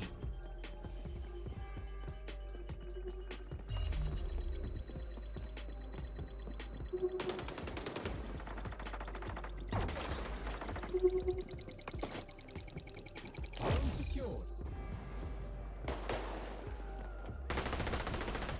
Enemy network cut off.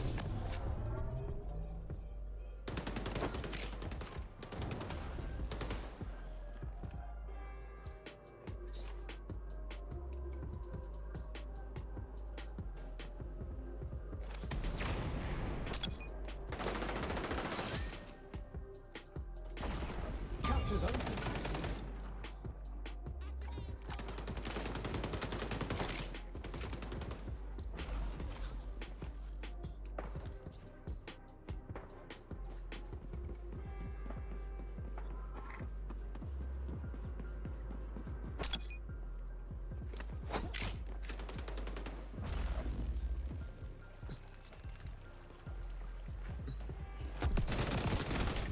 Enemies on capture zone B. He's so lucky that freaking MP7. So lucky with the MP7.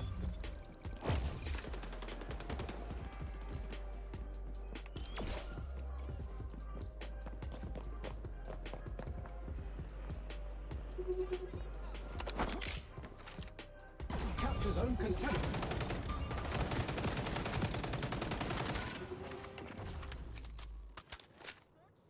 We're claiming A. No.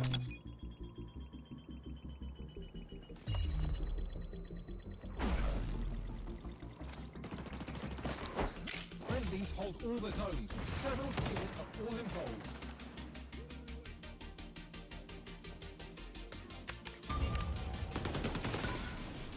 Zone C is at risk.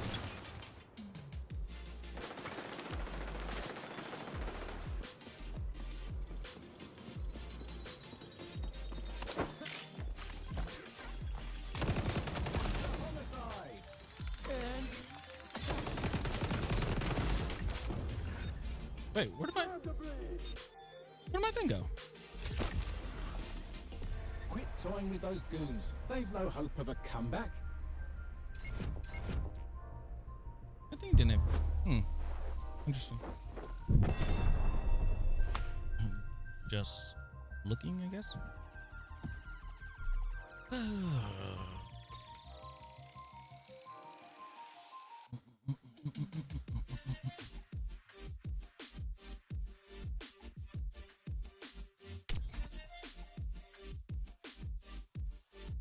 Well, there's that.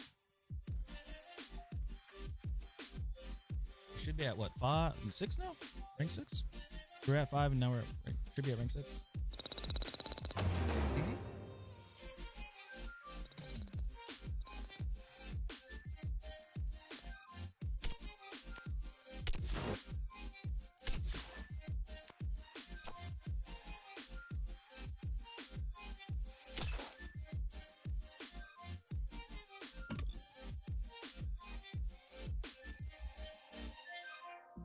All right, so we know if we play CTF and nobody's running GSK. We need to play GSK.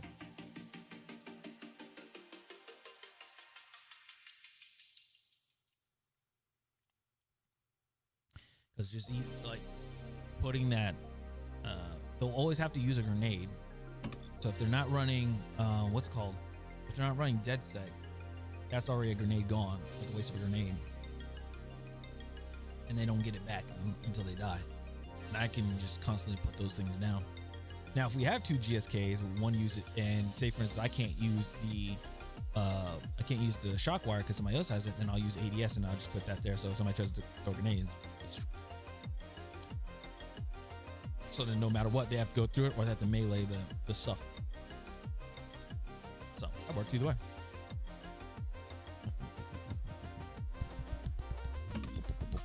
Escort.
Escort, a thrilling flight into the dangerous world of express delivery.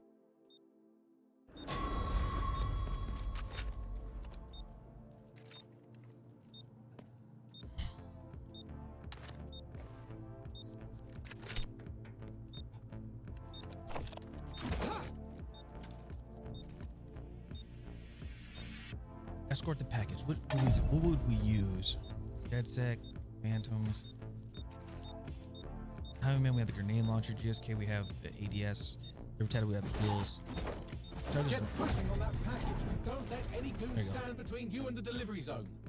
Okay. Whoa. My controller okay? Oh, we blue beat. We're blue this camera. Bluebies, yes. That's bluebies.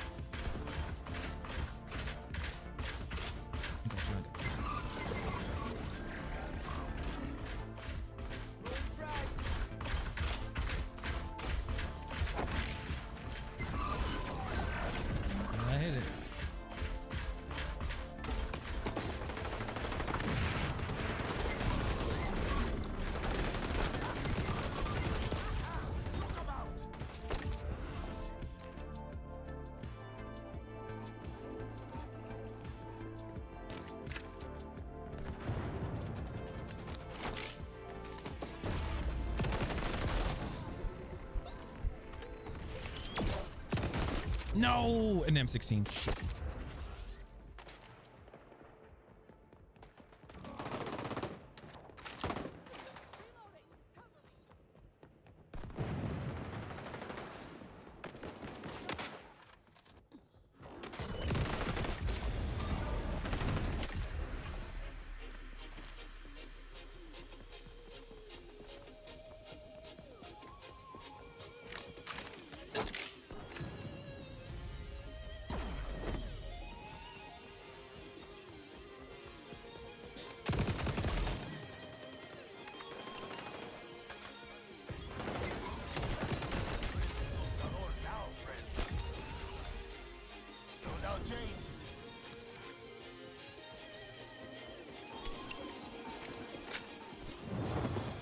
Bro, you need to get that.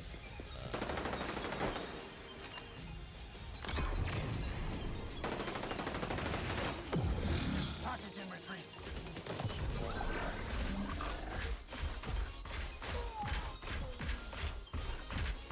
Closing on the checkpoint.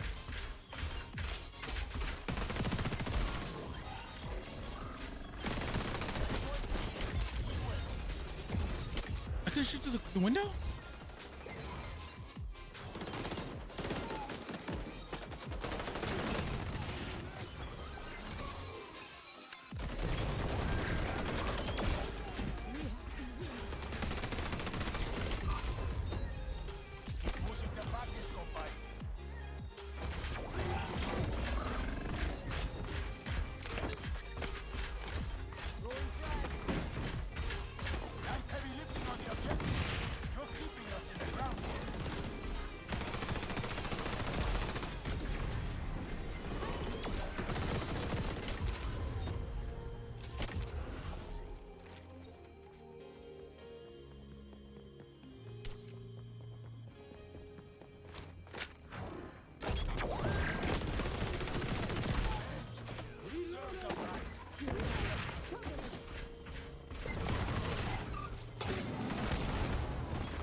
I thought you guys were shooting the guys behind. Oh no.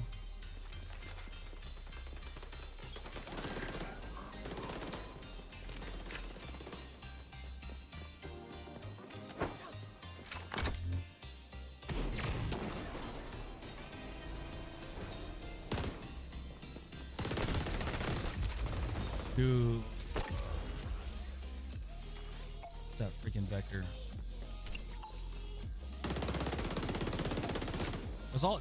That's only how he's winning. It's just that fucking vector.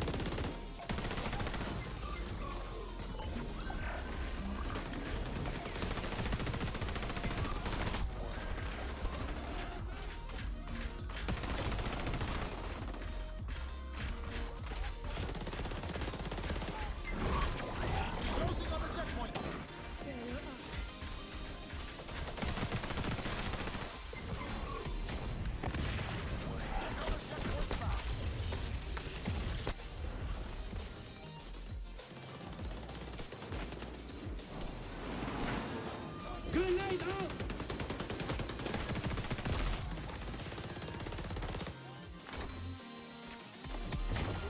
Oh, I thought I got him.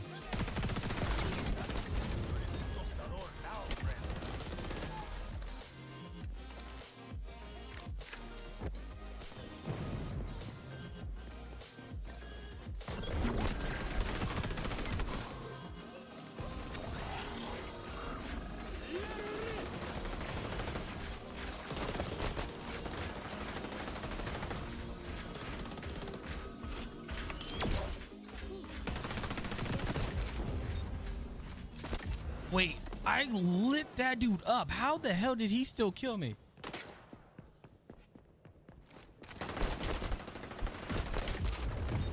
Dude, what the hell? What the hell was that? I was past the thing already.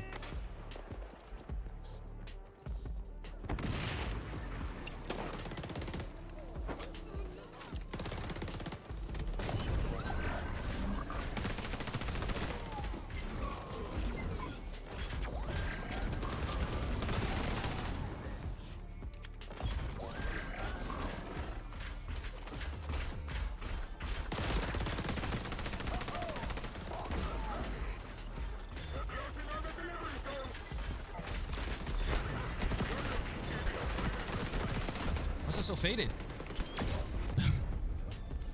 Why was that so? Why was everything so faded? Now you're on defense. Send the enemy's package back.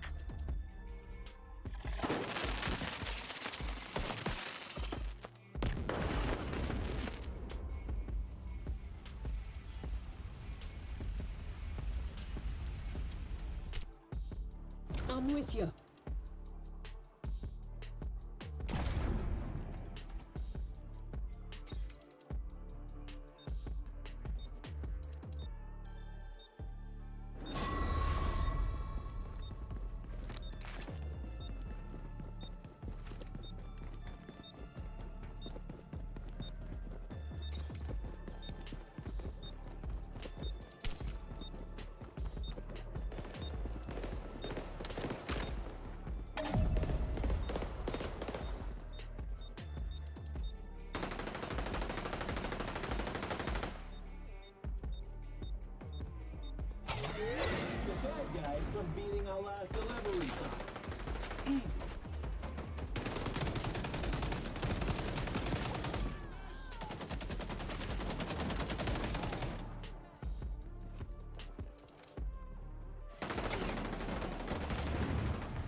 All I had to do was just sit in that spot the whole time. Don't let him creep up. Don't let him creep up.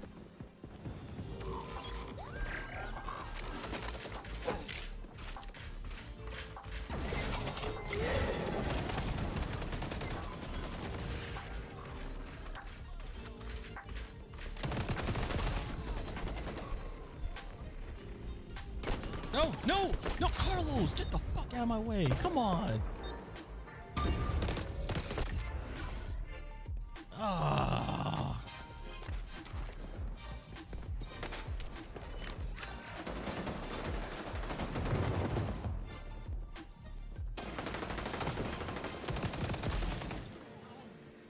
That's literally what screwed me over.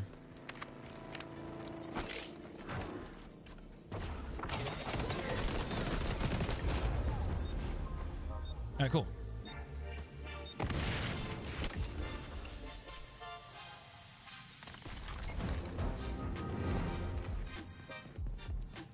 I have to check these smoke grenades out.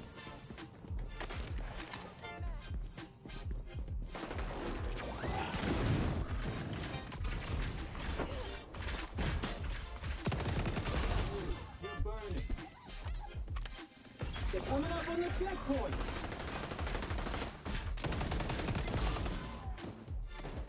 Well, this smoke grenade kind of.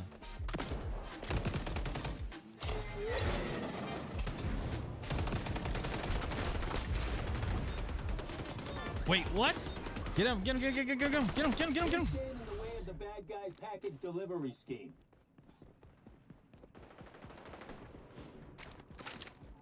Smoke grenades do kind of a lot.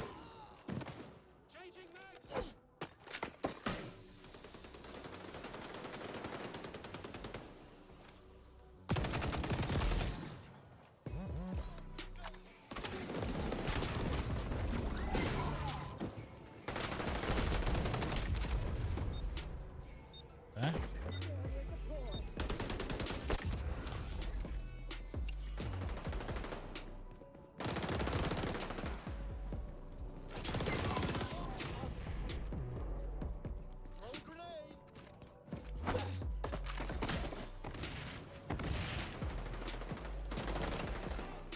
Bad news. You're burning.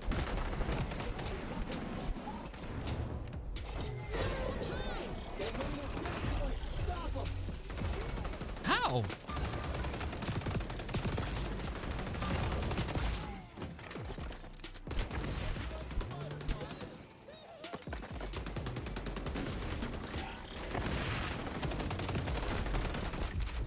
See, he shoots through the car, but I can't. Enemy spy doing that see-through wall thing again. And they spawn you so far back.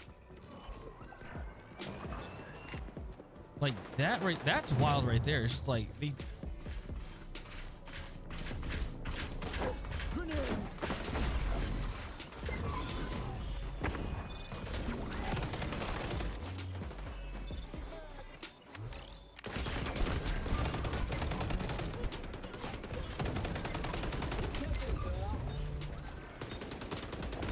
Guys, you gotta pick a side and then pick a side, stay on it, so I can choose which side I can actually cover. Holy!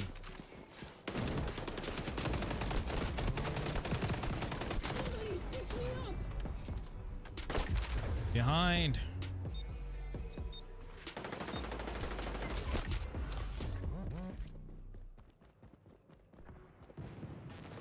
They're coming up on the checkpoint.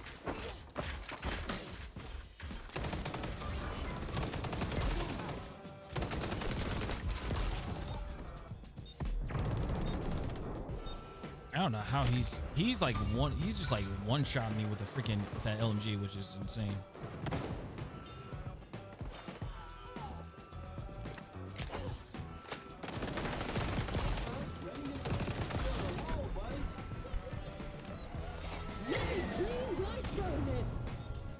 Fight's almost finished.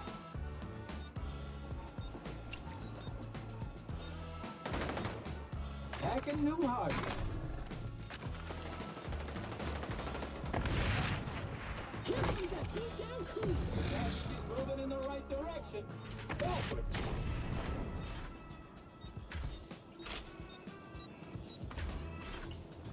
Activate. 5, 4, 3. I was like, you run and jump through my fire. How do you not die from that? Your hard work paid off, pal. Just like I said it would. Nice score. Hey, the algorithm's got good taste. Who knew? 10,560. Holy. I think that's the highest amount. I think that's the highest score I've ever gotten in a ranked match. I think in the whole thing.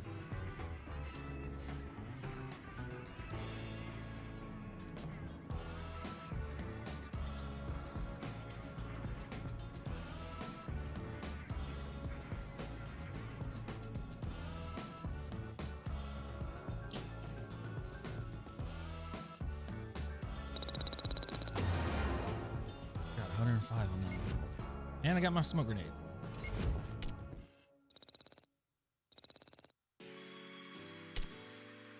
Nice.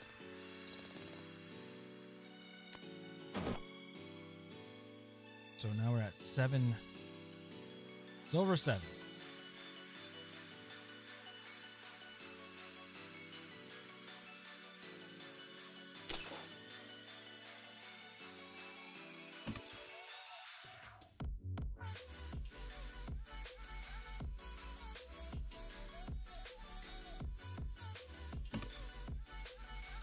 Oh man.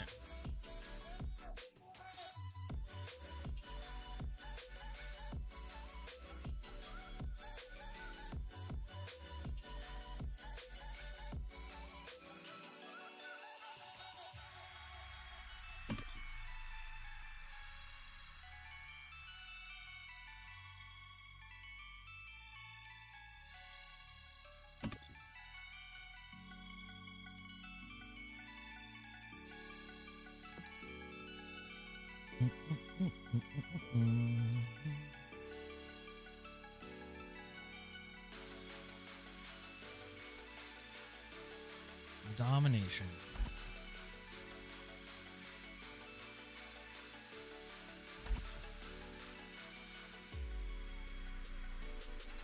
Yeah, blue bees and see how this goes.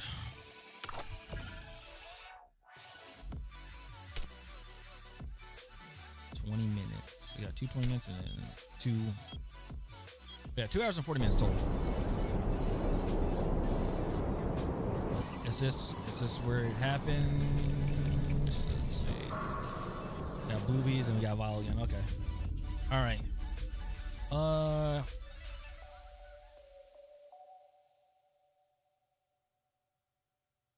We got our smoke grenade, so we're good.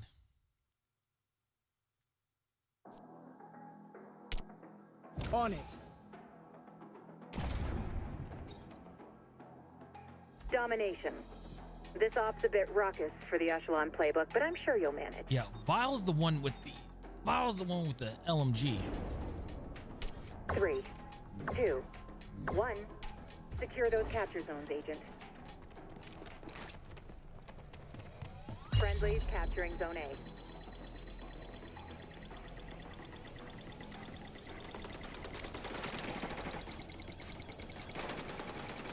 Zone secured.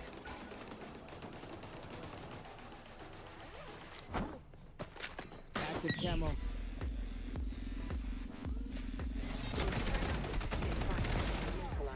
Friendlies going for Zone B. Team capturing Zone C.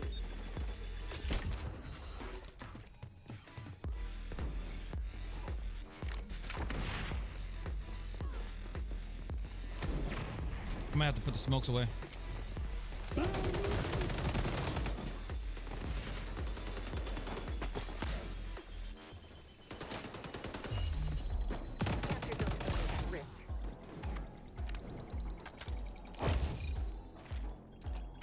Hostiles on the scope in Zone Nobody C. didn't see it. Nobody saw A. Oh. Capture zone contested. Friendlies capturing Zone A. Look left. Look left. Look left. Zone secured.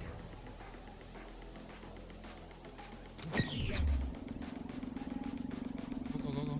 Go, go, go, go.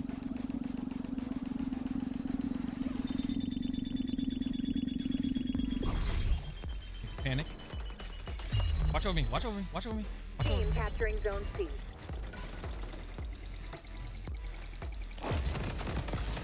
Nice. Good shit, team. Good shit. Let's go. Let's take B. Let's go B. Ball's dead. Go, go, go, go, go, go, go. Friendlies going for Zone B. Allies on B. Up top.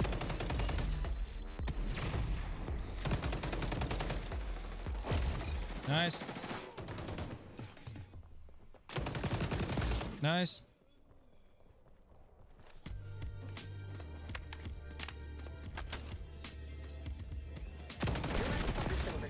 I'm dead.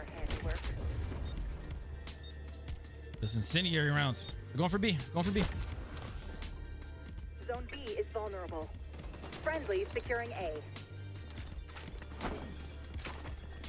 Capture zone contested.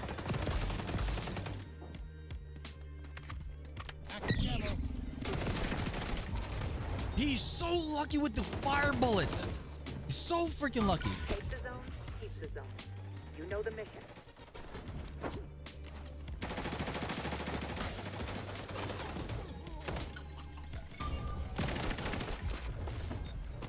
He is so lucky with those freaking fire bullets. I swear.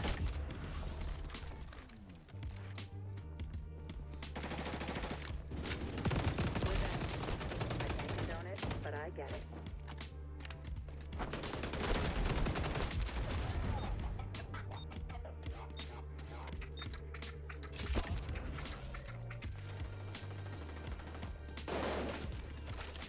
We gotta go. We gotta go. We gotta go. We gotta go. Friendlies on B.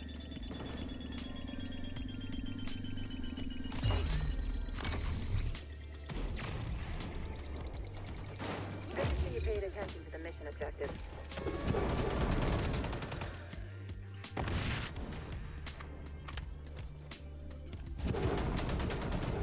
Don't be compromised.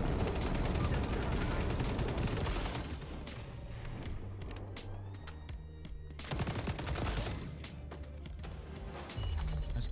Good go. Good go. Ultra ready for deployment.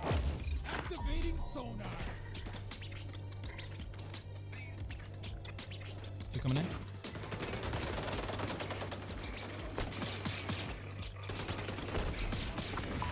What?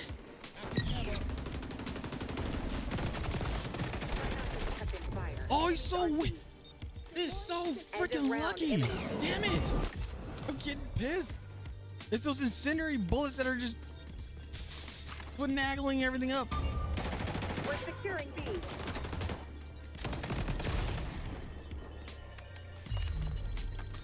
This is kind of a cheesy spot, I ain't gonna lie.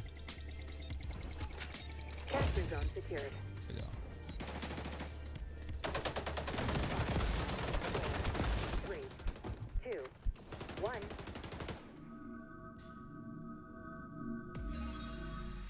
That is a cheese. That's a little cheesy spot in the back on that side. 3, 2, 1. Team tactics. Good stuff, Agent. Nice. Team capturing Nice zone split. C. Friendlies going for zone B.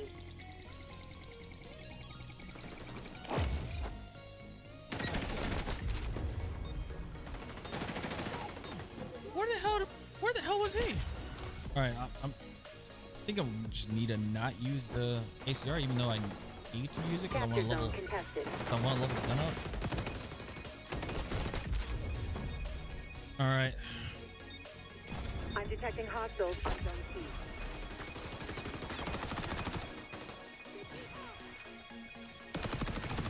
Force utilized. You're on fire, Agent. Loadout updated.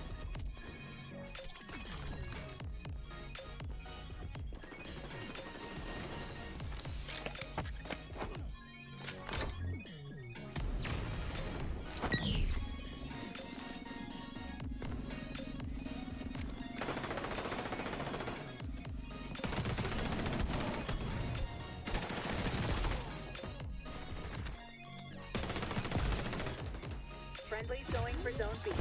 I was already around the freaking thing. Ah.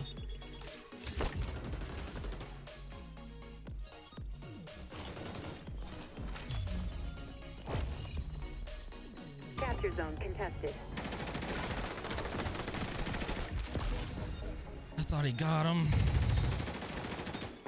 Dude, it's the P9, like the P90. Holy shit, dude. Get rid of that, like, nerf the gun already. Golly. Allies on B.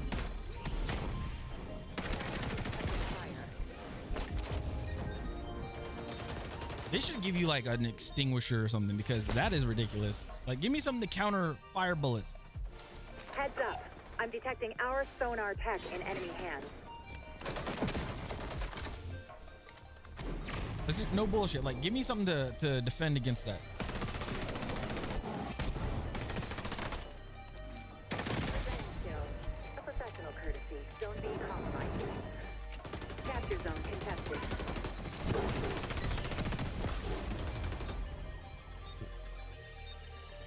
I was like, who the hell come?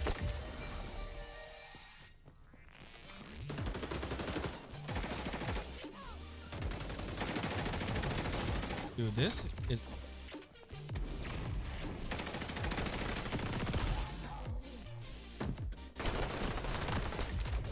What?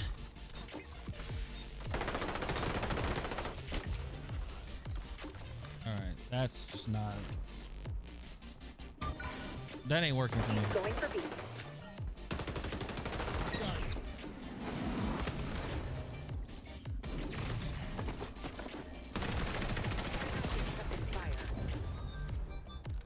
Why, like, oh, goodness gracious. We're securing zone A.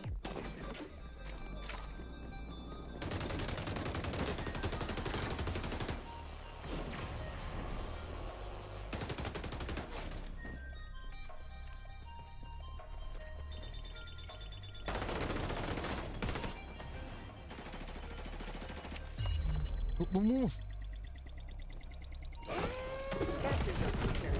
No. Oh, no way. They're on B.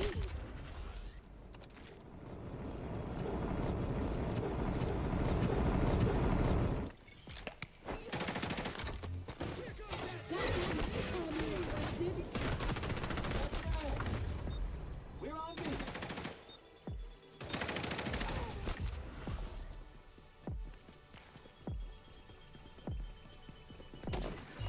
Yeah, we need a trip cap. How are you not dead? Your health is super low. How are you not dead?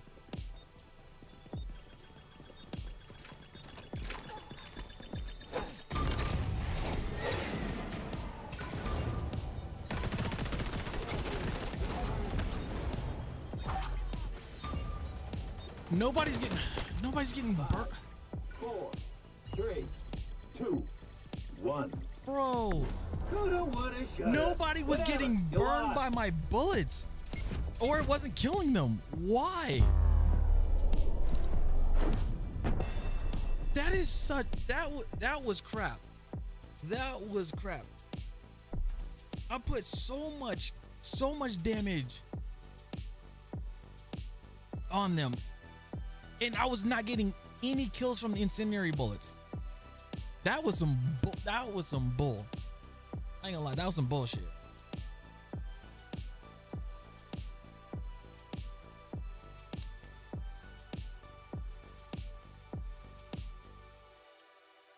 I get two tapped by an LMG, and I lose, and I get burned by incendiary bullets no matter what.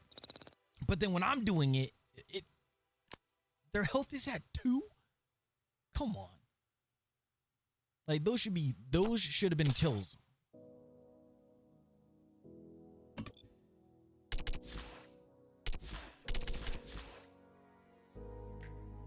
Those should have been kills.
why are you using that?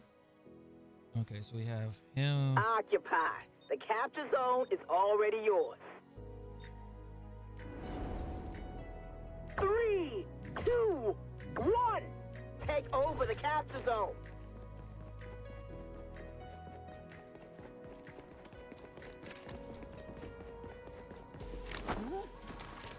Zone under enemy attack. Leave the zone. Capture zone contested.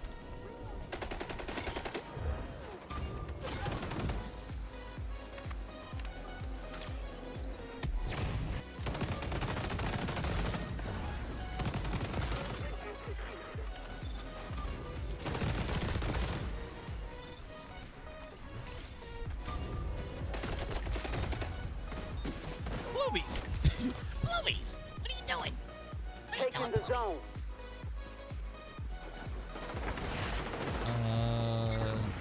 I'll say push next.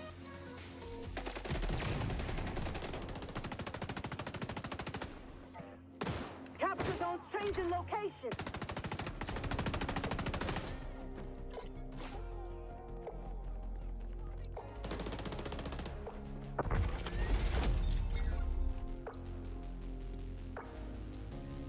Wait, where'd you?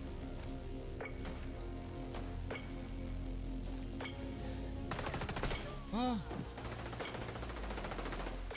don't know where they're spawning from. Where you guys spawning? Okay. Capture zone contested.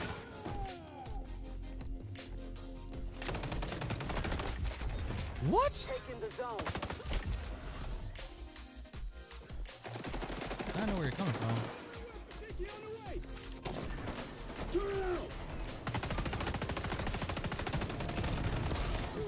Payback.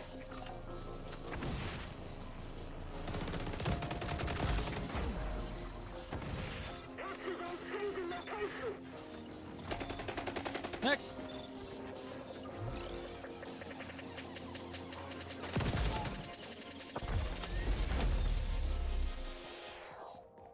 Taking the zone.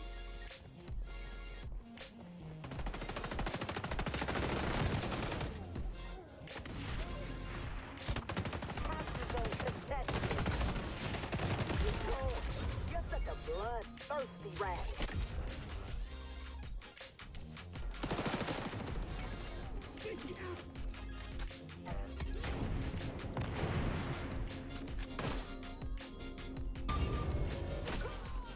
Good defense, Rabbit. Don't drop the ball.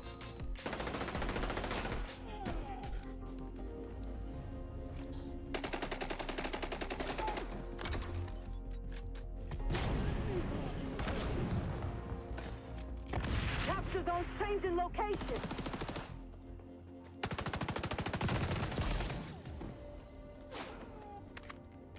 Next.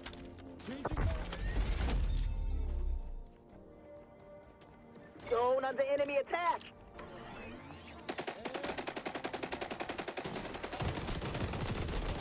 Capture zone contested. Wait, did I? Ultra ready back. I was like, did I deploy my?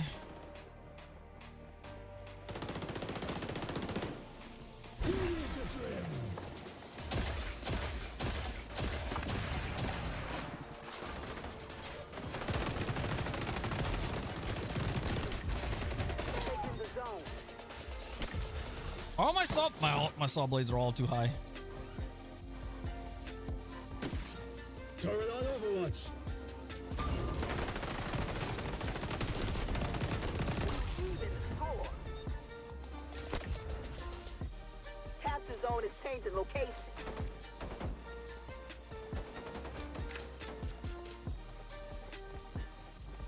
They're on the zone. Capture zone contested.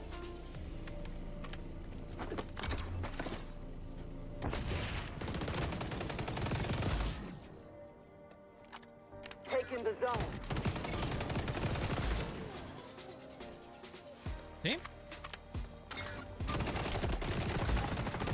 Team?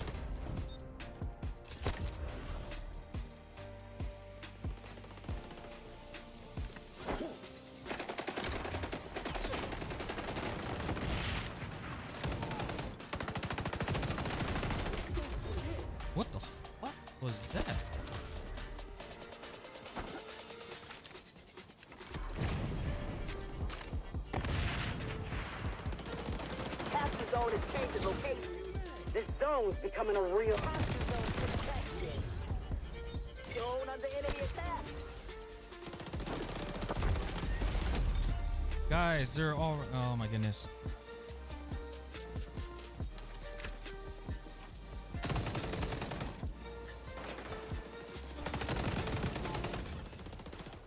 Taking the zone. Enemy spies tracking you.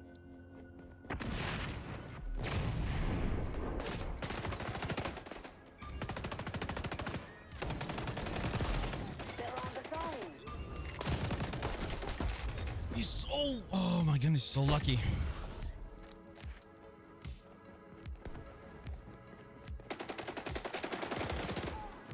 Capture zone contested.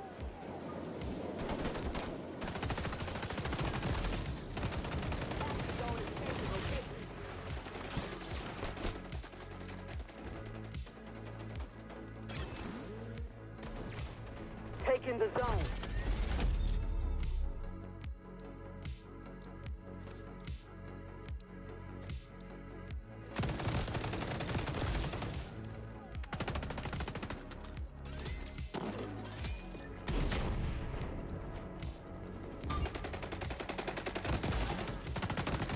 Taking a lot of lives for the team.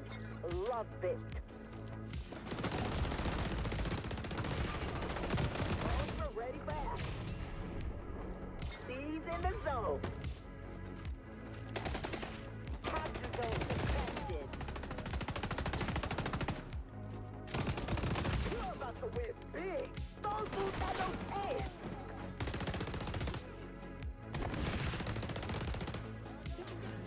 Capture zone is changing location.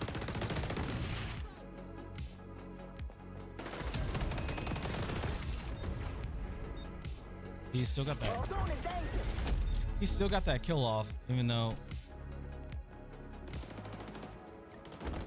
What happened, dude? Was the dude getting torched or something that he quit?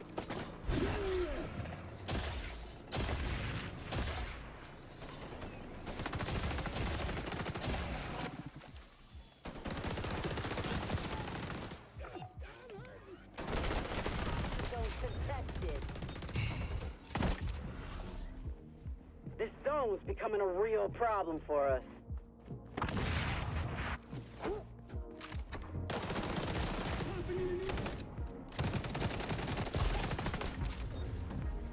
I shouldn't have got shot through the wall. We should still win, even though it's a 3v4, like literally 7 points. Taking the capture zone is changing location.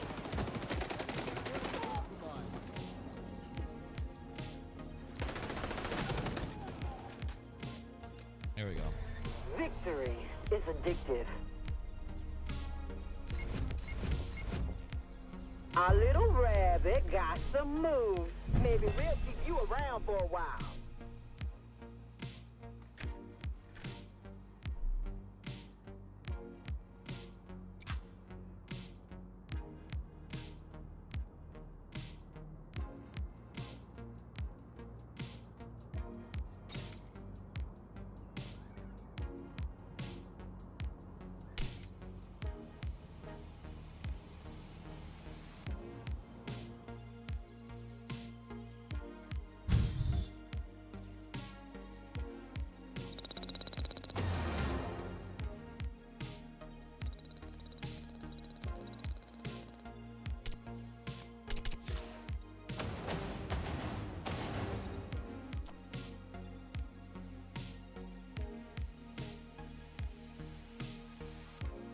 Oh, all right.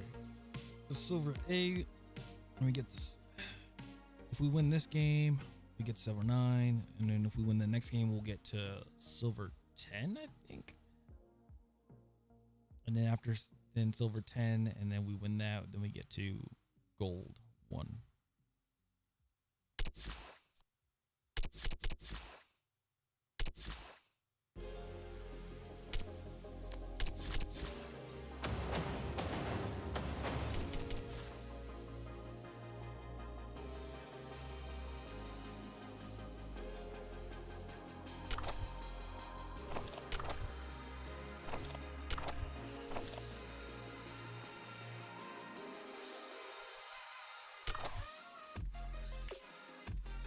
Is that bronze or? No, that's bronze. Oh, that person was a gold 4.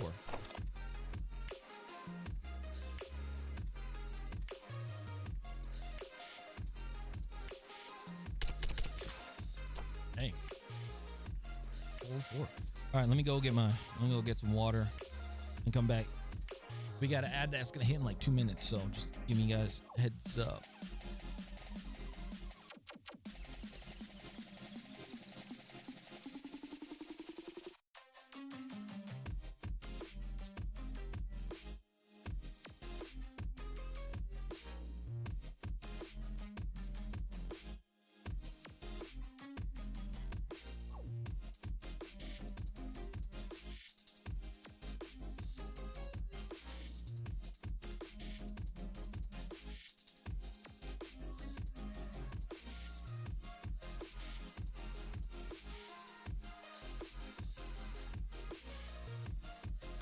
Oh my God! Okay, it's happening.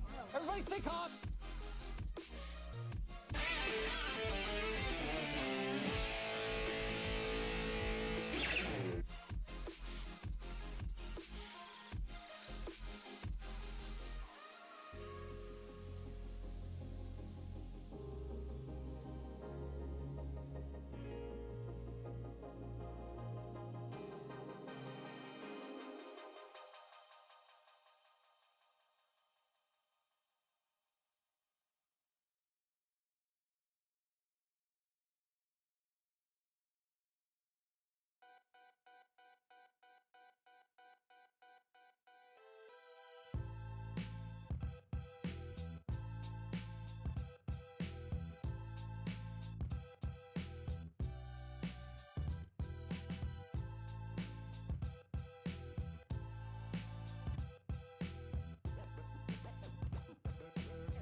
Okay, I'm back. Here we go.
So Elgato said, if you could add any Elgato product to your setup, what would it be?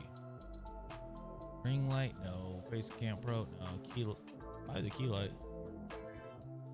Oh, excuse me.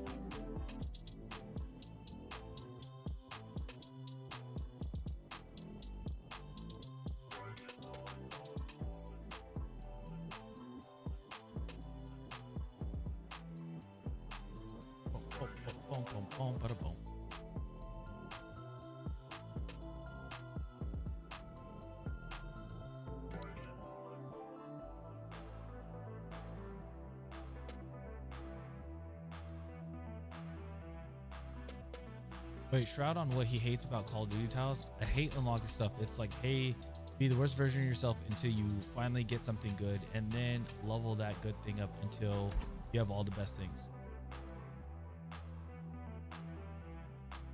I mean, I could see his perspective on that.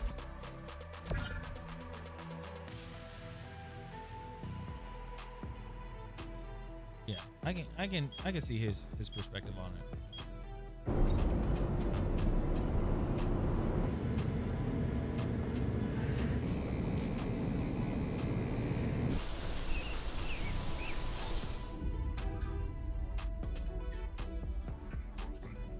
because you would think. Oh, we're playing CTF. Roger. Joining in.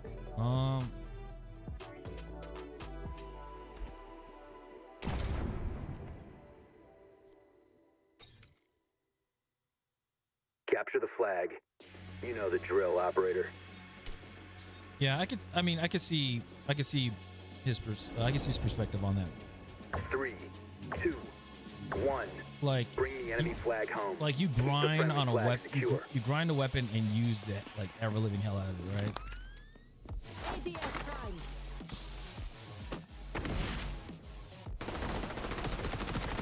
Like you grind the ever living shit out of the gun stuff.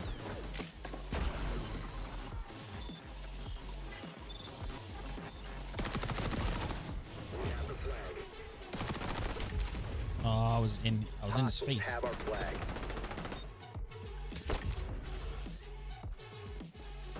Wait. Enemy flag extracted to home base. Oh, I was like, did you not put it down? Good shit, dude.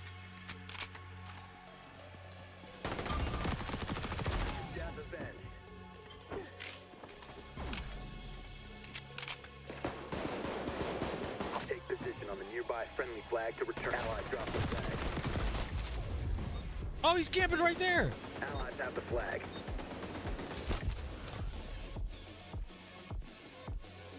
Be advised, enemies have our flag. Opposing force recover their flag.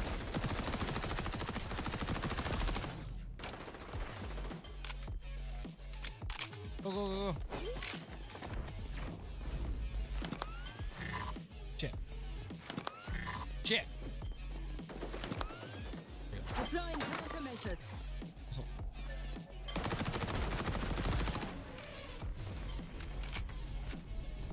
Enemy dropped the flag. Enemy flag capture achieved. There you go. Our team has the flag. Oh. Oh. Hostiles have our flag. You're burning up, operator. Oh. He wasn't even scoped in. Not on my screen. Friendly drop the flag.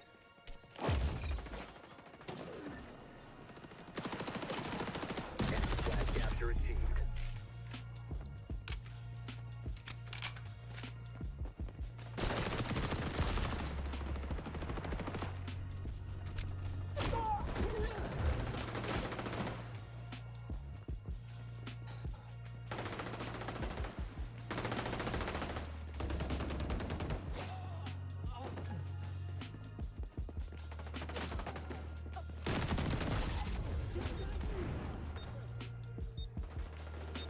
We have the flag.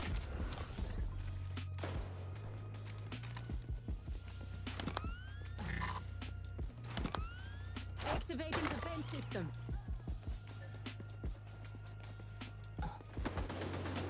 Enemy flag capture achieved.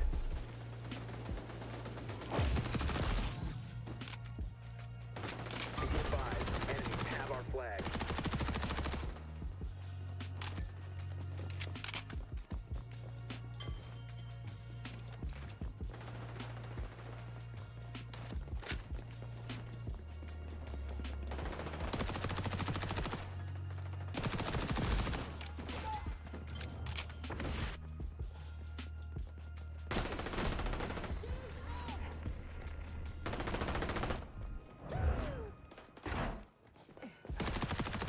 Position on the nearby friendly flag to return it. Ally dropped the flag. Friendly flag recovered. Be advised, enemy hostiles recovered their flag. Oh my goodness.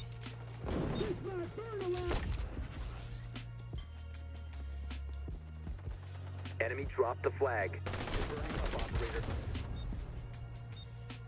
He's camping. Nice. Enemy flag extracted to home base. Our team has the flag. ITF prime.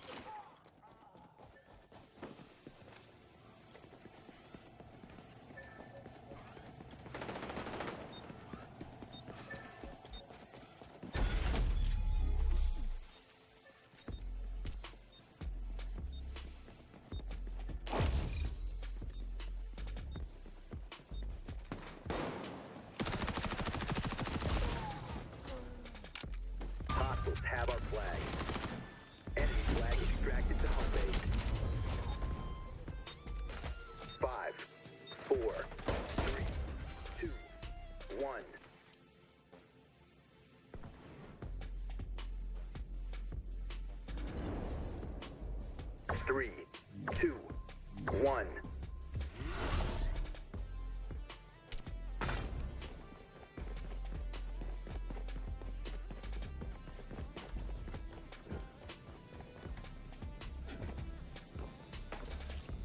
Happy on him.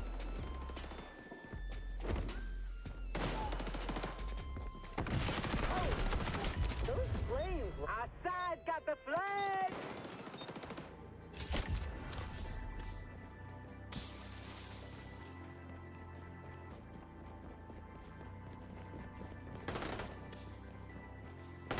Our gang got the flag. That's a score.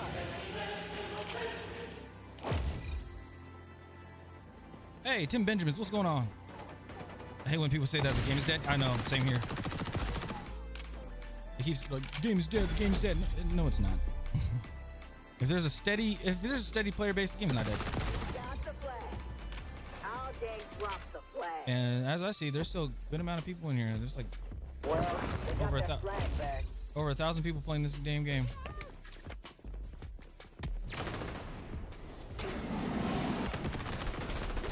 Oh, one's coming out. Our gang passes the flag. Welcome in. Welcome. I need to drink some water after this. My mouth is dry.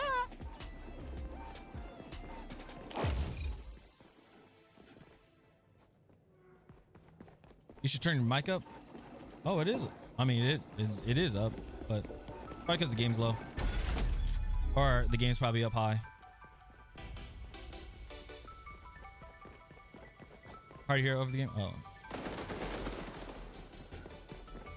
yeah, it's probably because I know I messed with the volume or something like that with the game. So. We got the flag. Our gang dropped the flag. That's my bad. You got the flag.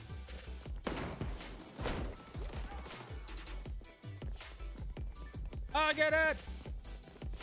You got that flag home. Yeah, I know you're gonna give me. Yeah. Reload. I will say it's kind of annoying though when people leave the game though. Fuck that up. I messed that up.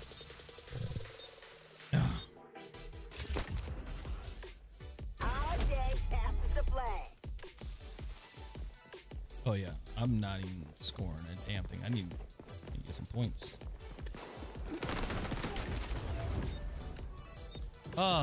We got the flag. I'm supposed to not just get our flag. Outside the smoke. Send it back to the hideout. Okay. We got our flag back. Our gang passes the flag.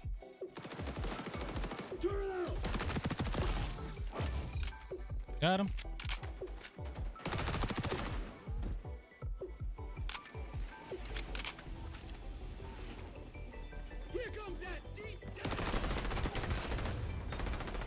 I fucked that up. Flag is ours. Need prestige mode to hit? That would be sick. Teammate lost the flag. Flag captured. Yeah, ours for the taking. Okay. I thought I got that, but okay, that's weird. Or I thought I disabled his shield.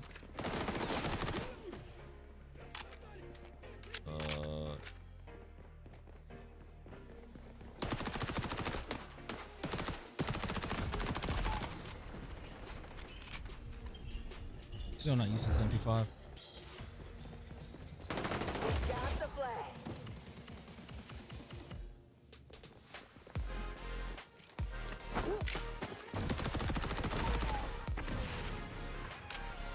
Our gang passes the flag. Okay.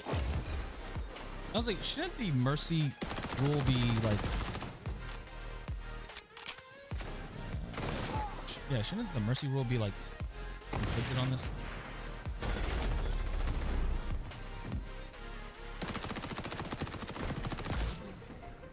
Our side's got the flag. 5, 4, 3, Score. 2, 1. Flag captured. 21 to Yeah, 0. ours for the taking. 21 to 0.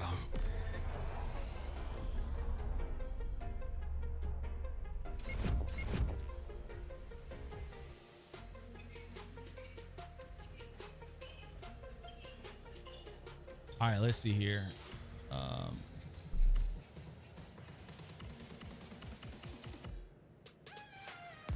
Let's put the game at 80%. Oops.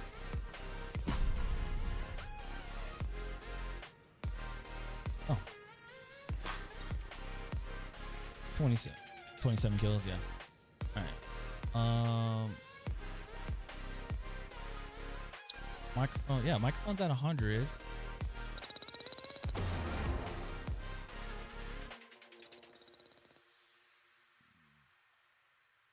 Not sure.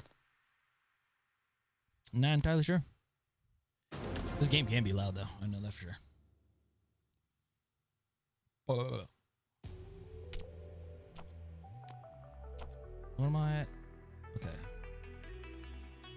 Silver 9. Then we got silver 10, and then we go from silver 10 to gold 1. And we did get the smoke grenade. Smoke blocks line of sight, disables aim assist, AI targeted skills, enemy outlines, and mini map for those affected.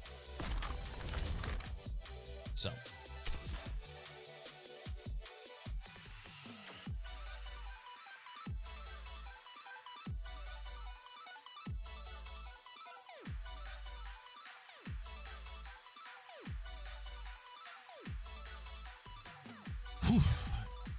what a game. What a play. What a game. Dun, dun, dun.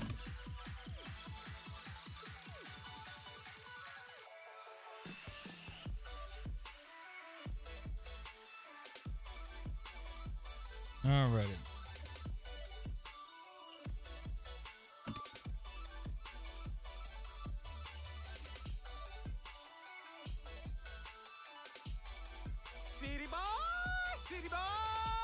Hey, Tim Benjamin's Poker.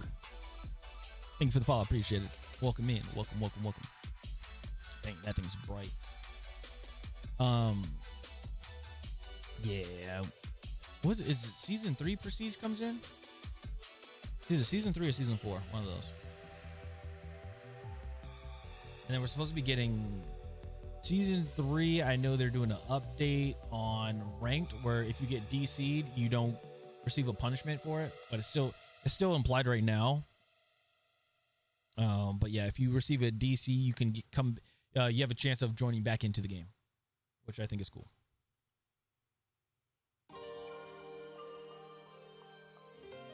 So I know it's crazy. I know there's people that like, I know there are players out there, because it happens with almost any competitive game, where people will like DDoS the game, like the session, and then kick everybody out, and then they would win, because obviously people can't reconnect.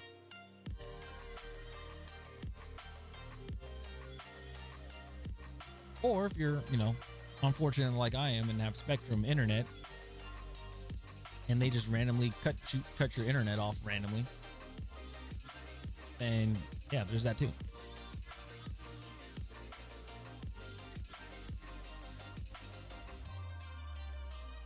I've had like drop frames like crazy because during the stream because of the also playing, like when I play Division 2, which I think when we get to Gold 1, that's what we'll do. We'll switch over to Division 2. But like that, oh my gosh, that was the worst.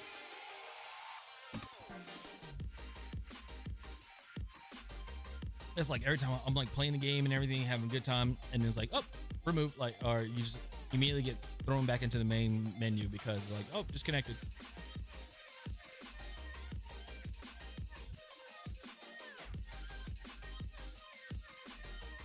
It could be the tiniest little frame drop too. So we got, okay,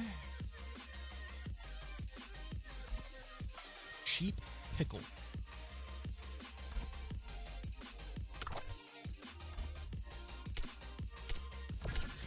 Cheap Pickle's the name. The Cheap Pickle's the name. That is my game.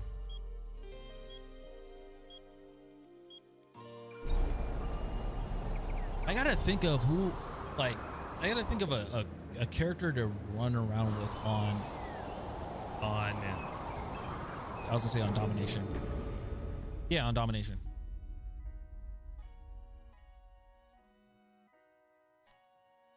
So we got 2 cleaners, we got a phantom. So do I be a dead? Do I become a dead sec or do I become an echelon? Domination. Get ready to hustle.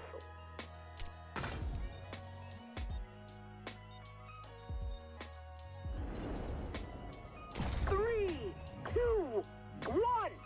Secure the capture zones. Kill the enemies. Oh, whoa, whoa. Guys. We're taking Zone A. Our side's capturing Zone B. Happy on it.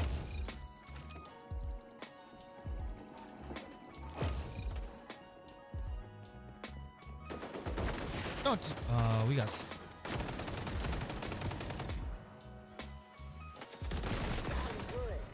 Snipers.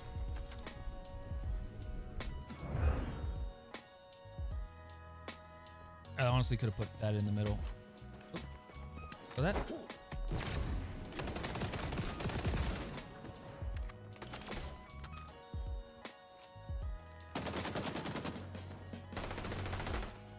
We're seizing Zone C. That.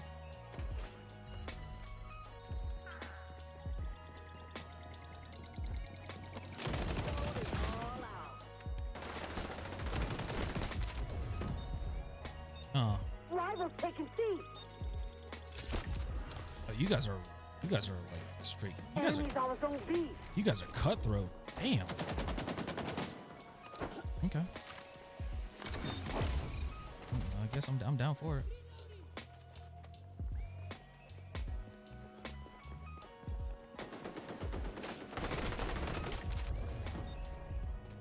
All right, they want to run. I want to run SMGs. Got an AK, an M60, and SMG.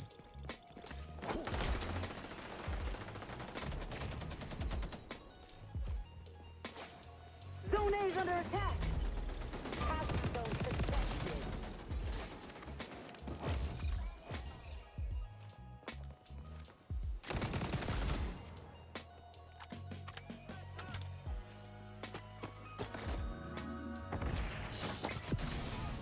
My turret hasn't done a damn thing. I literally just use my turret as an indicator, like, hey, like, there's an enemy right there, or there's an enemy at sea. Pretty much what I use for. Wait, you saw me?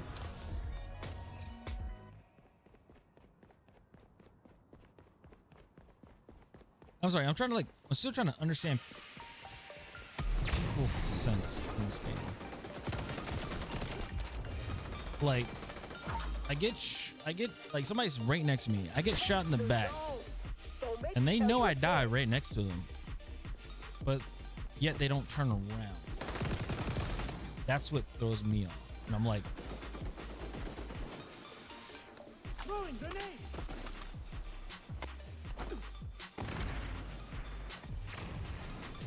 hey, what do I do about that?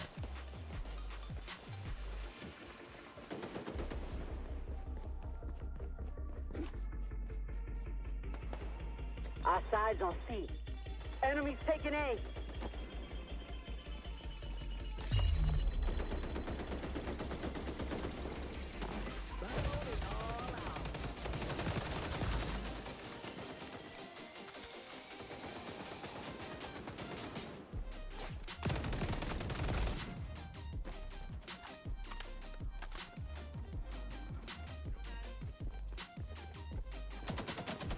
Sure, we'll do a little flim flam flip flop.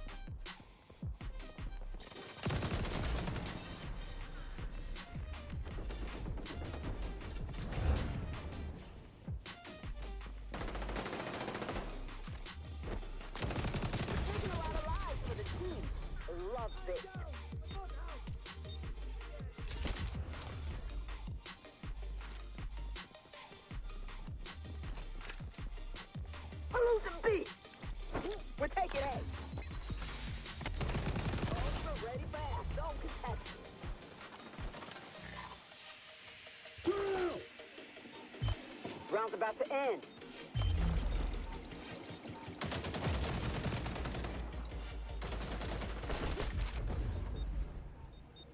Turret!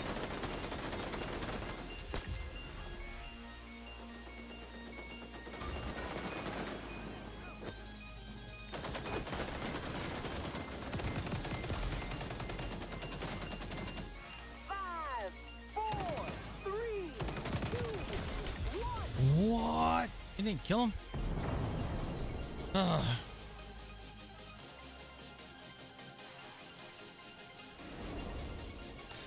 three, two, one. Take all zone. That's an order. We're season zone C.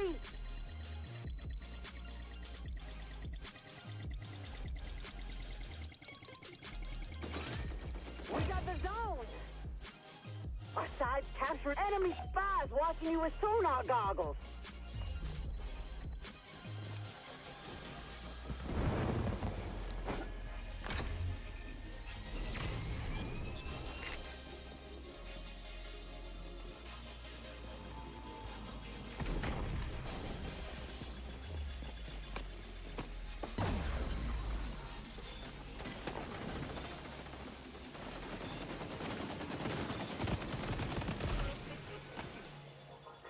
I was not paying attention. That is my fault.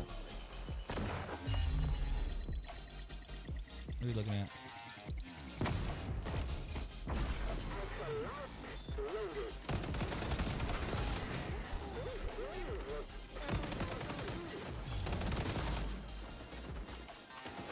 We're taking zone A.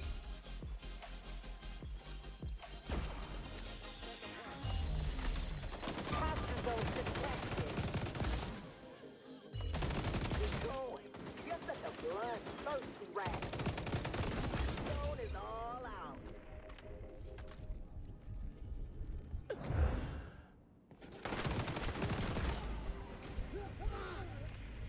Heard it, kind of bad.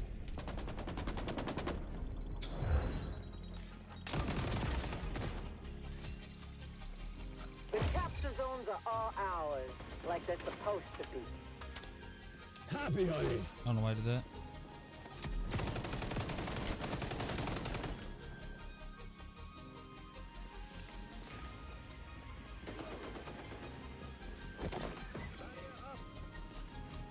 Got a new weapon.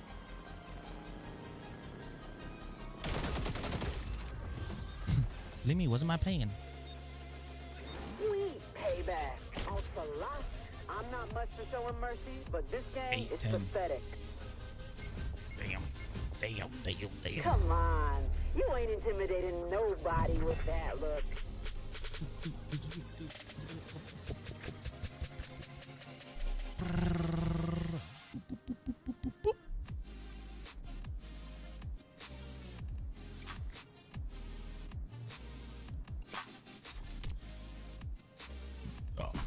Yeah.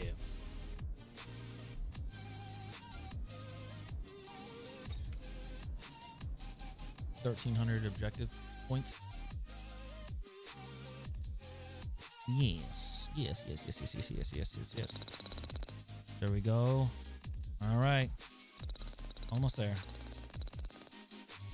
And we're also 261. 261 in ACR, and also we are 27 and 8. Not bad. Oops. Not bad.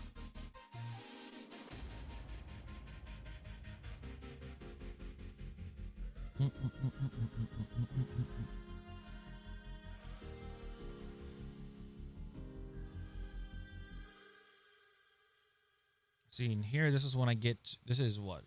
10 ranks down. I get, this is bronze. It should be bronze 1. Or no, it should be bronze 10 to gold 10, I think. I think it's bronze 10 to gold 10.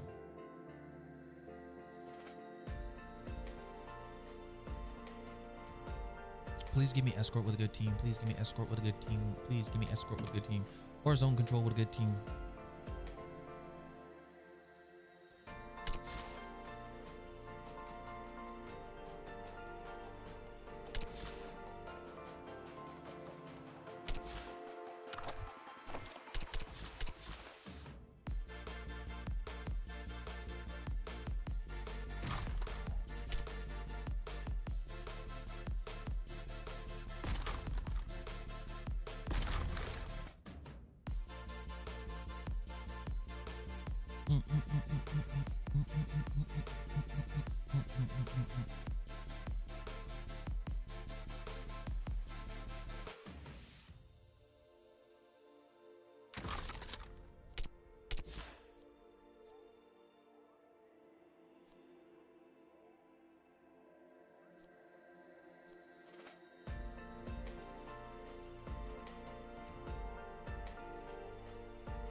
This and 39 levels.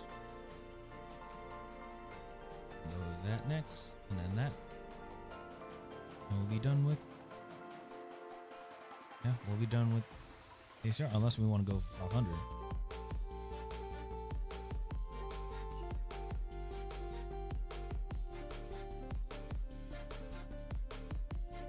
Requirement.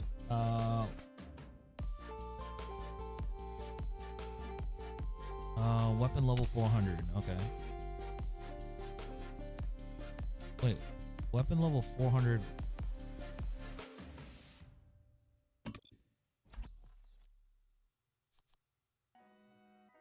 There we go. See, look, now we got the golds.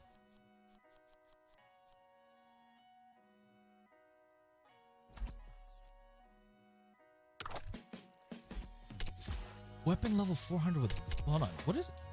Okay, so let's see. I have 400 in that.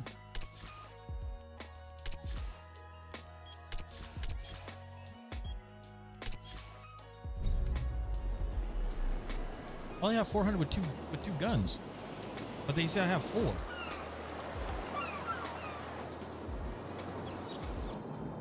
I'm so confused. All right, who's running what? CTF. All right, I'm. Damn. Okay, you're good. You're good. Okay, you got it. I don't wanna. Sorry. Let's get him. I'll run this.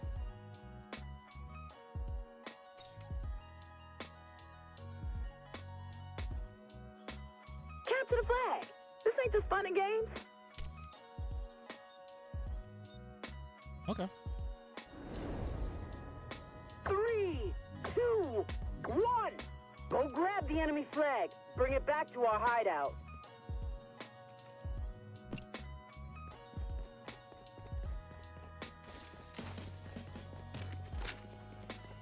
Proxmine hot.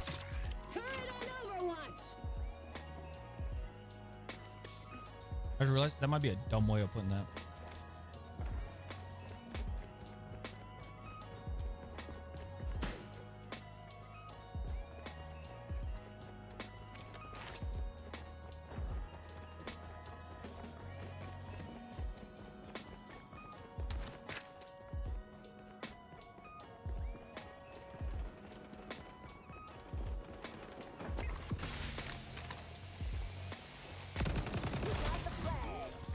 No, I know. I got away from that. That's so stupid. Well, they got their flag back. I got away from that.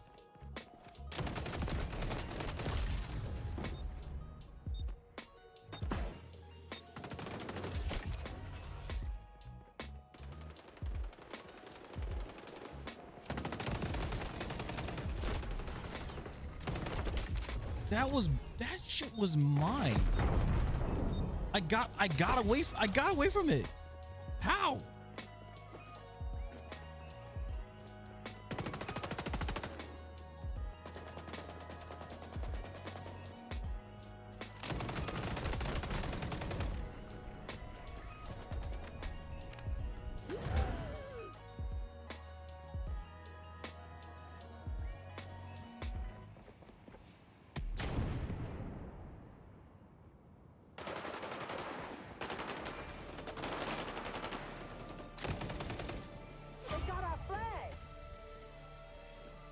Happy hunting! Send it back to the hideout. You got our flag back. Well, all right.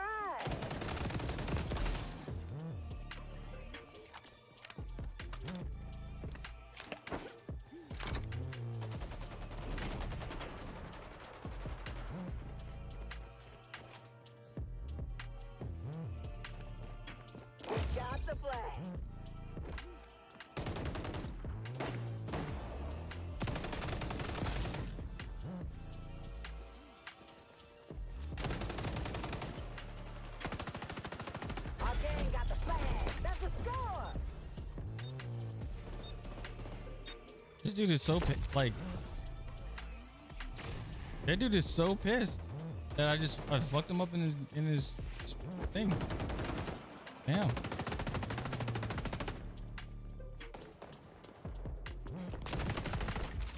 You are so butthurt, my dude.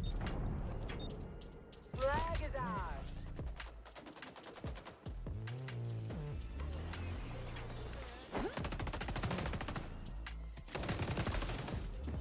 The teammate lost the flag.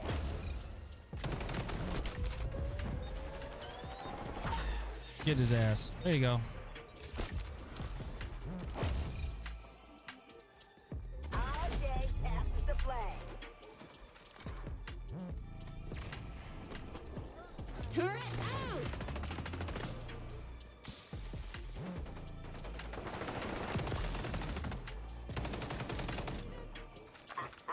Got a new toy.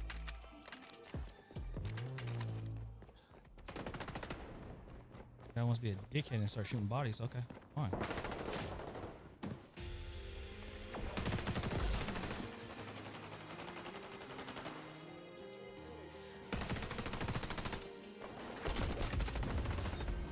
That's what he wants to do. He just wants to start. He wants to start shooting bodies.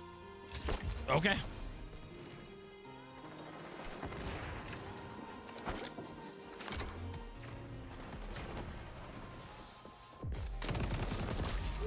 Payback. Yeah, I'll trade it.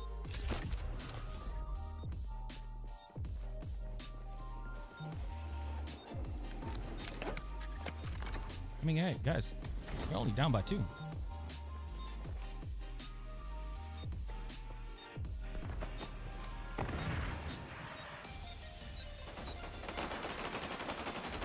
Five, 4, 3, 2, 1.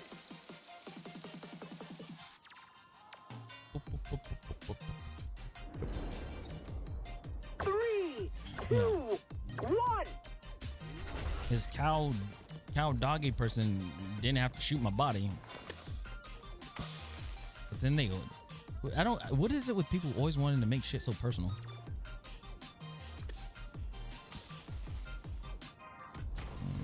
I'll put you right. Happy hunting! Outside's got the flag.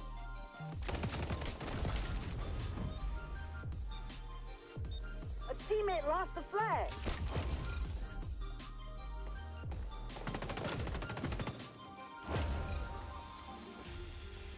You got their flag home.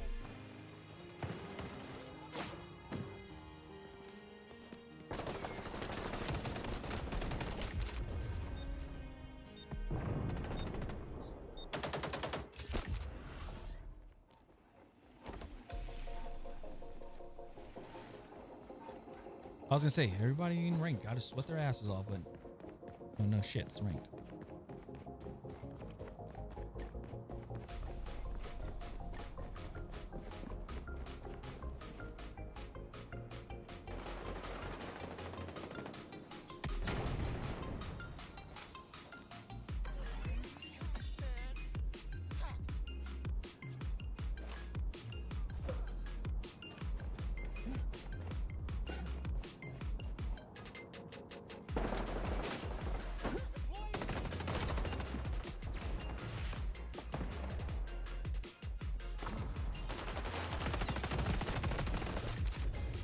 Wow.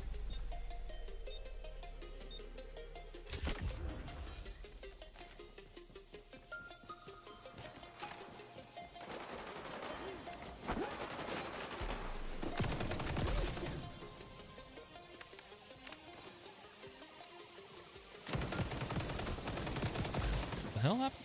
Oh. Outside's got the flag.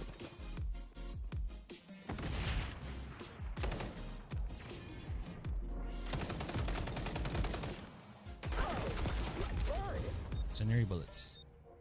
Our gang got the flag. That's a score.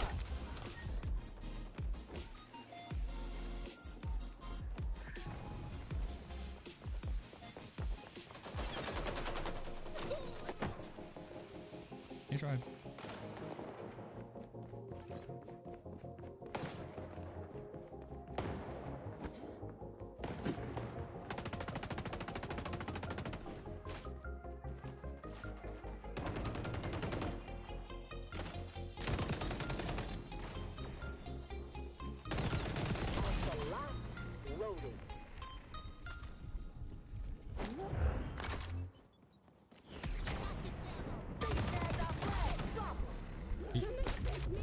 one shot with the freaking deagle, and it's because his freaking fire bullets finished the job.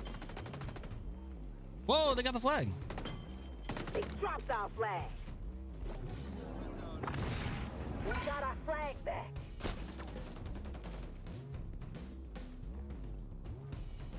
Our day captured the flag.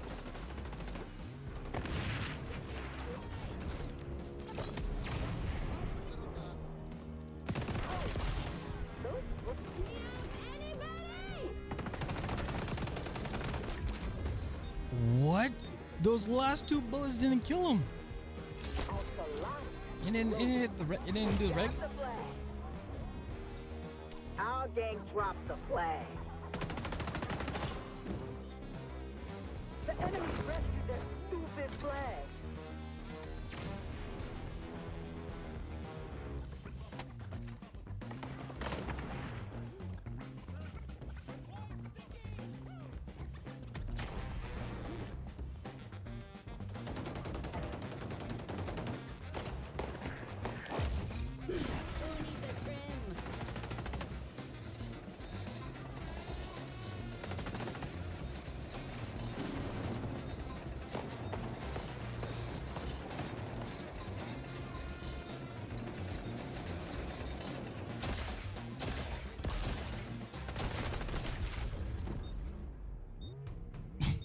Trying to, this is sitting here trying to snipe with the damn the blades.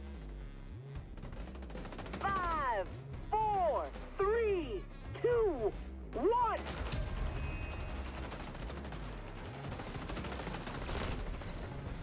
Somebody face me up. Our day captured the flag. Big win! Yay!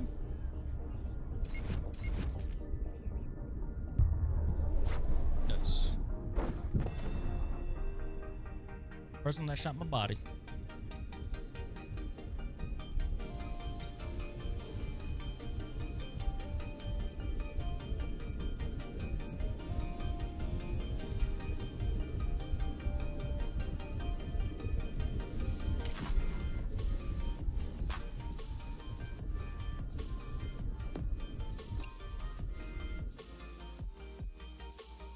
Person didn't have to shoot.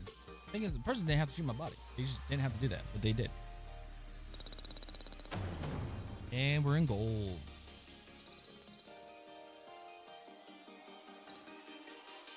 All right.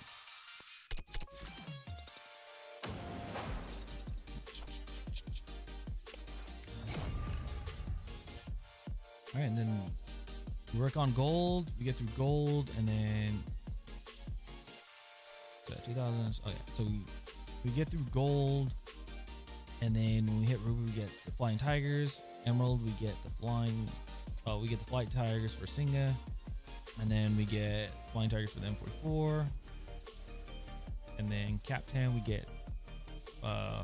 Captain, we get this. We get diamond, or no, on diamond we get Captain flying tigers, and then Paulo.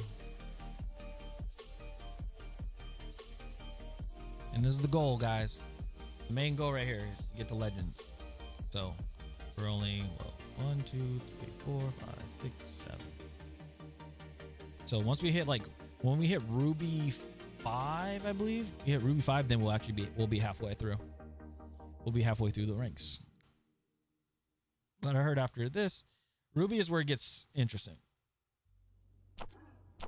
This is because that's usually where you'll get some wins and losses. You'll get some wins, but then also you get some losses and stuff too. So, let's see here.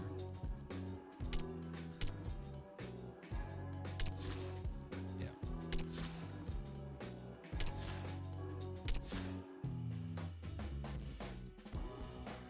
Alrighty, so we're in gold 1. I'm gonna do a little screenshot.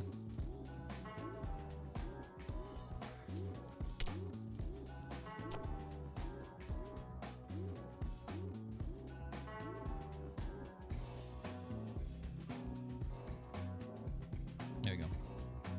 All right. That's going to be it for that game.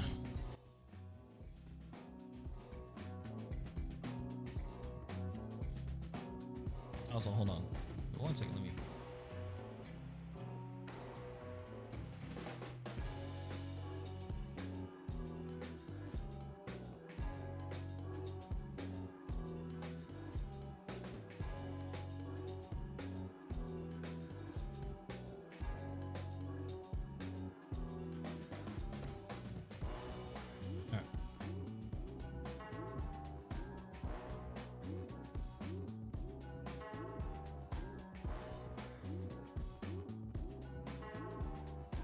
Let's see.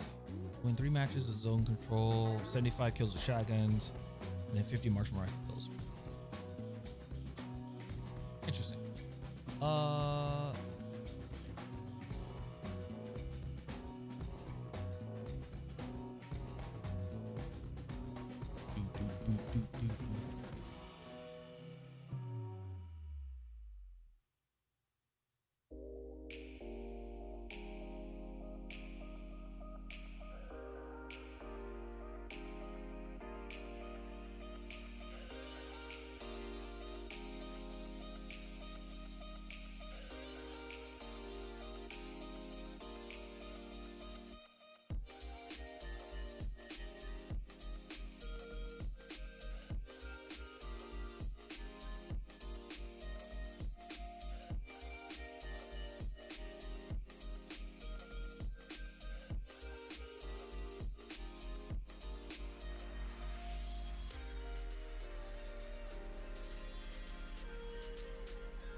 I was trying to figure out what I was gonna do. I was doing something.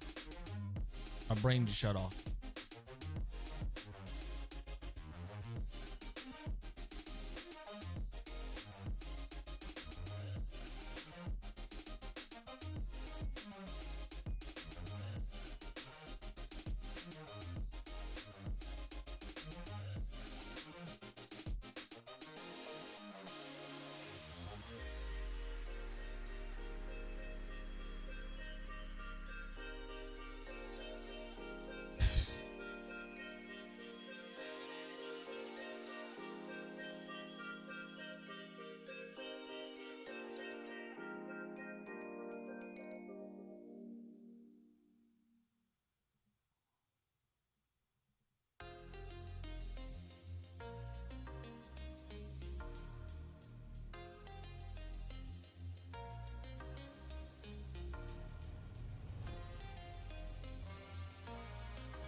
Last thing.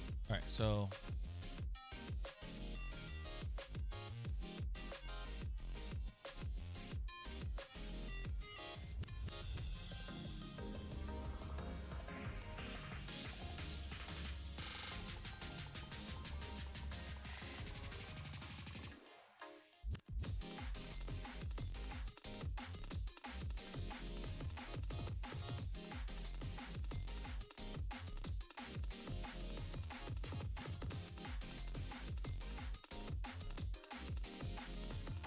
all right.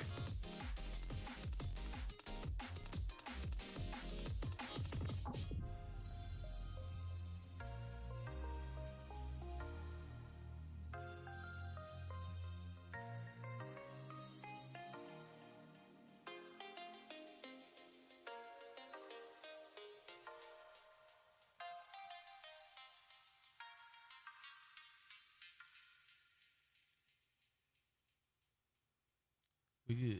We good.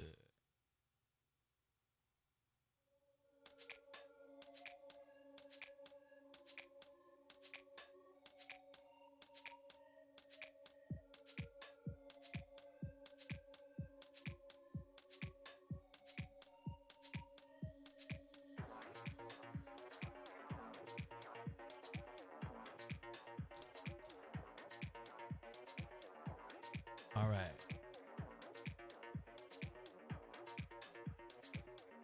Let's put this controller up.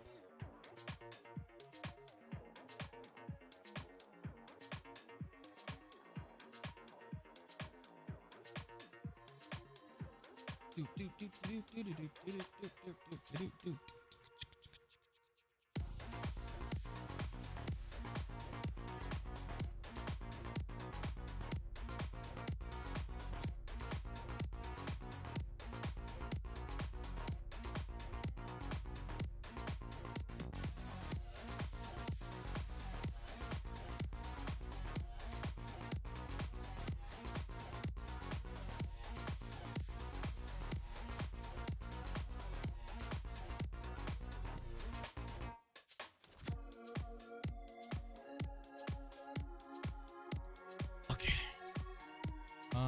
Let's change everything up.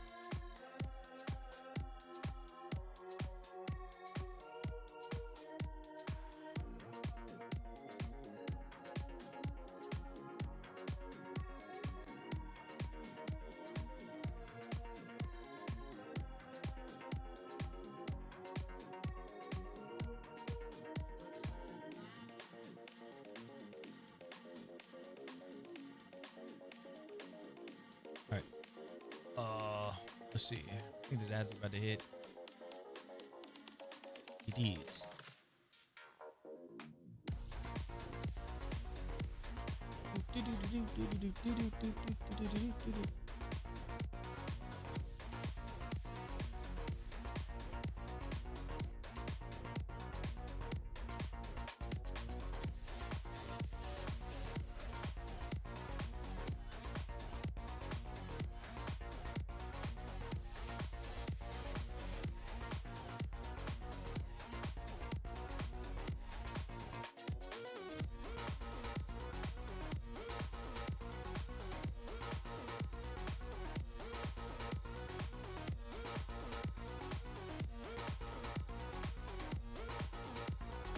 Where?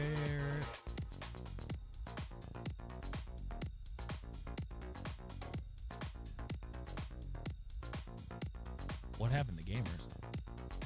All right, you magnificent miscreants. Remember when playing games were about having a laugh with your mates, yelling obscenities at screen and occasionally learning a life lesson or two? Yeah, neither does most of these stat-obsessed kill-death ratio masturbating kids running around today. Perfection don't exist. Not in games, not in life. You better brace yourself for a wave of tantrums from a bunch of overgrown toddlers screaming for a fix. It's as if patience has been patched out at system, and the run... Oh,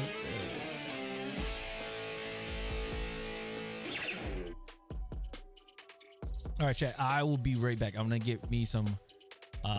Sweet baby. I'm gonna heat up some chili, because I haven't eaten all day and I need to. This is the time where I need to eat.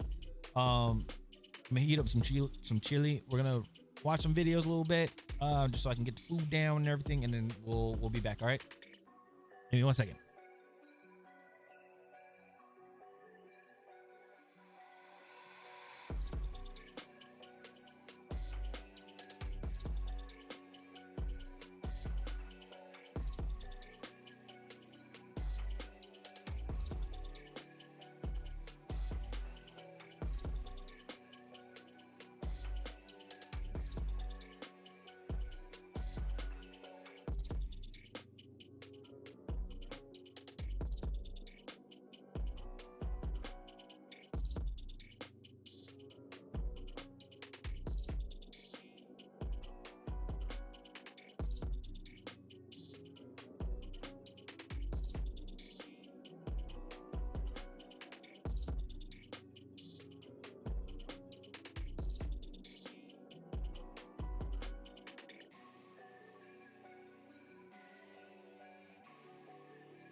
I'm back.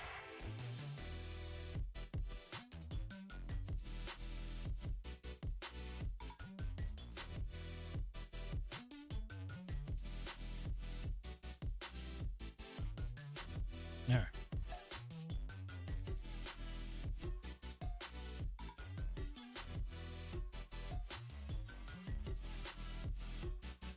Let's see what's going on here. Yeah, I haven't eaten anything, so I don't feel weak. I just I know my body's like, eat food. Knows that their name is trash, beyond trash. It is garbage. My bad. This is Sweet Baby Inc. caught changing their name. Uh-oh.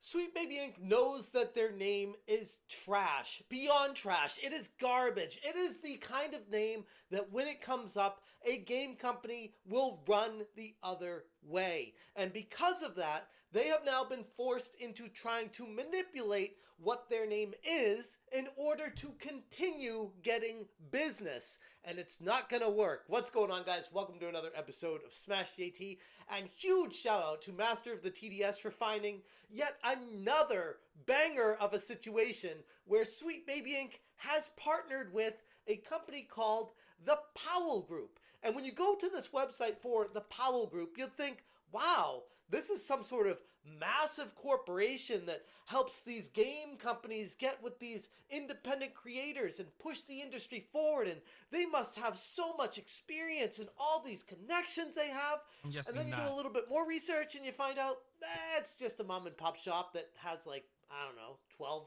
14 employees, and they just did this to grift off the bloat in the game industry today, and they're pushing it as far as they can until the wheels fall off of this bloat bus. Hit that subscribe, give me a like, and check out SmashJT.com for the full article breaking down how Sweet Baby Inc. has partnered with the Powell Group and how this is kind of an insidious way to try to change the name and manipulate the audience into... Chad, after this, after on the evening, we'll get into Division 2. Don't worry.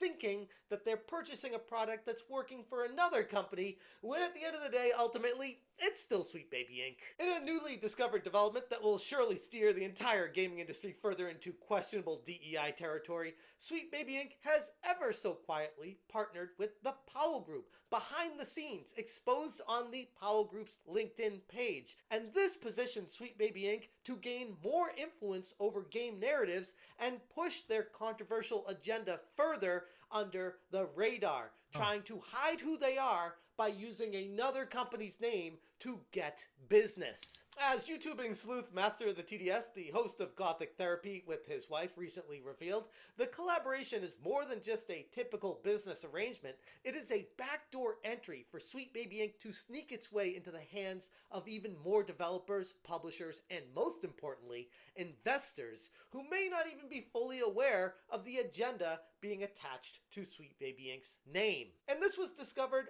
from the LinkedIn page from Master of the TDS that saw the marketing post claiming that, wow, the Powell Group is here to be your news sensitivity consultant, stating, "We believe you need diverse voices to solve diverse problems. Together with our partners at Sweet Baby Inc., we provide sensitivity and authenticity consulting at every stage of development. We connect you to an inclusive and knowledgeable team of consultants to best bring your story to life.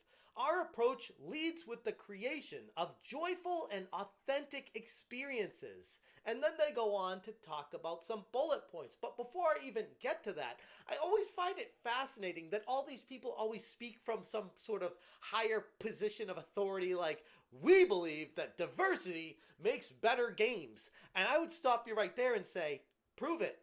How do you believe that? Why do you think that? Because every time diversity has been injected in games, the result has been anything but quality game experiences. So I would argue the starting point is a straight up lie. Wizard Ronan said, "Creating a fun game isn't a diverse problem. If it is diverse problem to someone, they need to get out of the business. We seek to be additive, not just corrective. Reach a bigger audience. We believe that representation is key to connecting players and audiences. Appeal to a wider reach of players with more inclusive storytelling. All the buzzwords we always hear every. You know what this reminds me of? You know when you get like when you're live streaming on Twitch, Kick, whatever, on any platform, and you get that bot account that comes in that says, "Hey, want to become famous?" It's like that. That's where I'm getting with from these companies. It's like you're making a game, and they pop up out of nowhere, say, "Hey, you want to become famous? Give me money, and we'll give you more eyes on your game. People will purchase your game." It's just like, hey, we'll get more eyes on your stream. But I bet you the funny thing is, the ones that are like the bot accounts, that the people that actually bot themselves, it actually works compared to this, which I think is funny. Time. And you gotta take a step back and again say, why? Who is the one claiming the arbiters of truth that these words that you're saying lead to a better game experience? Because they don't. It's been proven time and time again. Gamers have vehemently rejected this direction. Yet you double down, triple down, quadruple down, and claim the gamers are the ones that just don't understand. Tell new stories. We tackle narrative and character in any form. Which again is your target audience. You say gamers don't understand. Well, then if they don't understand your game, and it's for gamers who are going to be purchasing your game, and you say they just don't understand, who are you selling it to? That's where I'm trying to figure out. Like, then who are you trying to sell the game to? Because if you don't sell it to the gamers, your target audience, then who are you selling it to?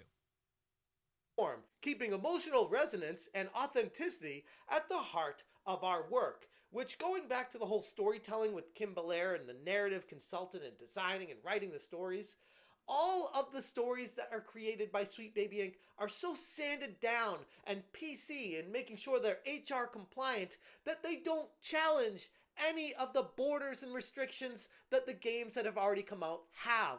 That's the problem. They're all generic, same. They feel exactly like every other game that's been created. The problem with these people is, in my humble opinion, they're just not talented. Represent empathetically. We seek to spark joy in marginalized players, elevate real human experiences, and foster empathy within your game, which is absolutely hysterical when you look at the people that run the Powell Group. And Jay Powell himself is just an old white dude. You think he really cares about having empathy and diversity for marginalized people? Really? Are we supposed to buy this? Or more likely, he sees that this is a massive grift that they can get some money off of, so they're diving in face first. Urata said, "These DEI consultant companies are consolidating because it's slim pickings out there.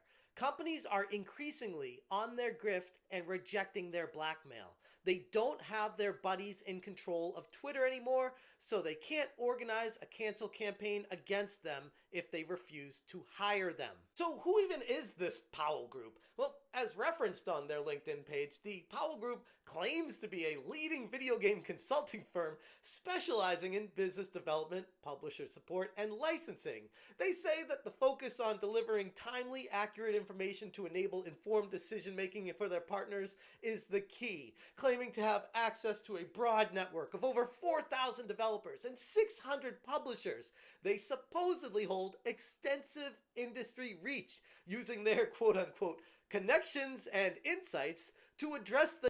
Wait, did I see that correctly? Hold on. So who even is this Powell Group? Well,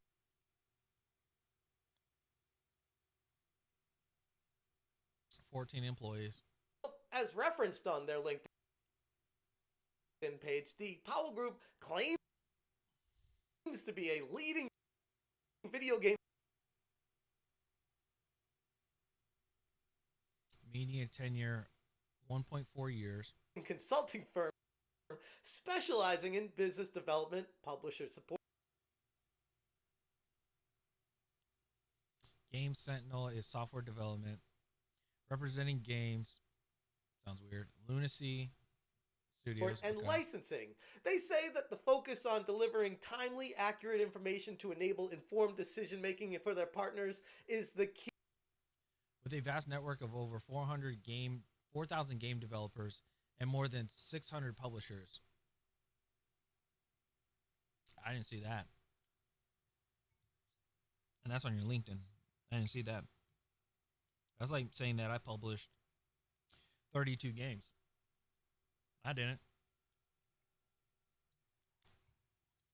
I published 2 updates to Apex Legends. I can say that.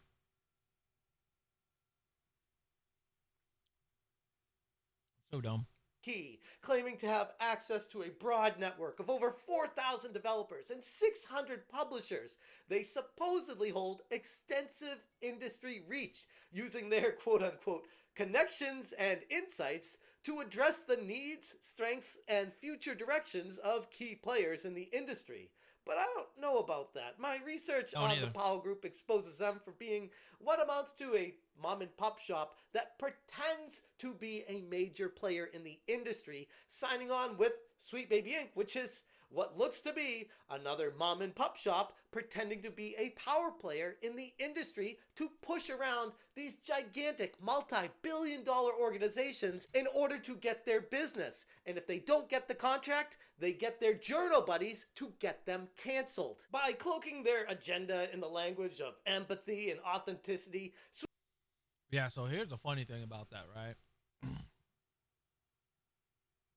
It's getting to the point. Obviously, the gamers see it, and that's why there are the war against the gamers, right? There's that, but then it's messing with the studios. It's messing with studios because some of the companies are like, okay, we'll go for it, right? And then people get put out of business and stuff. Games are pretty bad. Yeah, games are doing pretty bad in AAA companies. Studios get shut down, and then people are wondering, like, that business is like, well, I wonder what's going. Like, I don't know why this is happening. Why people aren't buying our games. And the thing is, and the sad part is, it's well-established studios that have amazing titles. This dude is staring me like deep into my soul right now.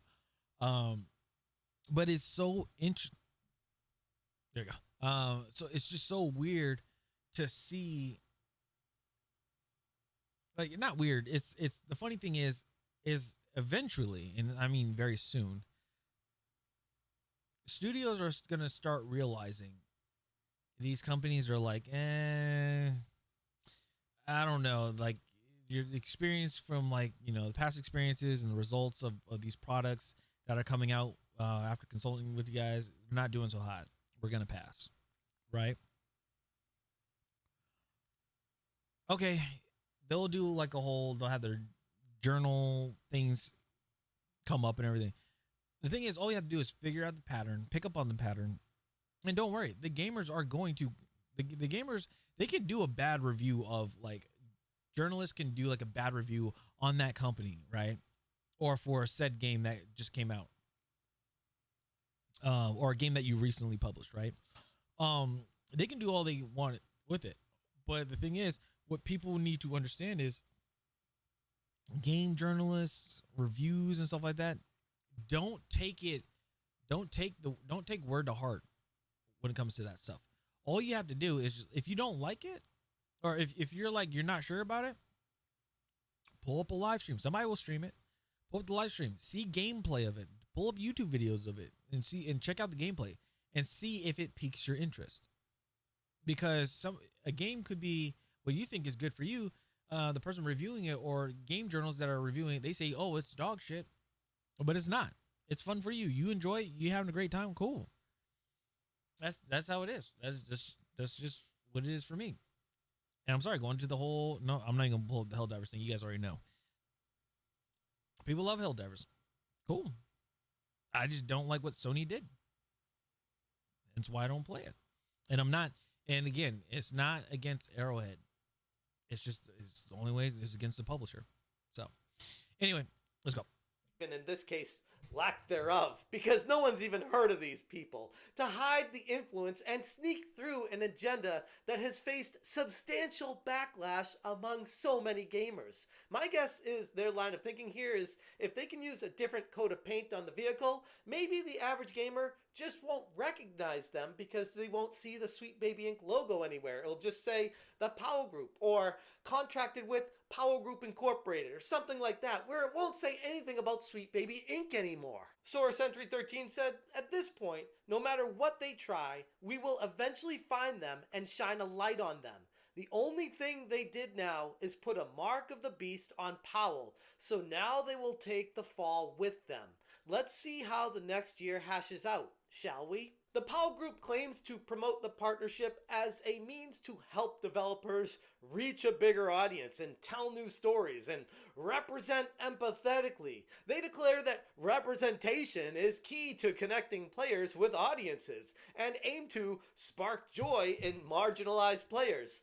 That is a lot of buzzwords. It is a word salad of, hey, BlackRock and Vanguard, look at all these words that you want us to use. Come to us, make sure you invest with us to reinforce that working with us will raise those ESG scores. But what's really happening here? Sweet Baby Inc. is getting the green light to alter the core storytelling of games to fit their ideological mold, but this time with the benefit of an industry partner that isn't SBI, to make it all look above board. The Powell Group's sensitivity consulting website now features a colorful, childlike rebranding that vaguely references the Sweet Baby logo in the background in front of some kitty blocks, which is kind of stuff I feel like I do, but I don't even want to go there because it's YouTube. And the page states, together with our partners at Sweet Baby Inc., we provide sensitivity and authenticity consulting at every stage of the development.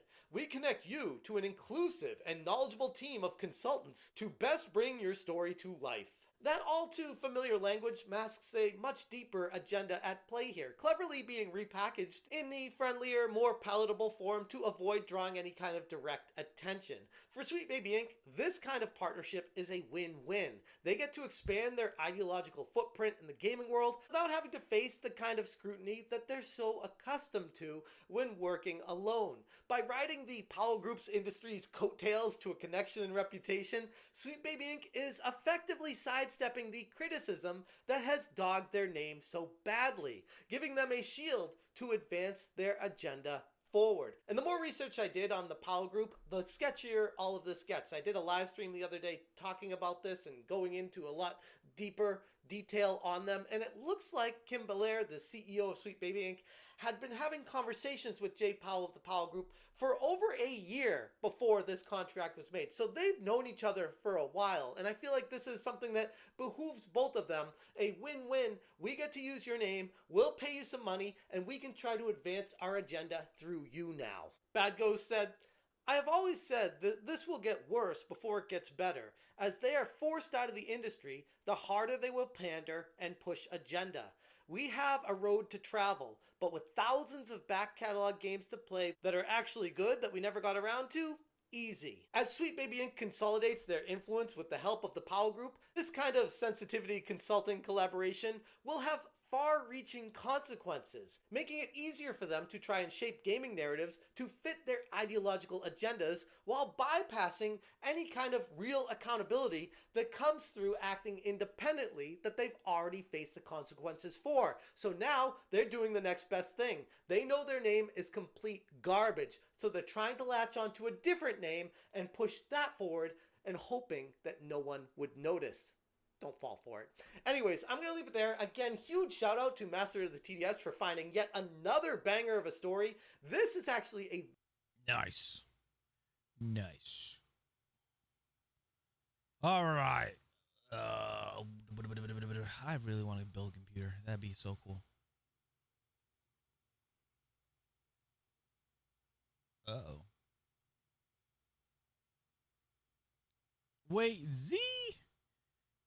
Yo, what's good YouTube? It's your boy Zai, and we are back with another Zai. XDefiant video. Let me And see I this. know I haven't uploaded in basically an entire week now, and it absolutely hurts that it's come to this point. But I think we really need to have a conversation about the state of XDefiant right now. Now, as you guys know, I'm like one of the biggest fans of XDefiant. I'm a ride or die, and I love this game so much that I dedicated my entire channel from a year ago to strictly make XDefiant content. Now, for this entire year and a half that I've been waiting for XDefiant to drop, I thought this game was going to be one of the best games coming out during the year. It has so much potential, so much hype around it. I just thought that maybe if I continue to make content on this game, that eventually I'll blow up and it'll be just like Fortnite. How all those OG guys blew up on Fortnite, like Ninja, Myth, and the same goes with Warzone, just like with Swag and Tim the Tapman. All of those guys, I really looked up to a lot of those guys and I wanted to be like them. And so with XDefiant dropping, I felt like this was the perfect opportunity. But now that we have the game out for quite some time now, it just doesn't hit the same anymore. Every single day that I wake up and I hop on my PC, I literally try to avoid hopping on XDefiant. Like, it's gotten to a point where my passion for this game is slowly going away. Now we can get into all of the things that's wrong with XDefiant, like the netcode, the weapons, the time to kill, etc. But that's not even the main reason why I don't really have that much passion for XDefiant anymore. The main reason is because it feels like there's minimal effort being put into XDefiant. A lot of the people that I know would just tell me, stop wasting your talent, go move on to something else, like the finals, go play Call of Duty. They have content all the time. They upload content every week, so you have something new to do. And with XDefiant, we've basically done everything already. The thing that really got me thinking this way was the Halloween event. Now, as you guys can see, we did drop the Halloween LTM video that they had out. It was a 3v3 mode, which honestly I think shouldn't have been in the game to begin with. 3v3 doesn't really work well, especially team deathmatch. Team deathmatch is already slow. All right, hold on. Let me be right back because I got something to say after this.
Okay. I will agree. I was wanting to make a video on that too for the Halloween event. I will agree.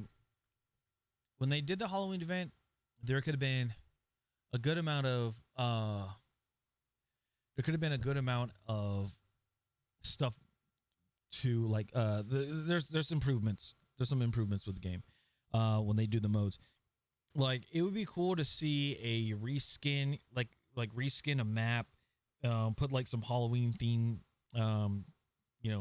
things into the map, and have it play, and just like do it for, it could be for the month. Like how, okay, let's say for instance, a winter event, right? A winter event on XDefiant for like, do it for like 3 maps.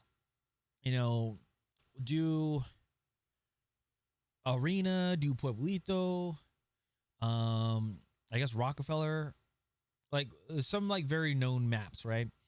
Do 3 maps, and for the winter, put some snow down. put some snow down, have a snowman for like limited time. Like it could be an LTM mode where you just have snowballs. You don't have guns, or you have guns, but like you can use a snowball and everything, and like kill somebody instantly with a snowball. That'd be fun. Like things like that. It'd be interesting. Yeah, it's goofy, but that's the thing. It's not this game is like it's an action based arena shooter game. So it's okay. It's okay to be goofy.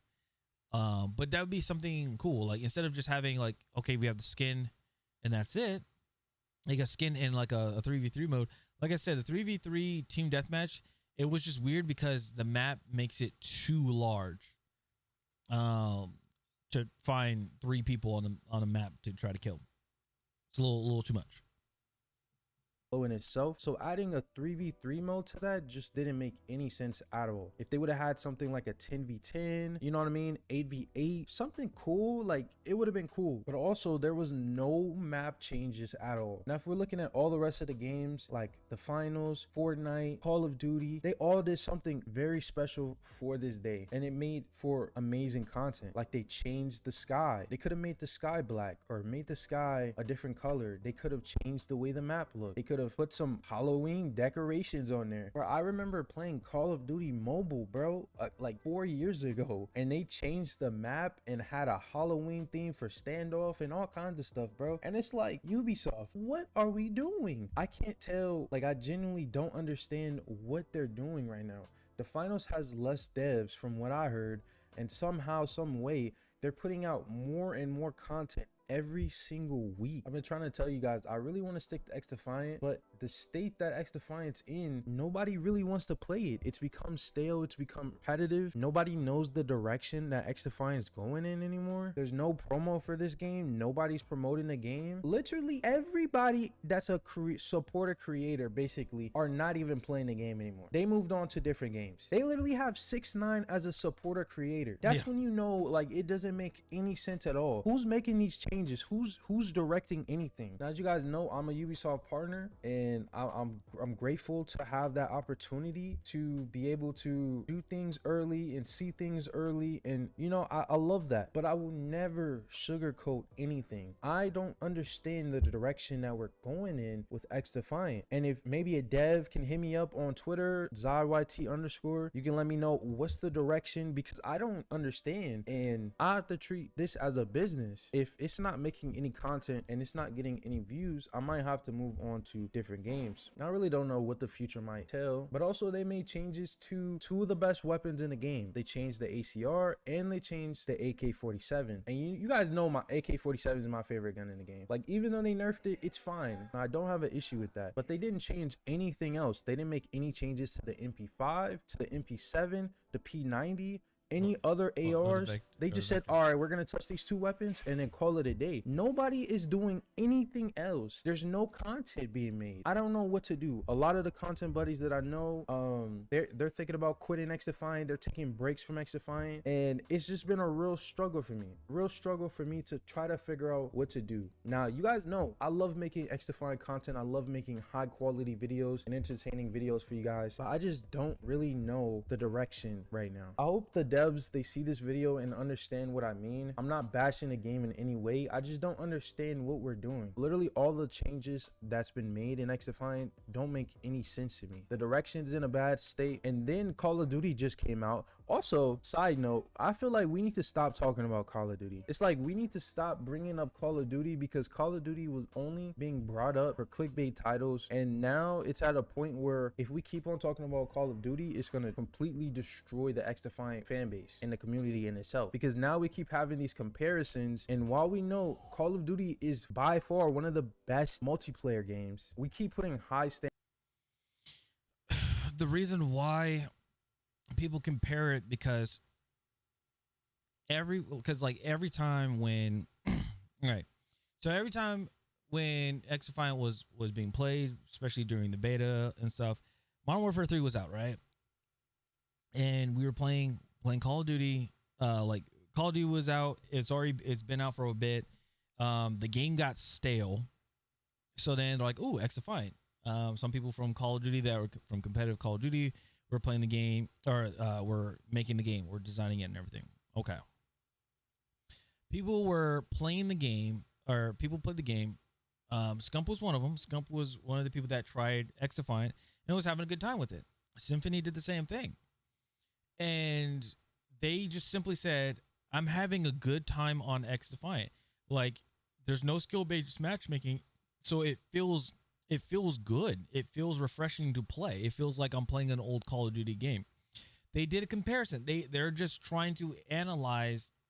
They're just trying to analyze like what it feels like. You know, that's how it's just in human nature. We will always compare something to something new that we're experiencing right now to something old. It's just how it is, and that's how you find things enjoyable. So yes, people are going to compare games no matter what. It doesn't matter. If you make a brand new BR game, people are going to compare it to Warzone. People are going to compare it to Apex Legends. People are going to compare it to PUBG and Fortnite. All those things. It's just going to happen. It's just how it is. So when it comes to the comparisons of, like, you know, Call of Duty with XDefiant, or going back to the story with the whole XDefiant and stuff like that, people saw it. The internet saw it as this.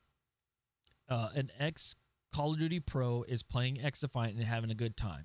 This must be the Call of Duty killer. He never said it. The internet said it. And because somebody used that word, the internet used the word Call of Duty killer, everybody started putting it in their videos. People were trying to put it in thumbnails. People were tagging it on Twitter and this and that.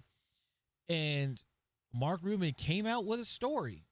He came out with a post on Twitter saying, I don't know why people keep calling it a Call of Duty killer. We're not really competing against Call of Duty. We're just making a arena shooter game that doesn't have skill-based matchmaking that everybody can enjoy playing. Yes, they have netcode issues. They are working on it. It's not I don't understand when people think it's a one and done thing, like it's an easy fix. Like, oh, we're having netcode issues. Okay, that's it. Like, no, you still got to test it out. If it's still bad, okay, now we need to go and see what was bad about it and go and fine tune those. It's just it's a working process. That's the thing. I'm not saying Zai's doing that. I'm just saying, like, there's a lot of people in the gaming community that are like, this game, like, or not this game, but like any game that has a netcode issue, they're like, oh, that, like, they did a small little fix to it, but it didn't fix the whole thing. Oh, no shit. And that's things like people need to understand. It's a process. When you make a game, it's not like you made a game and that's it. You know, there's going to be issues. There's going to be bugs. There's going to be exploits and stuff. And you got to go in there and fix them. But then when you fix them, there might be another issue that arises. So you need to check that too. Then you release the game out. You release the patch. People play the game, right? They find out another issue. You got to go in and you got to go and fix that and address that issue. As long as we are getting information, cool. People aren't promoting the game. Yeah, I understand people aren't promoting the game. The only way how the game's somewhat getting promoted is by content creators, by us, by XDefiant partners, Ubisoft partners, us streaming the game, playing the game, making YouTube videos and things like that. Yeah, we're putting the game out there. But we're just doing it out of enjoyment. Now I understand, like I said, like I understand where Zai's coming from. I keep saying Z. I'm sorry. Where Zai is coming from. He is, it's not growing his channel. It's not helping him out. It's not growing his channel. So if he decides to step away, hey, it's his decision. Nobody should scold him for it or anything like that. Don't call him like, oh, he's a traitor or anything like that. Like, don't do that. Nobody in the community should be doing that. Okay. People are gonna leave. It just happens. People are gonna leave. But some of us, we're just gonna stick it out. We're gonna stick it out. We may play the game less, but we'll still play it here and there, and also like put some content out. So it is what it is. A lot of people quit. Some people will stay. It's all part of the content game. But the game, like I said, I'm just giving it a chance still because it is what? It came out 4 months ago. Let me see. When did the game come out?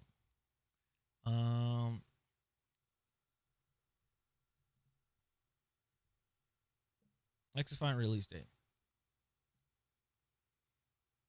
So May came out almost 6 months ago. The game came out almost 6 months ago. So, I mean, yeah, it's at that point. After 6 months, there's people where it's gonna they're gonna stop playing it or they're not gonna play it as much, and it happens.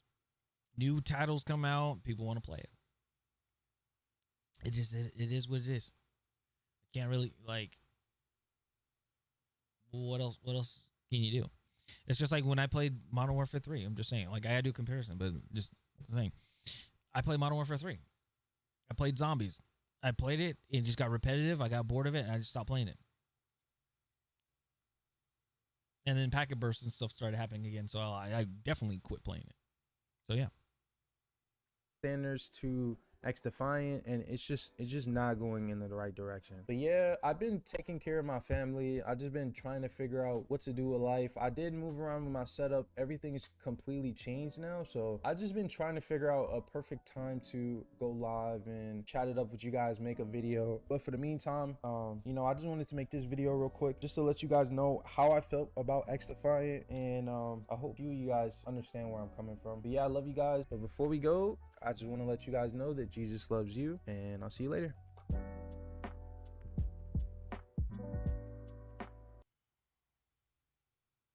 All right, there you go. So it's I mean, pretty much it is what it is. It is what it is, unfortunately.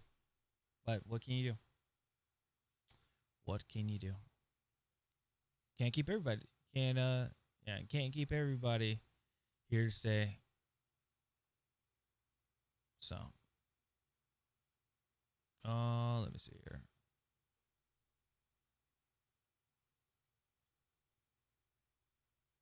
Jeff made a video. Oh, he unlocked Dark Matter camo already. Yeah.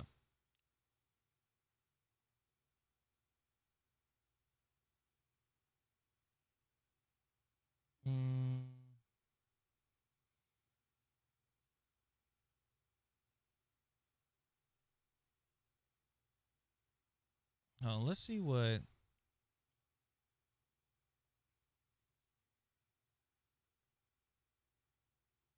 Let's see here. Let's see what Purified said. Yo, welcome back. Purified here. All right, let's see what Purified said. Lock in October has sadly come to an end, and holy moly, has it been a journey. I challenged myself to upload 13 videos during the month of October.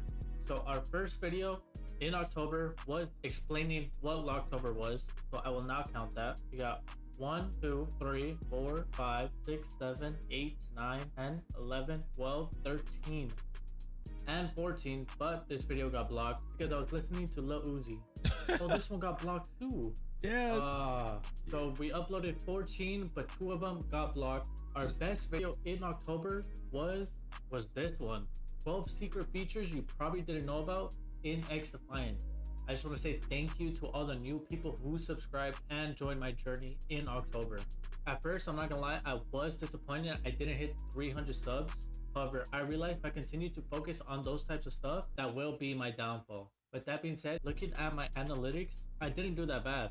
We got 12,000 views, we got almost 450 hours of watch time, and we got 19 subs. This is probably my best month ever on YouTube. There you go. As you can see, shorts was where I got the most views in October. Yeah, because for videos, we got almost 900, average duration of 1:40. That is kind of bad. Shorts, on the other hand, 10,000 views, 20K, just 25 likes, and 1 subscriber. What? Yeah, and I mean, hey, Purified, it's all good. It's all good. It happens as a small creator. Your shorts are gonna do well because it's just, it pops up, and it's just like you scroll. Like even if somebody scrolls and watches it for like a split second, it counts.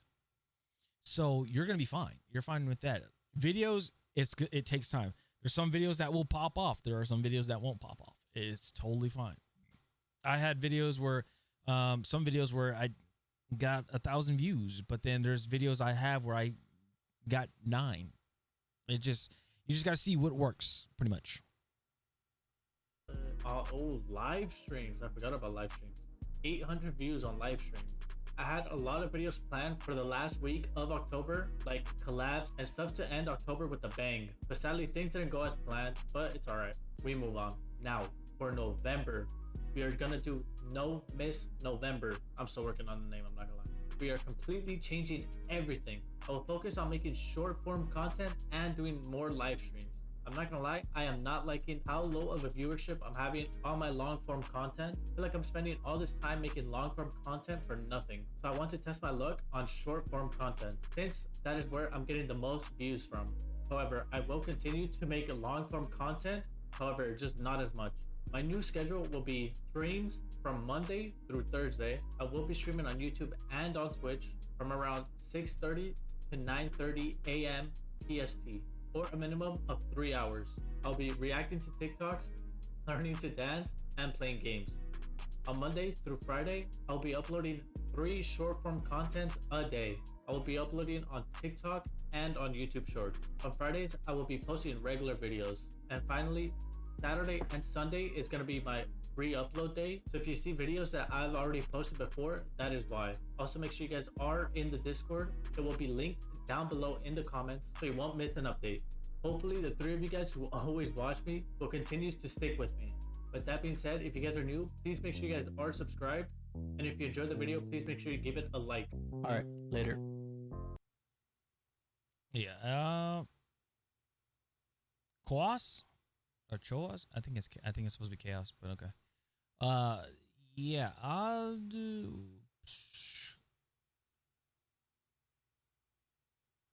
Some don't realize how challenging 13 vids are, let alone ideas for them. Strong month. Yeah, there you go. Yeah, I mean, it's the whole, like I said, it's sometimes videos don't do well. It's okay. You know what? Here, I'll even show mine. Studio analytics, okay?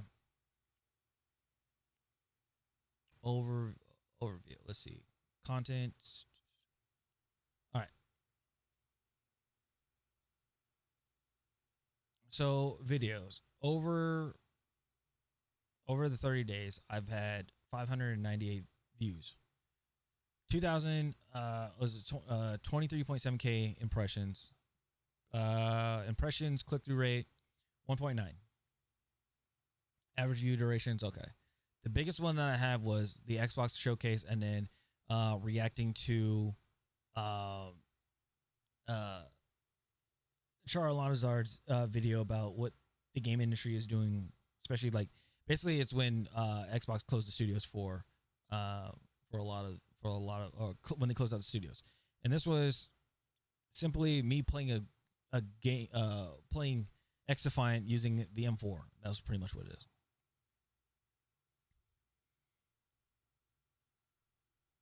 Like, let me see. It's not there. It's very subpar. It's very dookie like butter. In this video, I believe it's just like I was just streaming. No, I was streaming. Just wanted to play Destiny with one of my old friends, and we're going through the whole campaign. That's why it's taking. Oh no, I was using just my OBS overlay and then just playing games and stuff like that. All right, so yeah, didn't do very well. There's this one, and then the one I just did.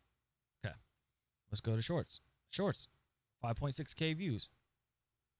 Shown in feed, 17.7K, 96 likes, got 1 subscriber, and those are just in shorts. Though these are, you know, they do. Some of them don't do hot, obviously, you know. 3.9, you know, 4.13, 3.13, like, it's pretty rocky. So, I mean, it is what it is. Now let's see what lives don't do hot either. Honestly, I could just tell myself, well, I'm not gonna stream anymore. I don't want to stream anymore. It's not giving me views. But I'm just like, I just enjoy doing this. I love it. I want to have multiple outlets, you know. See, I do 2 videos here, 2 videos, and these are for like the Sunday side quest ones too. But as you can see, like I do these, like I said, I just do these for the fun of it. Some people, they want to have, you know, some people want to make a business out of it, and that's okay. Some people want to do a bit. Some people want to make a business out of it, and that's totally fine. But there are times where it's like, if something doesn't do so hot, hey, you gotta, if it. Well, let me put it this way. Sometimes if the game, like if your content doesn't do hot, that doesn't mean give up. Just fine tune some things, see what happens. That's all it is. But hey, like I said, people, people just don't want to do that, I guess you'd say. I don't know. But all right, let's see here. I think we're good. So let's go ahead and let's get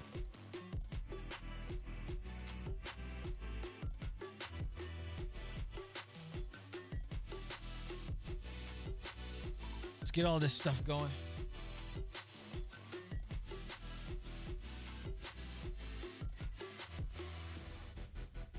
Boom.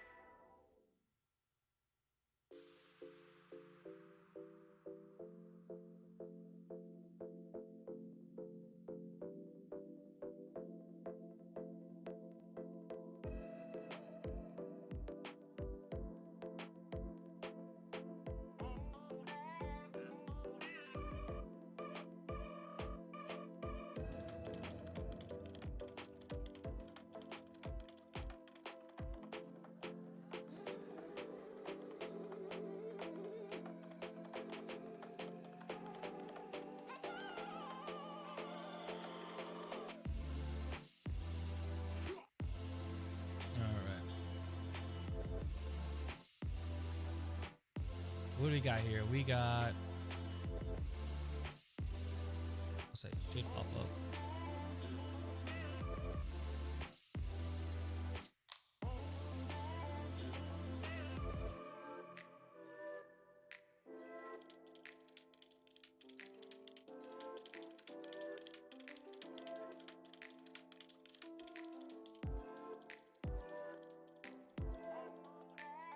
Somebody said, imagine if Apex actually did this.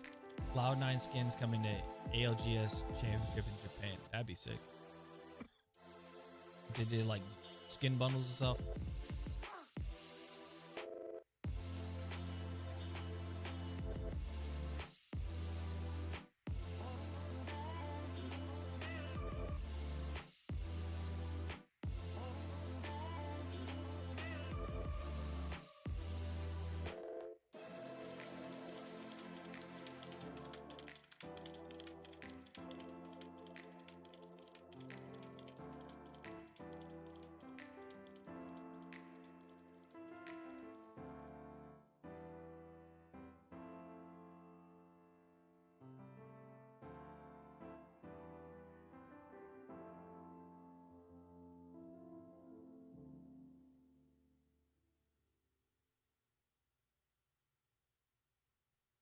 I just saw something messed up.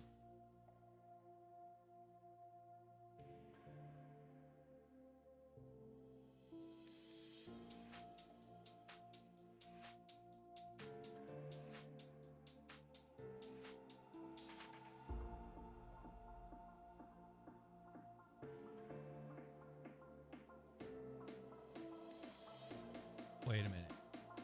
Peanut the squirrel arrested in New York City. New York wildlife officers raided Mark Longo's home, seizing his rescue squirrel Peanut after complaints about unsafe squirrel housing and wildlife gone wild hit the department. Peanut is an internet sensation known for donning cowboy hats and sharing waffles with cats. The raid, which Longo describes as overkill, also led the confiscation of Fred the raccoon. With nearly 20,000 supporters rallying to free Peanut, Longo, who's legally certifying Peanut as an educational icon, fears he may be gone. Poor little guy. That's fucked.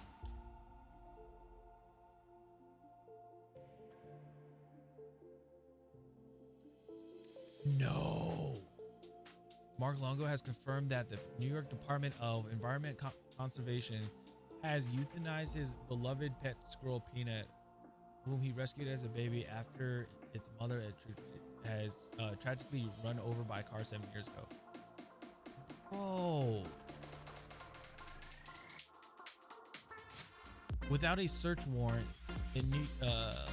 NYSDEC entered his home, seized Peanut, and just 2 days later put him down. Mark used the recognition Peanut brought to fund an animal sanctuary for other homeless animals, which is now likely face significant hardship as a result of this blatant outreach. I hope every last one of them gets exactly the punishment that they deserve. No mercy, no leniency for making a man's best friend, wrecking his life, and putting his nonprofit on the line. Bro.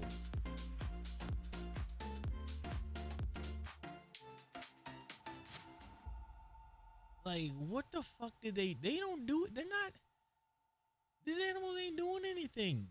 They're not doing anything to anybody. Why?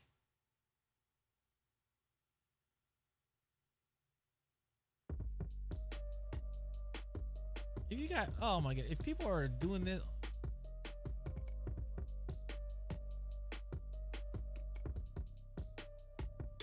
that's just all sorts of fucked up.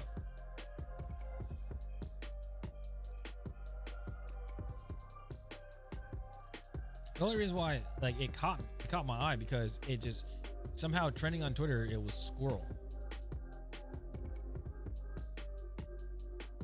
Just announced New York Democrats that raided Longo's home, having his pet squirrel and Fred raccoon he rescued, stole his animal and killed it.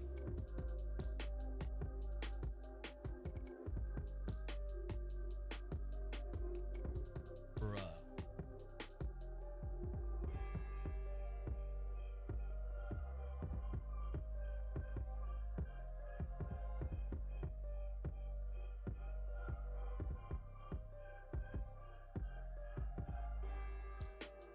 Internet after hearing what they did to Peanut the squirrel, and they show John Wick with the gun. Bruh, that is fucked. Damn boy with Christoph Waltz from freaking Inglourious Basterds, where it's like you have people hiding here, huh? But this one says you're sheltering a pet squirrel and a raccoon, are you not? Good movie, but like, damn, that is fucked. These are the people responsible for murdering Peanut the squirrel and his raccoon friend, who was Fred. Bro, that's, like I said, that's fucked.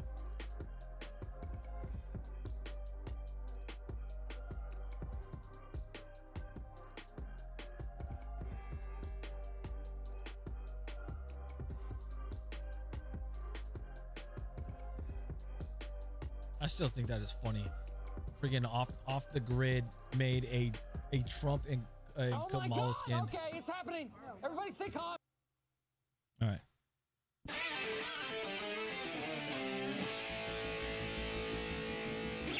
Everybody go use the bathroom and everything. All right, we'll be back. We'll reconvene after ads.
gonna euthanize a raccoon and a squirrel in New York, and they got fucking big ass rats. You know how stupid that sounds? You know, like, I'm just saying, you know how dumb that sounds? I would be pissed.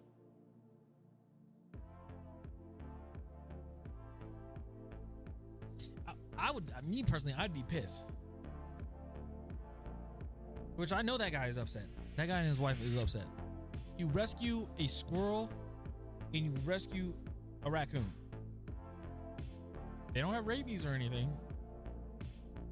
You rescue them and stuff. And you come in and you do that. That's fucked. That is so fucked.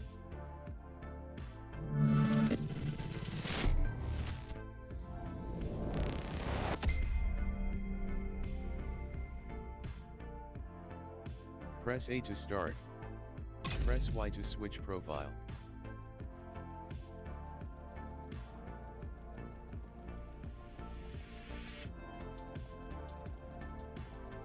All right. Insane.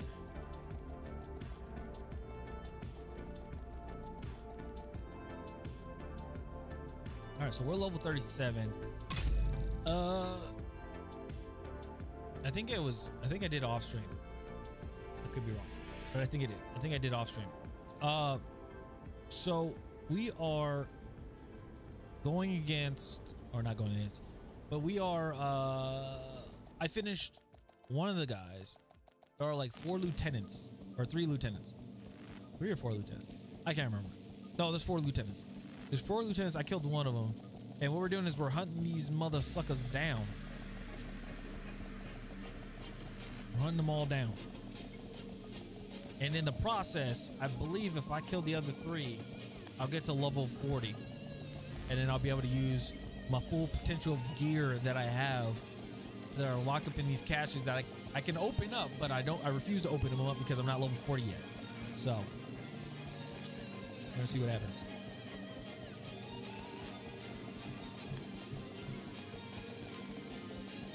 And also they said do man, was it somebody said do man, like oh, and we also unlock the manhunt mission. And we do the manhunt missions. Oh my god. Priority objective available, agent. Okay, so now we have to go to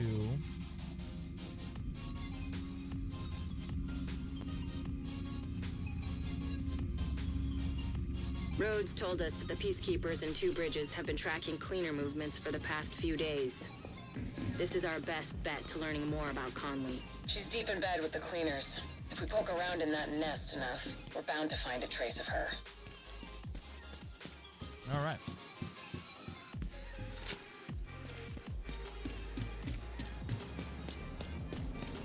Let's go travel New York City.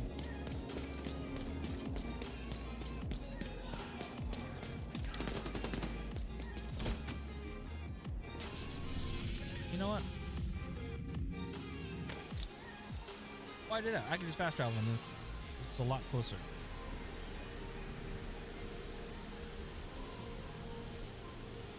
Actually, it doesn't look a lot closer. It looks like the same distance. Oh well.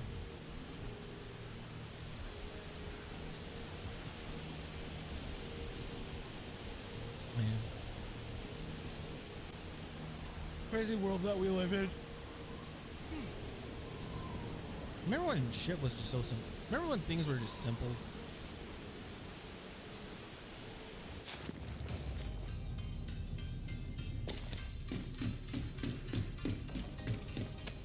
Alright, fine. Where's the stash box? Conflict. What a box? Project stash. Special deliveries. Oh, the mask.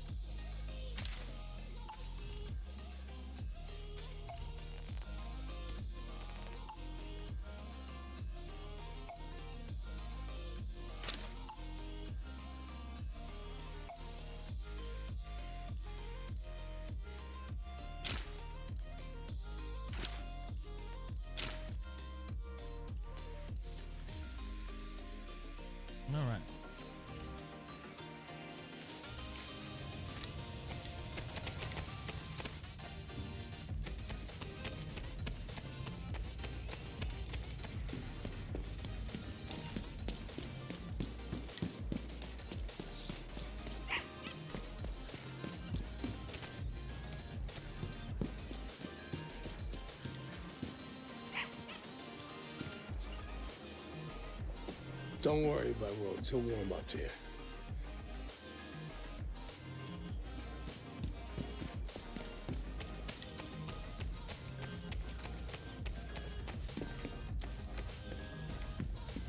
All right.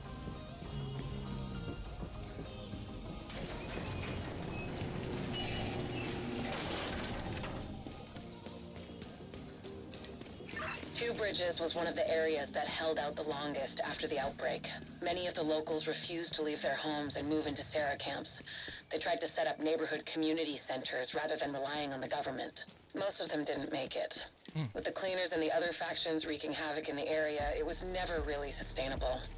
These days, only a few remain. Okay.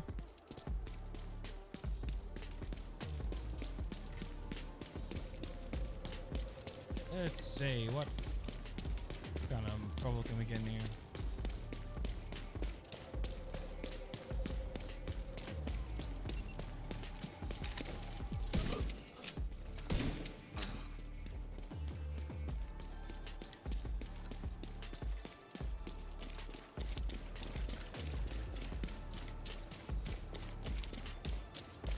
Let's see, why do I feel like I've been here?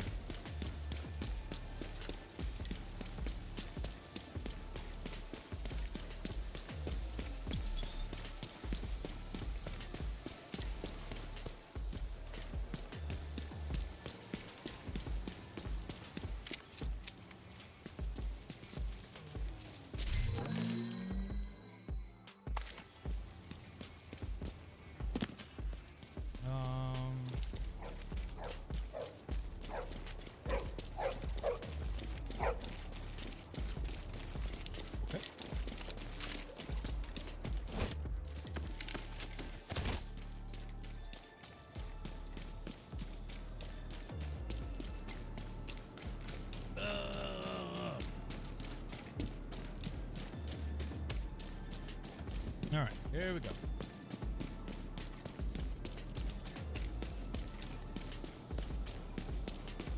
I've got reports that the Peacekeepers are trying to take a Rikers control point. Give them a hand and see what you can find out from them. Let's do this thing! You're going down! I think I can get them from the side!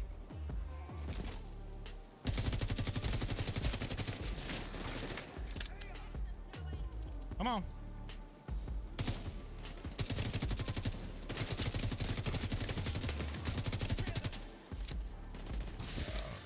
This little gun is.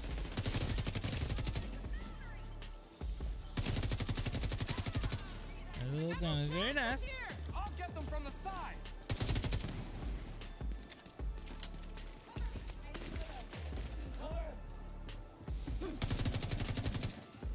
Clearly you don't know who you're messing with. Apparently I do.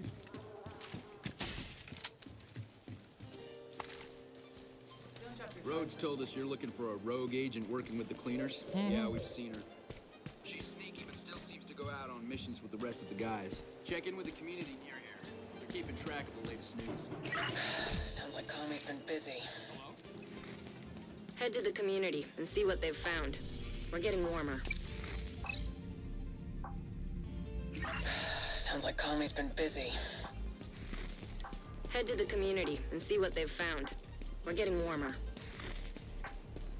Okay, I'm on my way. Why are you just sitting there, buddy? Awesome. Oh, because he's dead. Well, I mean, I don't know. Well, now I feel like a jackass.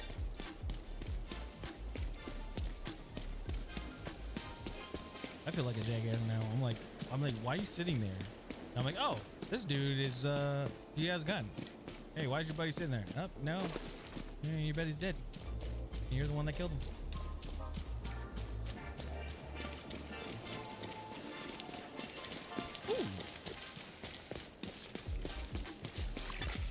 Portable device detected.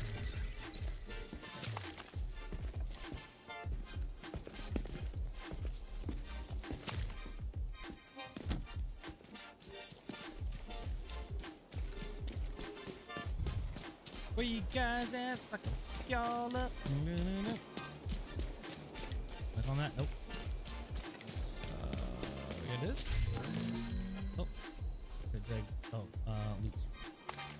I need them pants. Let me get them pants. Knee pads. Go loot it. And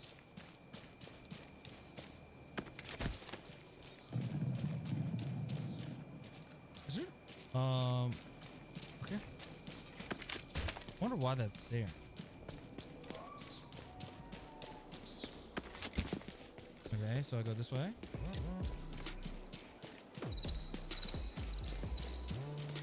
I get in.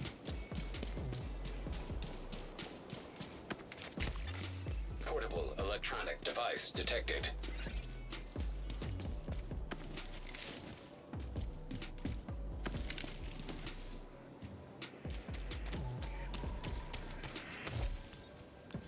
Please tell me you've got good news, Faye. Afraid not.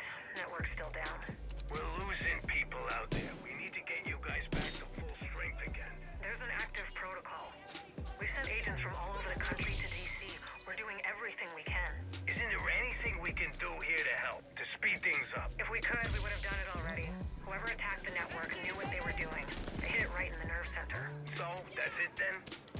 The division's done? We're never done, Roy. We adapt and overcome. We find solutions in the face of adversity. Call the others. See if you can get a hold of the leader here. Alrighty. Agent, heard you were looking for some info on the cleaners. Figured it out. We recently got word of an attack on the JTF outpost at a nearby shelter. If you're looking for cleaners, that's a good place to start. Good luck.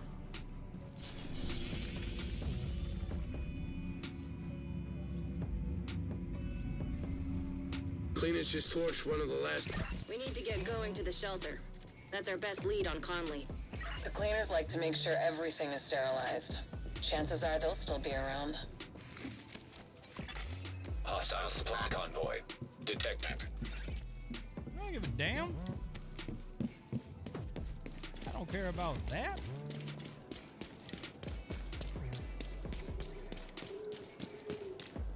Oh, I had a pop my wrist. I gotta go. Gotta find Conley. We gotta kill Conley.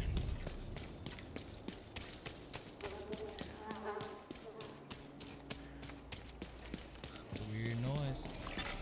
Portable device detected. Let's fucking do. Looks like we're not too late. The cleaners are still here. Conley might be too. Oh fuck. Hey!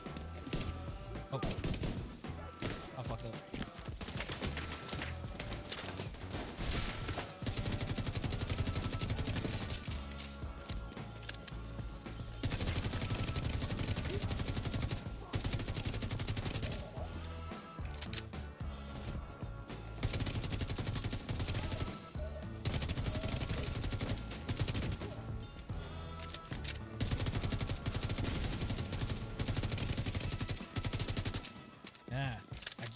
I just killed y'all next to mine.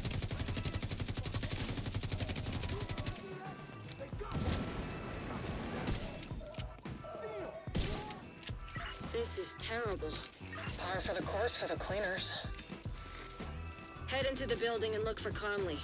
She's your top priority. Hostile radio intercepted. Just to be sure, we need to turn this whole place to ash. I'll clear the roof. Conley's still here. Get to the roof as fast as you can, Agent. She's gonna get away.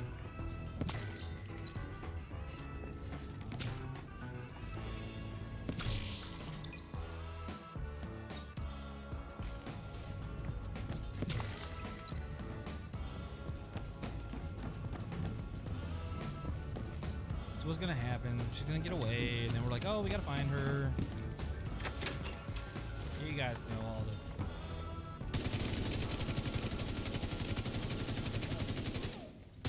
I'll fucking kill you. Do it.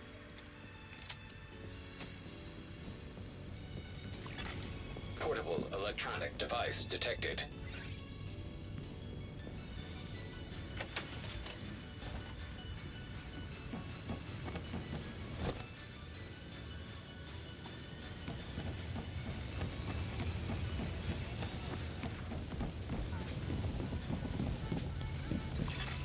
Recommend alternative route. Extreme heat signature detected.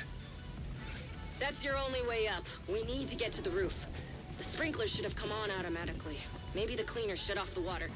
Look around for a way to manually restore it.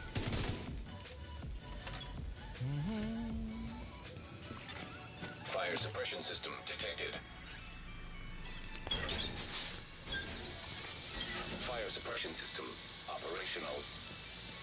All right, time to move. Conley could still be on the roof. Keep it up, Agent.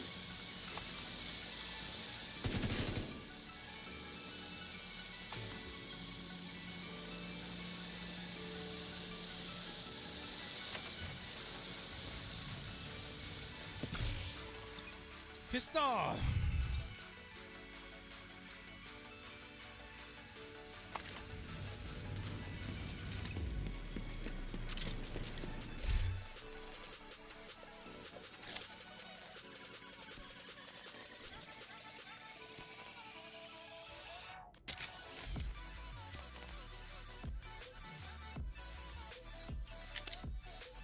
Seems all right.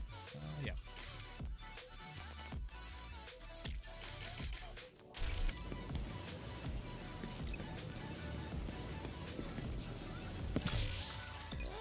Nope.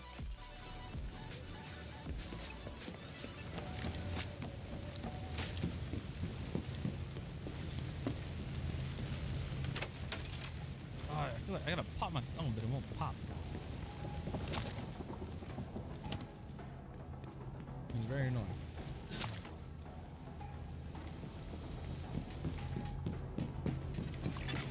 Hostile radio intercepted. Burn it all. We can't take any chances. Yes, ma'am.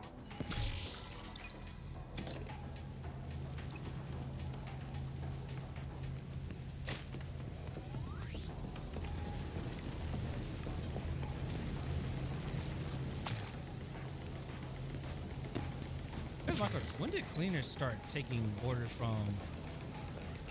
You know what I'm saying? Like when they start taking orders from a rogue agent?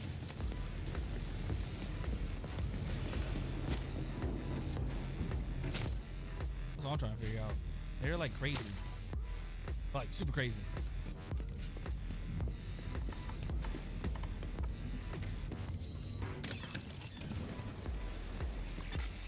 Unknown network detected. I'm finally getting a ping from Conley's watch, but it's faint.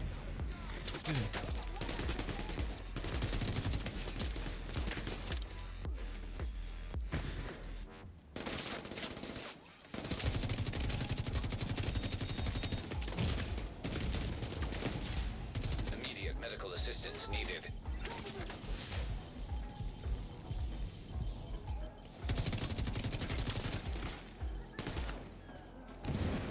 I got you now. Serious trauma detected.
Shit, no sign of Conley.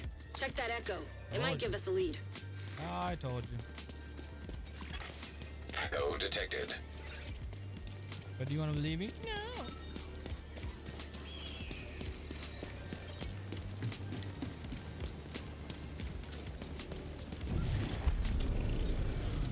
Thanks for the heads up on the infected site. I knew you could take care of it. The JTF's not equipped to keep things contained. Wherever they go, they contaminate it. We'll take care of it if you keep feeding us the intel. I'm sure you will. We'll talk later. Sit rep. We just started the sweep. It will take a while, but we want to be thorough. Keep at it. When you're done here, meet me back at the tanker. Looks like Keener's been pulling Conley's strings. He's using her to target the JTF, labeling them as infected, and having Conley tell her cleaners to get to work. Conley will have to wait. Agent, you've got incoming from the ground floor.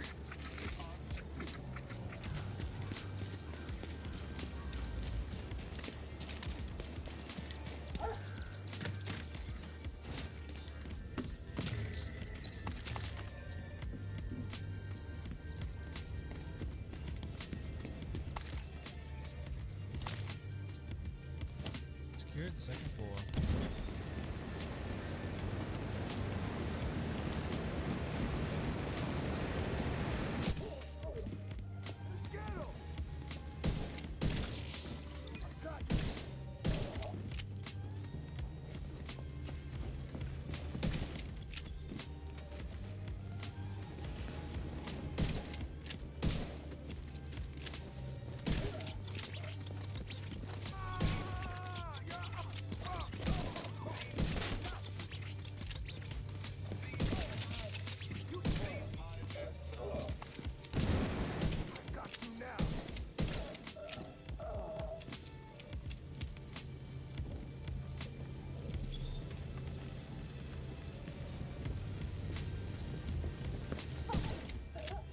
Another wave incoming. Secure the ground floor and get the hell out of there.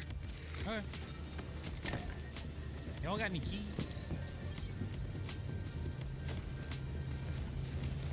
This shotgun is the Diamondback. He's like boosh, boosh, boosh, boosh. I wish I had it.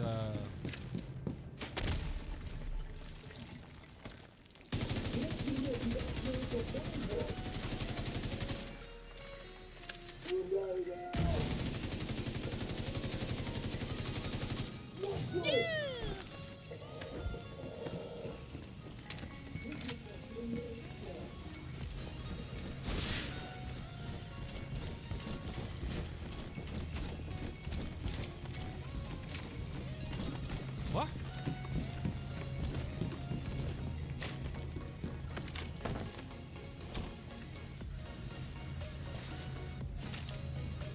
That's good, early.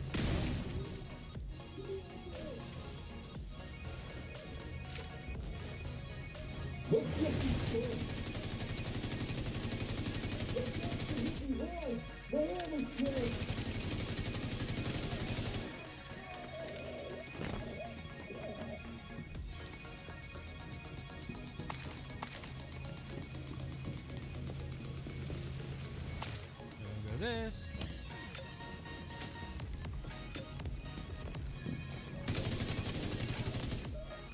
Uh-oh.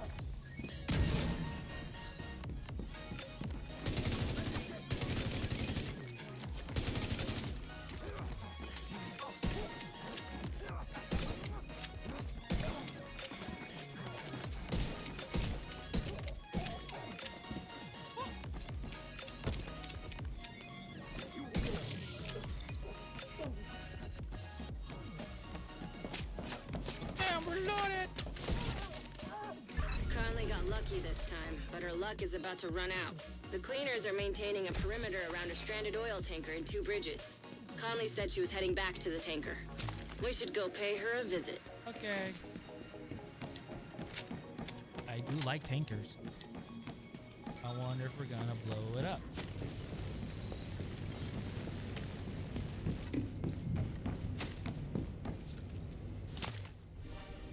I mean, it would be nice. It'd be very nice. Thanks to the intel you found at the shelter, we know that Conley operates from the stranded oil tanker next to the Manhattan Bridge. The cleaners have been refining oil there for some time now, presumably under Conley's supervision. Additional intel suggests a weak spot in the perimeter around the complex by a gate to the west. Sounds like you're now equipped to go kick her ass, Agent. Okay. Tell me where she's at, I kill her. Portable device detected. You don't have any reservations about modifying this tech? Of course not. Do you? We work for the government, not a think tank for the military-industrial complex. Retrofitting automated turrets for crowd control seems like a line that shouldn't be crossed. It's just an unmanned water cannon. We use water for crowd control all the time. Not at these pressure levels. This isn't ethical, Conley. This is torture. It's non-lethal. Sometimes you have to cross the line a little bit to save lives. Terrorists aren't going to worry about what's legal. This is all theory anyway. It's not in production. That's what they said about the bomb. You think you're Oppenheimer? We're not building a bomb. We're working on a crowd control device. This will save lives while keeping the operator at a safe distance and out of harm's way. I still don't feel comfortable.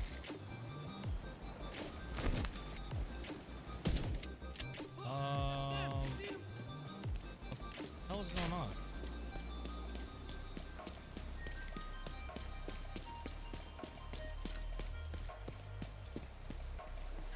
Why is, wait, this whole section right here, you can't.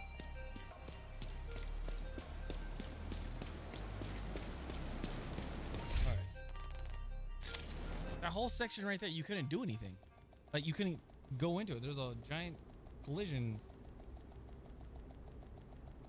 There's like a collision barrier there.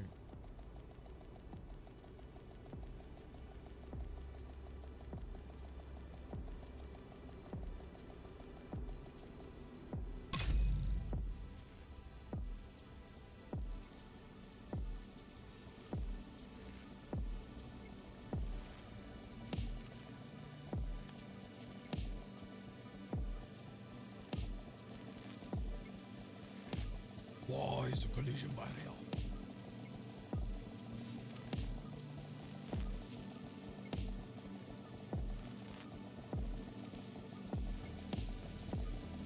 Bum, bum, bum, bum, bum.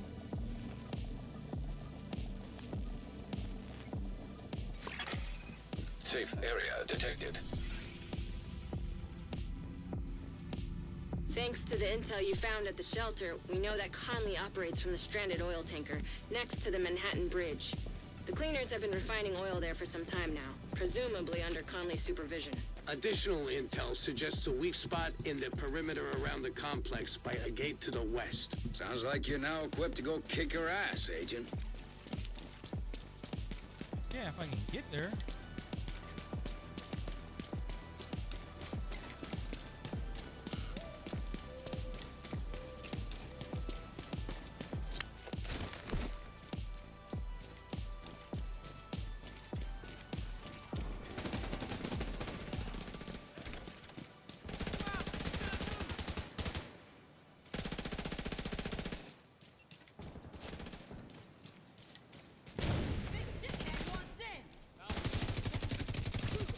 You guys are just taking forever.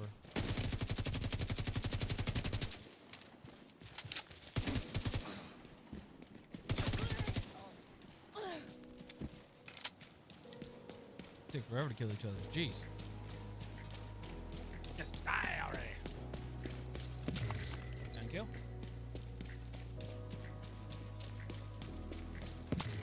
Alrighty.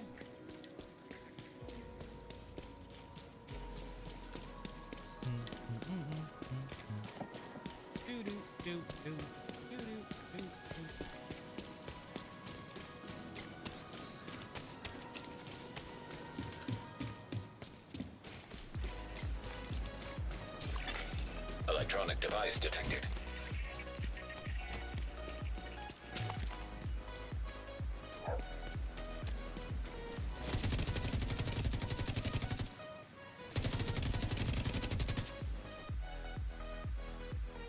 I swear. Press A to start. Press Y to switch profile. It keeps happening. Why?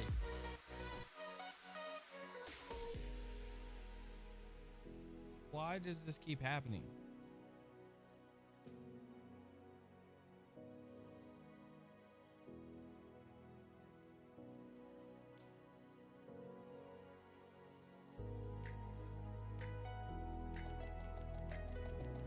And then they're gonna put me back at Lush. They're gonna put me back at the safe house. And I gotta do that all again.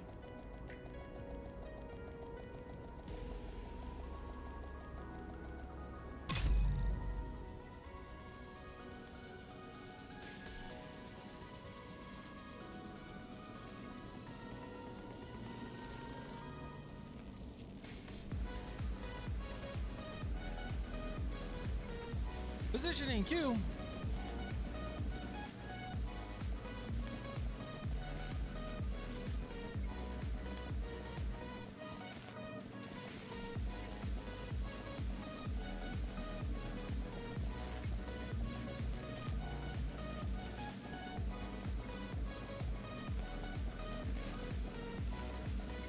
Get me in there.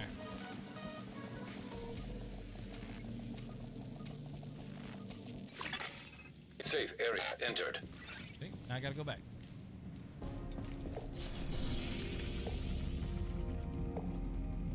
Thanks to the intel you found at the shelter, we know that Conley operates from the stranded oil tanker next to the Manhattan Bridge. The cleaners have been refining oil there for some time now, presumably under Conley's supervision. Additional intel suggests a weak spot in the perimeter around the complex by a gate to the west. Sounds like you're now equipped to go kick her ass, Agent.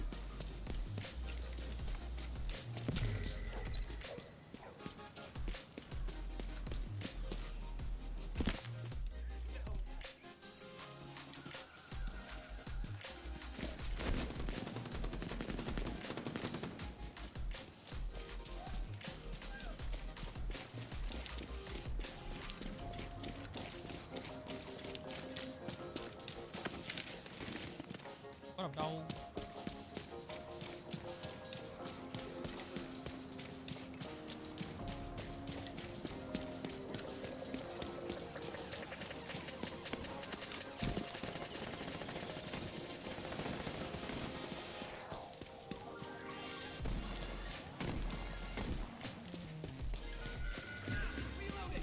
I was like, can I just cut through here? Attention. Risk of infection is severely elevated beyond this point. Oh my goodness! Why? Why can't I just do the damn thing? Press A to start. Oh. Press Y to switch profile.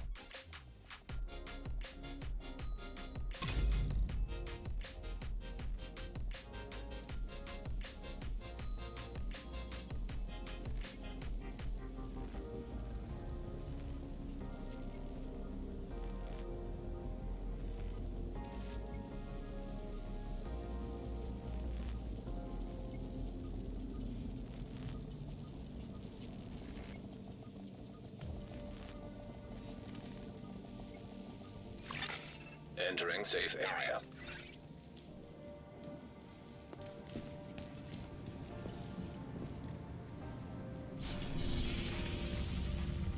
Thanks to the intel you found at the shelter, we know that Conley operates from the stranded oil tanker next to the Manhattan Bridge. The cleaners have been refining oil there for some time now, presumably under Conley's supervision. Additional intel suggests a weak spot in the perimeter around the complex by a gate to the west. Sounds like you're now equipped to go kick her ass, Agent. That's the last time. If not, it's gonna have to be the end of the stream.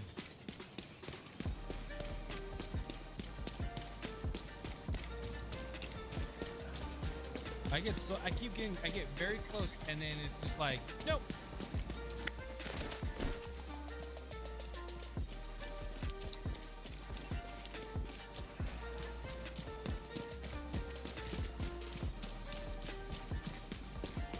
It's just like, just let me do the mission.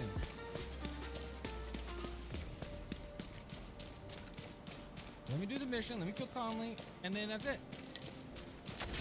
That's all I want to do.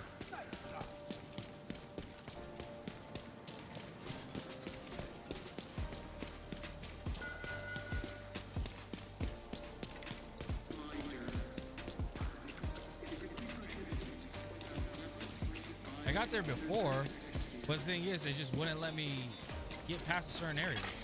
Portable device detected.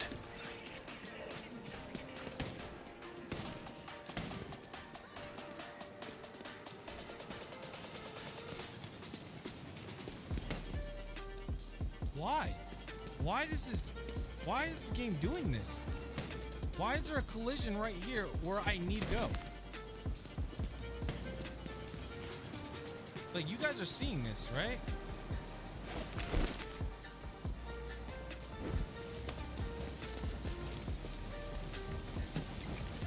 I can't access the freaking area because it's blocked off.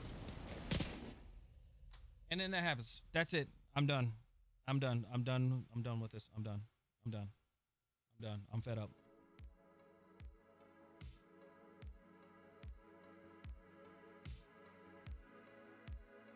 Guys, I appreciate it. Thank you guys so much for everybody that's hanging out on YouTube and everything like that. Appreciate you guys. I'm gonna end it there. It's just, this is